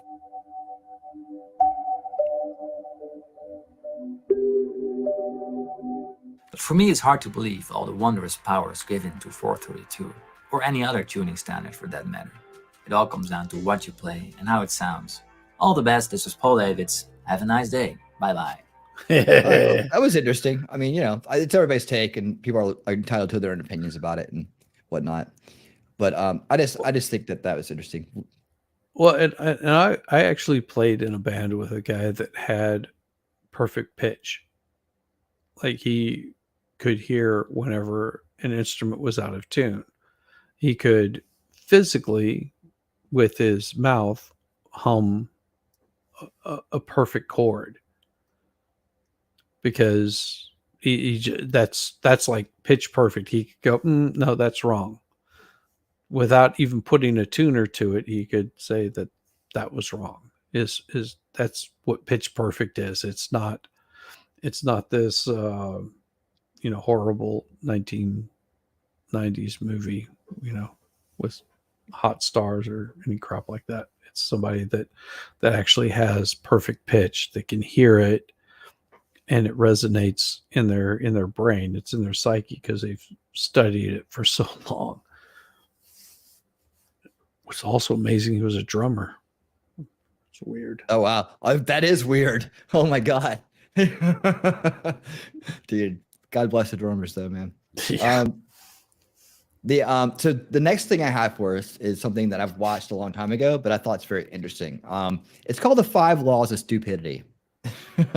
I am eligible for breaking every single one of them. All right. Hey man, if you guys are out there and enjoyed the content, make sure you drop a like, and thank you for being here. Also, for all the Russian bots out there, if you're programmed to do so, please leave a like too. Well, I mean, it's gonna get erased in 48 hours anyways. But make sure you hit that like button in 440 or 432. Just make sure that you hit it. There you go. All right, here we go. The 5 Laws of Stupidity. Hopefully this isn't copyrighted. You're listening to The Voluntary Life, where you can hear ideas for finding freedom in an unfree world. Visit thevoluntarylife.com to connect with the Nice show ad. and hear all past episodes. Here's your host, Jake.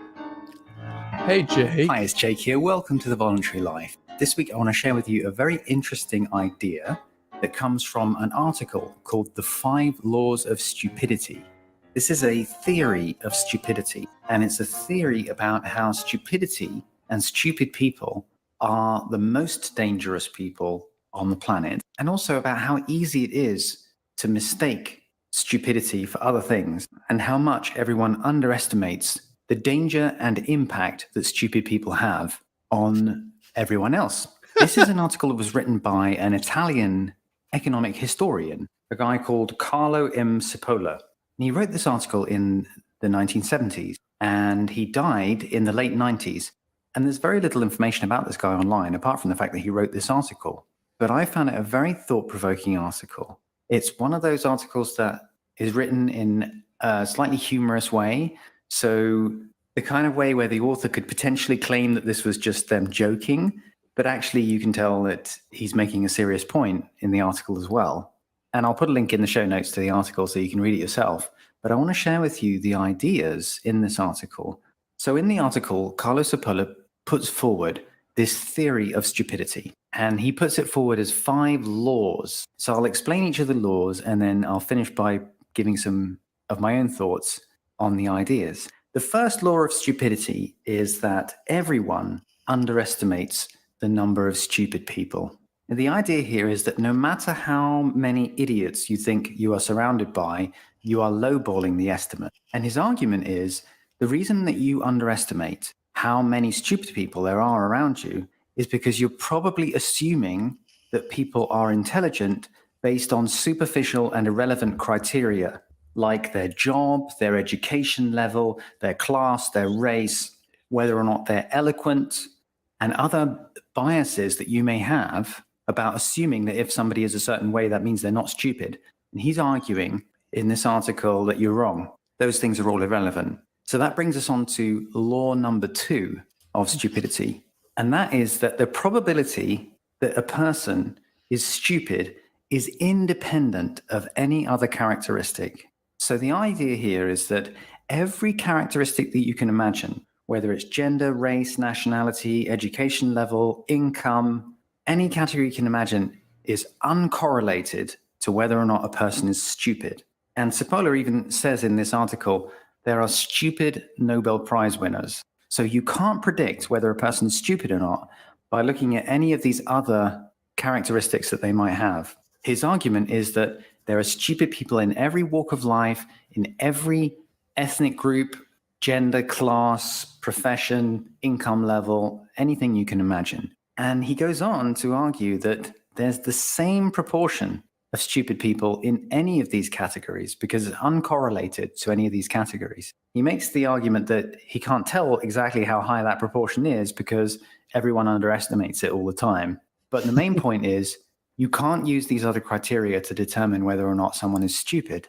And that brings us on to law number 3. And this is his idea that a stupid person causes losses to others without gains to themselves. So he's defining stupid behavior as a social thing, and he's saying it's about whether or not you cause losses to other people without benefiting yourself. So it's a... Hold on. Real quick. I have a question, dude. Yeah. Hold on, what's his name? Hold on. What's his name? Who's that comedian? Hold on, I'll think of it in a minute.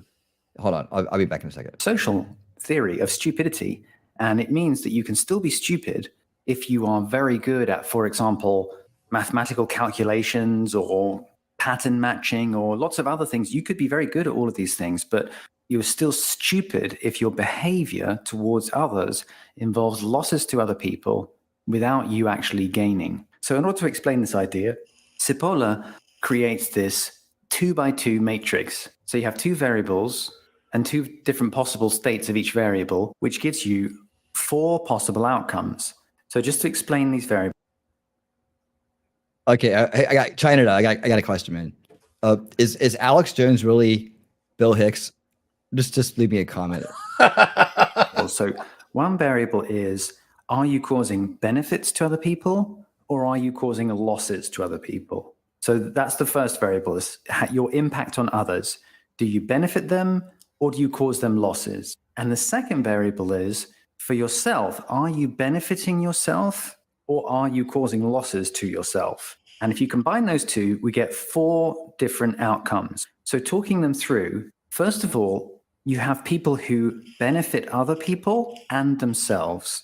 And this is the win-win outcome, where your actions in the world not only benefit you, but they also benefit other people. And you are a net positive wealth generator in the world.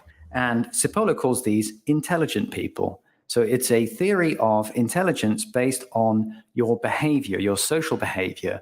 Are you engaging in win-win interactions? So that's the first one. Well, what about the people who cause losses to other people but benefits to themselves? Well, Cipolla calls these bandits, and these are essentially criminals and thieves. If you imagine, when somebody steals, what they're doing is they're causing a loss to you and a gain to themselves. So that's the second type. And then if you imagine there's a third type, which is people who cause benefits. No. I'm not bullying China. Don't you worry about it. I know. Hey, China, you should seriously hook up with Susanna, dude. She's hot. She's hot and she's cool and she's all those things. So she'll take care of you, man. Tell you. The reason why I asked is because I saw, I can't remember what side you were on as far as that went, but I remember back in the day when you were out there doing what you were doing, fighting who you were fighting.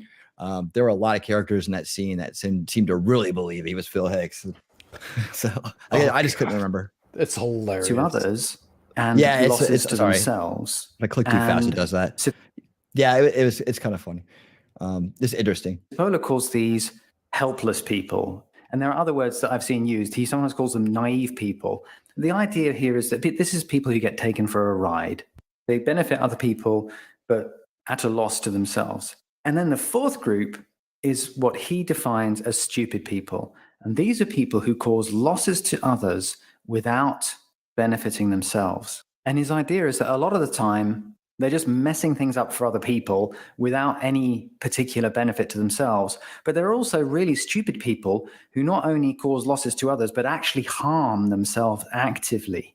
So stupid people are either just messing things up for everyone else without any clear gain, or even messing things up for everyone else and actually harming themselves as well in the process. And that's his theory of stupidity. That's what stupid behavior is. And of course, since this is 4 different outcomes from 2 variables, you can draw one of these 4x4 matrices that entrepreneurs love. And someone's done this. I've put it in the show notes. So you can see if you have on the x-axis loss or benefit to yourself, and on the y-axis loss or benefit to others, then in the top right-hand corner, you have the intelligent people who benefit themselves and others. Then in the bottom right-hand corner, you have the bandits who benefit themselves but cause losses to others. And then in the top left, you have the helpless or naive people, or sometimes called hapless people, who benefit others but not themselves. And then in the bottom left quadrant, you have the stupid people who harm others and harm themselves. I'll put that graphic in the show notes so you can see it. An interesting part of his... Shizzy, what do you think so far? I'm one of the stupid people. I cause losses to myself and to everybody else. Oh God.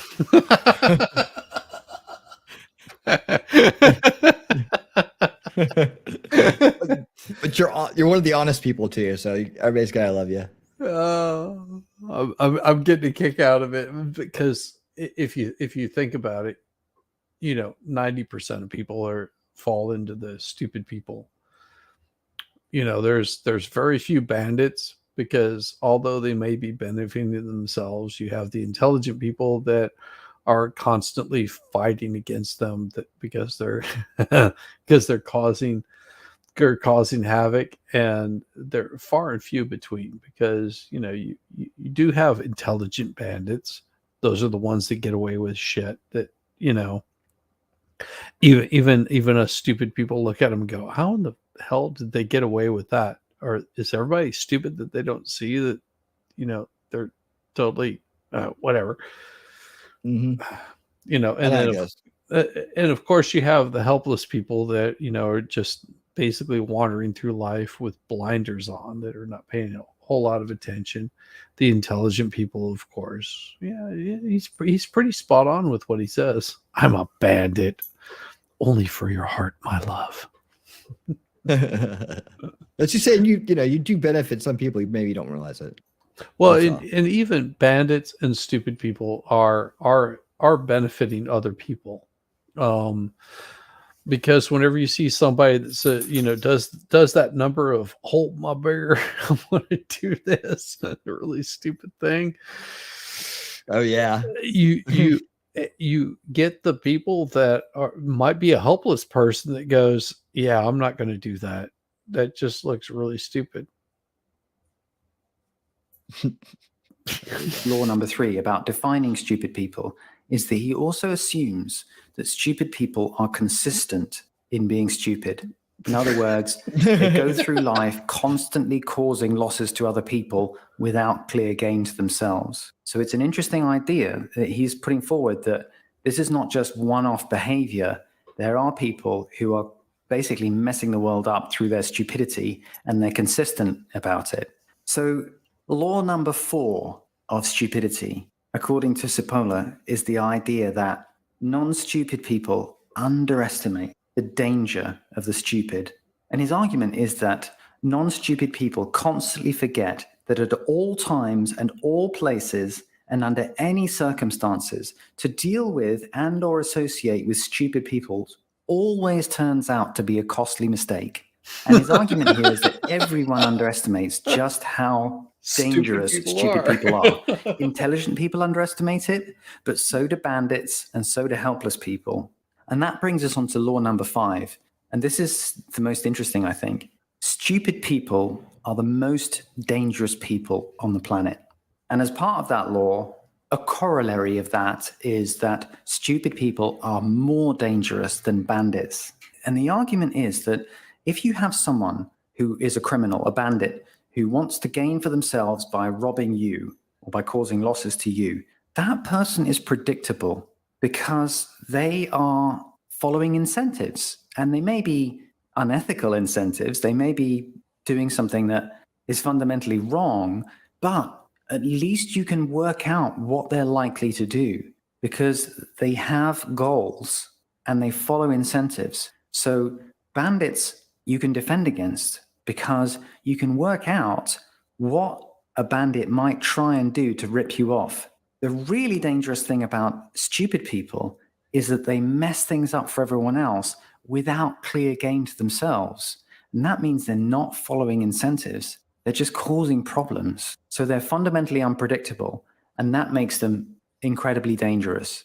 Even more dangerous than the people who you would identify as the real villains in the world. Stupid people are more dangerous than villains. So that's a summary of the article. As I said, I'll put a link in the show notes if you want to read the original. And I'll put a link to that graphic showing the 4x4 matrix of stupid people versus non-stupid people. It's a very interesting article, and I found it very thought-provoking. I like the idea of defining stupidity in terms of social behavior, because I have met very highly educated people who are very eloquent and articulate, who are also stupid in the way that this article describes. And I think it's really important to bear in mind that if you walk into a room full of highly articulate, educated people, there are going to be destructively stupid people in that group. And you shouldn't assume that just because people are highly educated or articulate, that they're not stupid. And by the same token, if you walk into a room of people who are ignorant, who are uneducated, you shouldn't assume that they're destructively stupid in the way that Cipolla defines in this article, because the two are uncorrelated. You can have ignorant people who are not stupid, and you can have highly educated people who are stupid. The idea that stuck with me most in this article, I've really been mulling over, is this idea that stupid people are the most dangerous people in the world because of their unpredictability. Cipolla argues in this article that we can do nothing about the stupid. And he makes the basic argument that you can't teach stupid people. You can teach ignorant people and they can learn, but his argument is that there are people who cause havoc for everyone else, regardless of learning the facts. And his basic idea is that with stupid people, they just throw a spanner in the works for everyone else, and you just basically have to avoid them. And in the end of the article, he makes some comments about what this means for society. This is where the fact that he was a historian came in. He starts talking about how much impact do stupid people have on the rise and fall of civilizations. And basically his argument is that stupid people are always there. They're not what determines things collapsing. What determines whether or not societies are able to flourish is how the non-stupid people behave. And basically, what proportion of the non-stupid people are behaving intelligently, involved in win-win interactions with each other, and what proportion of them become bandits and start doing win-lose interactions with other people. And he makes the point that once the non-stupid people stop kind of containing the impact of stupid people, everything goes to hell. So essentially, for society to thrive, his argument is you've got to keep the non-stupid people acting ethically, acting in an intelligent way, which is win-win. His argument is that although you have villains, or bandits as he calls them, people who are out to benefit themselves by robbing others, those people can cause enormous damage because they can lead stupid people in bad ways. Also, they can just unleash the force of stupidity, which can wreck things for everyone else. I don't think this idea is entirely foolproof. I'm still mulling it over myself, and I do see some problems with this idea. I mean, you can get down to nitpicking about, oh, well, how do you define whether a stupid person really isn't benefiting themselves? Because, I mean, you could say, for example, that a suicide bomber is doing something completely stupid because it harms other people and it also harms themselves. But then from that suicide bomber's own perspective, they obviously believe that they benefit from killing themselves. So they could have their own subjective gains in mind. And I do see some other problems with the arguments. And as I said, I get the sense that he was partly... So I like to thank the guy in the video for just using all the bad words at one time. Yes. Just will test it out. like stupid is, it stupid does. I mean, he just like, it's like, okay, well, it didn't count because it was in a video. Okay, YouTube, it doesn't count. That's not what we're saying is going on here. Whatever. Yeah. Go jump off a cliff, right? Yeah. Anyways, hey guys, we're gonna do our outro as we always do. So there will be a jam at the end. Don't worry about that. So hang tight for the jam. It's going to be a special jam tonight. It's like going to be our normal band, our house band. We all know who our house band is, Widespread Panic, right? Tonight we're going to actually, and hold on, where's Homeboy at? who's the guy from Germany that was here? Jesus Muslim, right? Jesus If Muslim. you need to stick around because we're going to be in your venue. We're going to be in your home country for this venue. Okay, so stick around. Joking around by writing this article, but that he was definitely making a serious point as well. And it's one that I'm mulling over. I found it a very thought-provoking read. And I think the idea of thinking about the difference between bandits and stupid people, between people who are truly evil and out to cause harm to others in order for their own gain, thinking about the difference between them and people who just wreck things for everyone else without clear gain to themselves, that is a fascinating thing to consider, and to consider just how dangerous stupid people are. And also to think about his argument that he provocatively puts forward, that there are way more people who behave in this socially stupid way than you think. That's an interesting idea too. So I hope you found that interesting, and I hope that gives you food for thought. I'm just amazed. Me too. I'm just so amazed that you got Dan Spiker Dance. What's that? You've seen Dan Spiker Dance, right? Oh no. Oh, Dan Spiker Dance is hilarious because this is the kind of stuff that he would do. Okay. Oh, yeah. All right. Yeah, give it a shout out to the first my very first subscriber was Dan Spiker Dance. Oh, cool. That's awesome. And the first person I had on a live stream too was Dan Spiker Dance. But that's where the hell is he at? He just look up Dan Spiker Dance. He is such a kook, and I love the guy. He is so much fun. He's got his own little channel, and he just dances. Yeah, he does actually dance, like with motorcycle helmet and full gear. It's so awesome. Kind of got to do it, man. Yeah, you got to find him. Dance Spiker in the name. Dance. All right, we'll do. Well, hey, Shiz, what do you got coming up, man? Tell the crowd what's going on.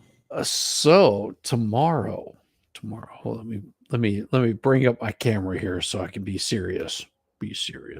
I have Valhalla waits tomorrow. We're going to be talking goats. Whatever we're talking about goats, we're talking about the greatest of all times, Valhalla waits, because he will be on tomorrow, because this guy has you've got a great mod, and I have a great mod called Rabbit, which is awesome mod. But Valhalla waits. He is modded on so many channels. For him to be able to actually have his own goat farm and mod for all these people is amazing. No, I have noticed that, but I noticed that it's a newer phenomenon, right? Like I didn't remember him being on a lot of mods early on, so he must have gotten to kick up the mod ladder. I don't know how mod culture really works, but I just know we have great ones here, and we do share Rabbit. And I don't just say she's not just yours. Sorry. No, Rabbit. He was one of the first ones here awesome. too. Yeah, Rabbit was my first mod. Believe it or not, because I was mine was Nacho Kitty, but I haven't seen her in a long time. I miss her. Well, I had Tam too, yeah. But now I got Suzanne and T3 and Rabbit and so many other great mods. So thank you guys so much. Oh, you have like the awesome set of mods. There's just like right in there. Absolutely. And I noticed that I'm not I don't have a wrench on your channel, Shiz. I actually eliminated like 50 wrenches. Whenever I was talking with Cool Frog, he was just like, "Oh, you should make all these people mods, because whenever you become big, you want to have all these mods." And I was just like, "Yep." I went through and I just like wiped out like 90% of my wrenches. Just was like done. Well, I actually give out, if I know a creator and they frequent, I actually give out a creator wrench just so that no one can fake their identity and that nobody can ever time them out if they don't like them, like, stuff like that. Exactly. Yeah. But okay, so cool. That we got Shizzy, you got that, and you have your weekly shows, right? So your weekly shows, you're covering cults. So I do have usually on Mondays I will do my cult streams, which are going to get wild and crazy because we're doing we're doing something that how is the best description of this? Imagine that you've got your religious right that becomes conspiracy theorists, like that makes Alex Jones look mellow. Like we're talking like serious hardcore conspiracy theorists. And of course, I'm also there's a different levels to them. There's ones that go right off the deep end. And we know some of them personally. Sure do. and then of course I also have the Federalist Papers, which I've been going through just piece by piece, and and the goal of it is not necessarily to get views or subscribers, but to have it out there, because I think the Federalist Papers are very important for people to understand that, the United States of America as a whole, before it became, California, Montana, Louisiana, all of the other states, you just had the 13 colonies to start out with. And it took years, almost over a decade, before the Constitution was ratified. And it's very important to understand that the building blocks that had to occur for us to accept the Constitution as a whole, for every single state to become the United States as we know it now, took a lot. And so that's where the Federalist Papers become very important. A lot of people misconstrue the Federalist Papers as having some sort of ideological kind of issue, but it's not. It's just saying that, the United States is great because of our Constitution. It is unique in the world. And that's where I put the Federalist Papers in there, just as a general reading, not anything political. Does that make sense? No, it does. It's a reminder. Like we're gonna be covering the philosophy of liberty on this channel through the lens of Ron Paul. Like the speeches he was giving during his runs as president, and that's kind of the same thing. Like it's not that it's not a political reason I'm bringing it up. It's more like for the relearning of what Americanism is, what liberty is, and that's something we kind of need to constantly remind ourselves of, and then have younger kids understand it as well, so they grow up with that philosophy. See, the problem is a lot of us we figured it out too late, right? And that's the kind of like the cycle of abuse that's going on. And the abuse in that case would be education, right? And so having this information withheld is a form of abuse, because it does actually affect you in your life going forward if you don't have this information.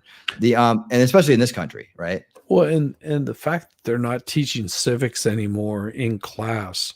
Yeah, I didn't even know what that was.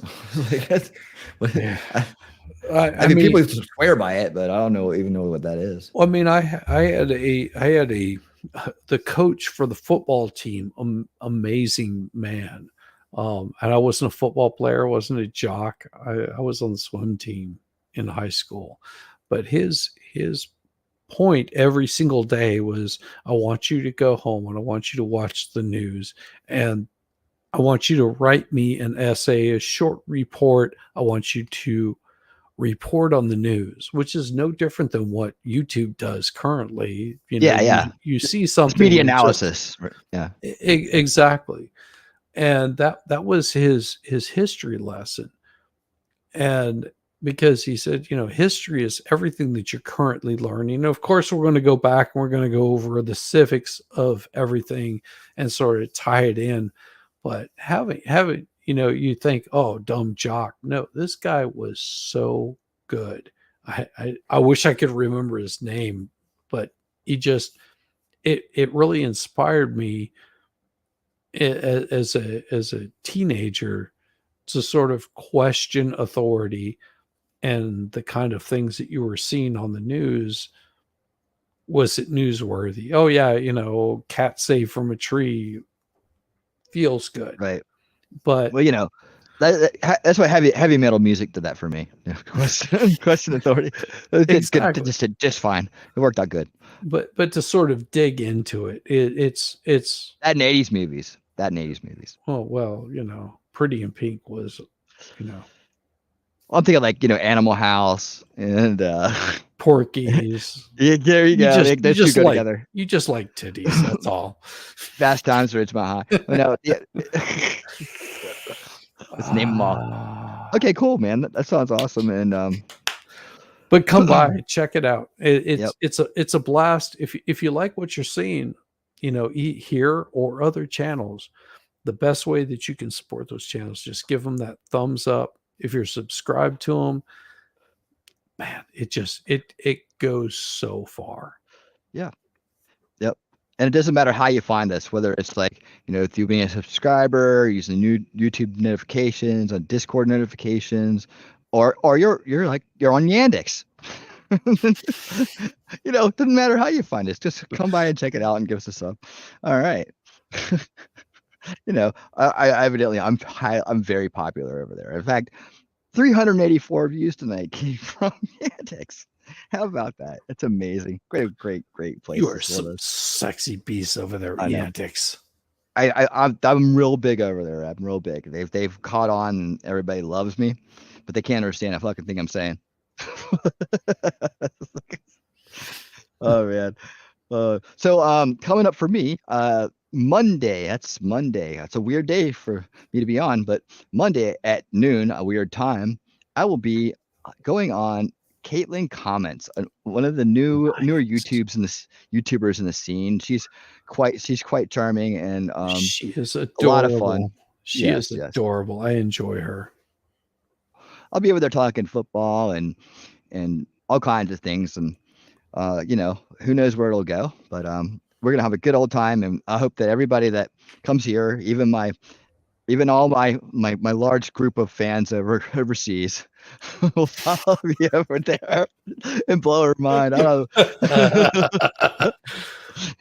Someone's got a hold of my European album. It's like you wonderful Russian people. Oh, you should come over more often. I feel like I should learn the language now. I think you should. Maybe give them a nice greeting. Well, maybe I could put Russian captions in. Oh, that would be awesome. Can you do that? I don't know. There's probably an AI out there to do it. Well, somewhere. Well, see, T3, you signed up because I have this wonderful, sexy voice. It just gets those nice lower juices flowing. Oh dear, it's that part of the show. All right, we gotta get out of here. So anyways, yeah, so I have my full lineup. Tuesdays at 10 p.m. I do a show called Tech Reality Tuesdays with a 10-year professional in the AI industry, and we talk about things that are coming out with AI and the news and all that stuff like that. So we got some good stuff coming up there. And by the way, it looks like our good friend Space Power Monkey is going to be making an appearance on the new Legal Mindset show called Bangkok Bros. Nice. That was able to be that synergy was able to be made, and I hope that works out. I hope he goes over there and does it, and I think that'll be awesome. I can't wait. And Winning is on 5 days a week, minimum. Yeah, it's like a big variety show over here. We do that, and then on Wednesdays I do Unveiling Reality, and I recommend anybody who's interested in really knowing the truth about what's out there and kind of looking at things through the perspective of mind control and solution culture. Basically, in solution culture, we're trying to find ways to the root cause issues and provide root cause solutions and remove the enablement that causes these root cause problem issues to occur and all the symptomatic problems like the things we talk about. So it's a great show for a deep dive. It's an advanced class. So if you're in the advanced class, you're ready to take the next step out of awareness into consideration and decision. That's the perfect show for you. On Thursdays at 9 p.m., I do a show called Repairing History, and that's based on the work of Thomas Sowell. So what we're doing there is we're going back and we are examining history through older documentaries and through the works of Thomas Sowell, and we're looking at how to apply a different point of view to it to really discover who was behind this division in our society. Is it really the color of our skin, or is it maybe something more nefarious? I think we've kind of uncovered the fact that our common enemy sits above us. And places like puppets. So if you enjoy learning about history, that show is awesome. And it's got a lot of great information, and it's very enlightening in a sense that you leave those shows with a better perception of the world and new strategies that are being implemented against you. So those two shows kind of work together a little bit. And then of course you're here at Winning Saturday Night. You know what we do here? We just have fun. We look at some cool stuff, and yeah, it's all part of it. But it's a little bit more laid back, and we do some bonus content. And we do other things. So that's my schedule for the week right now. And maybe hopefully fingers crossed doing some stuff with V Radio in the future. I know he's got a project he's thinking about starting up, and hopefully I'll be a part of that. And I sure would like to get together with him on some of the more issues of the day. Like one of the biggest problems I know of the day is the wokeness and what's going on in the schools and this activism that's going on now, the LGBTQ and all that stuff like that. And I do have some guests hopefully lined up in the future as well. I'm still trying to confirm those guests, so we'll just keep on doing that, right? But hey, I'd like to thank everybody here for being here tonight, whether you're from America or not, or from a foreign country at war with another. But and of course, everybody from Canada, I love them. I'd like to thank Talking Trash and Truth, TR, for the donations tonight, the super chats. Thank you guys so much for that. I'd like to thank all the new subs that are here. I think that Jesus Muslim may be a new sub, so thank you for being here, sir. And also, thank you, ShizzyWhizNut, my co-host for the evening. I always love doing stuff with you, man. I look forward to doing much more stuff with you in the future. Hopefully, we can go back and forth here. My man. And we'll keep on finding new stuff to do together for sure. Always. But we're gonna leave you on a good old jam. And thank you guys so much for being here tonight. It means the world to me. And you know what we always say here, man. Until next time, keep on winning. All right. Have a great night. Peace, y'all.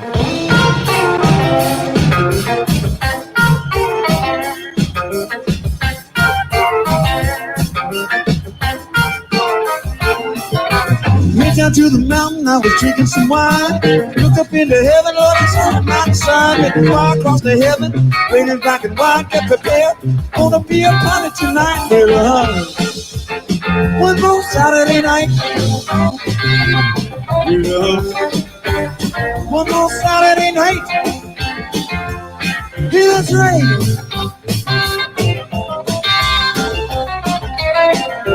Everybody's dancing down the local armory with a basement full of dynamite and artillery. And the chimney rising, everybody getting high. From the rocket stroke of midnight, Jesus gonna fly. One more Saturday night. One more Saturday night. Yeah, that's right. Saturday night.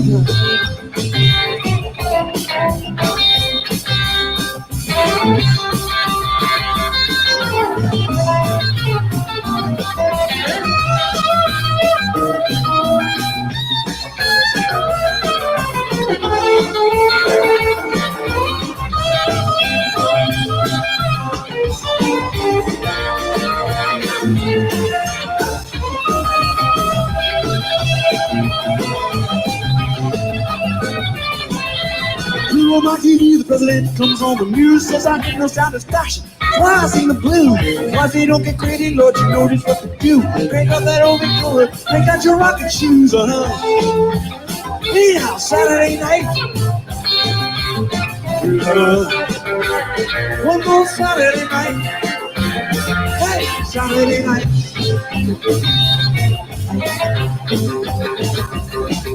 And come way up in heaven for whatever it was worth. Thought he'd have a big old party, thought he'd come with planet Earth. Where about tomorrow, Lord, you know it when it come. Rock and roll and music beneath the rock and shining sun. Hey, now Saturday night. One more Saturday night. Saturday night.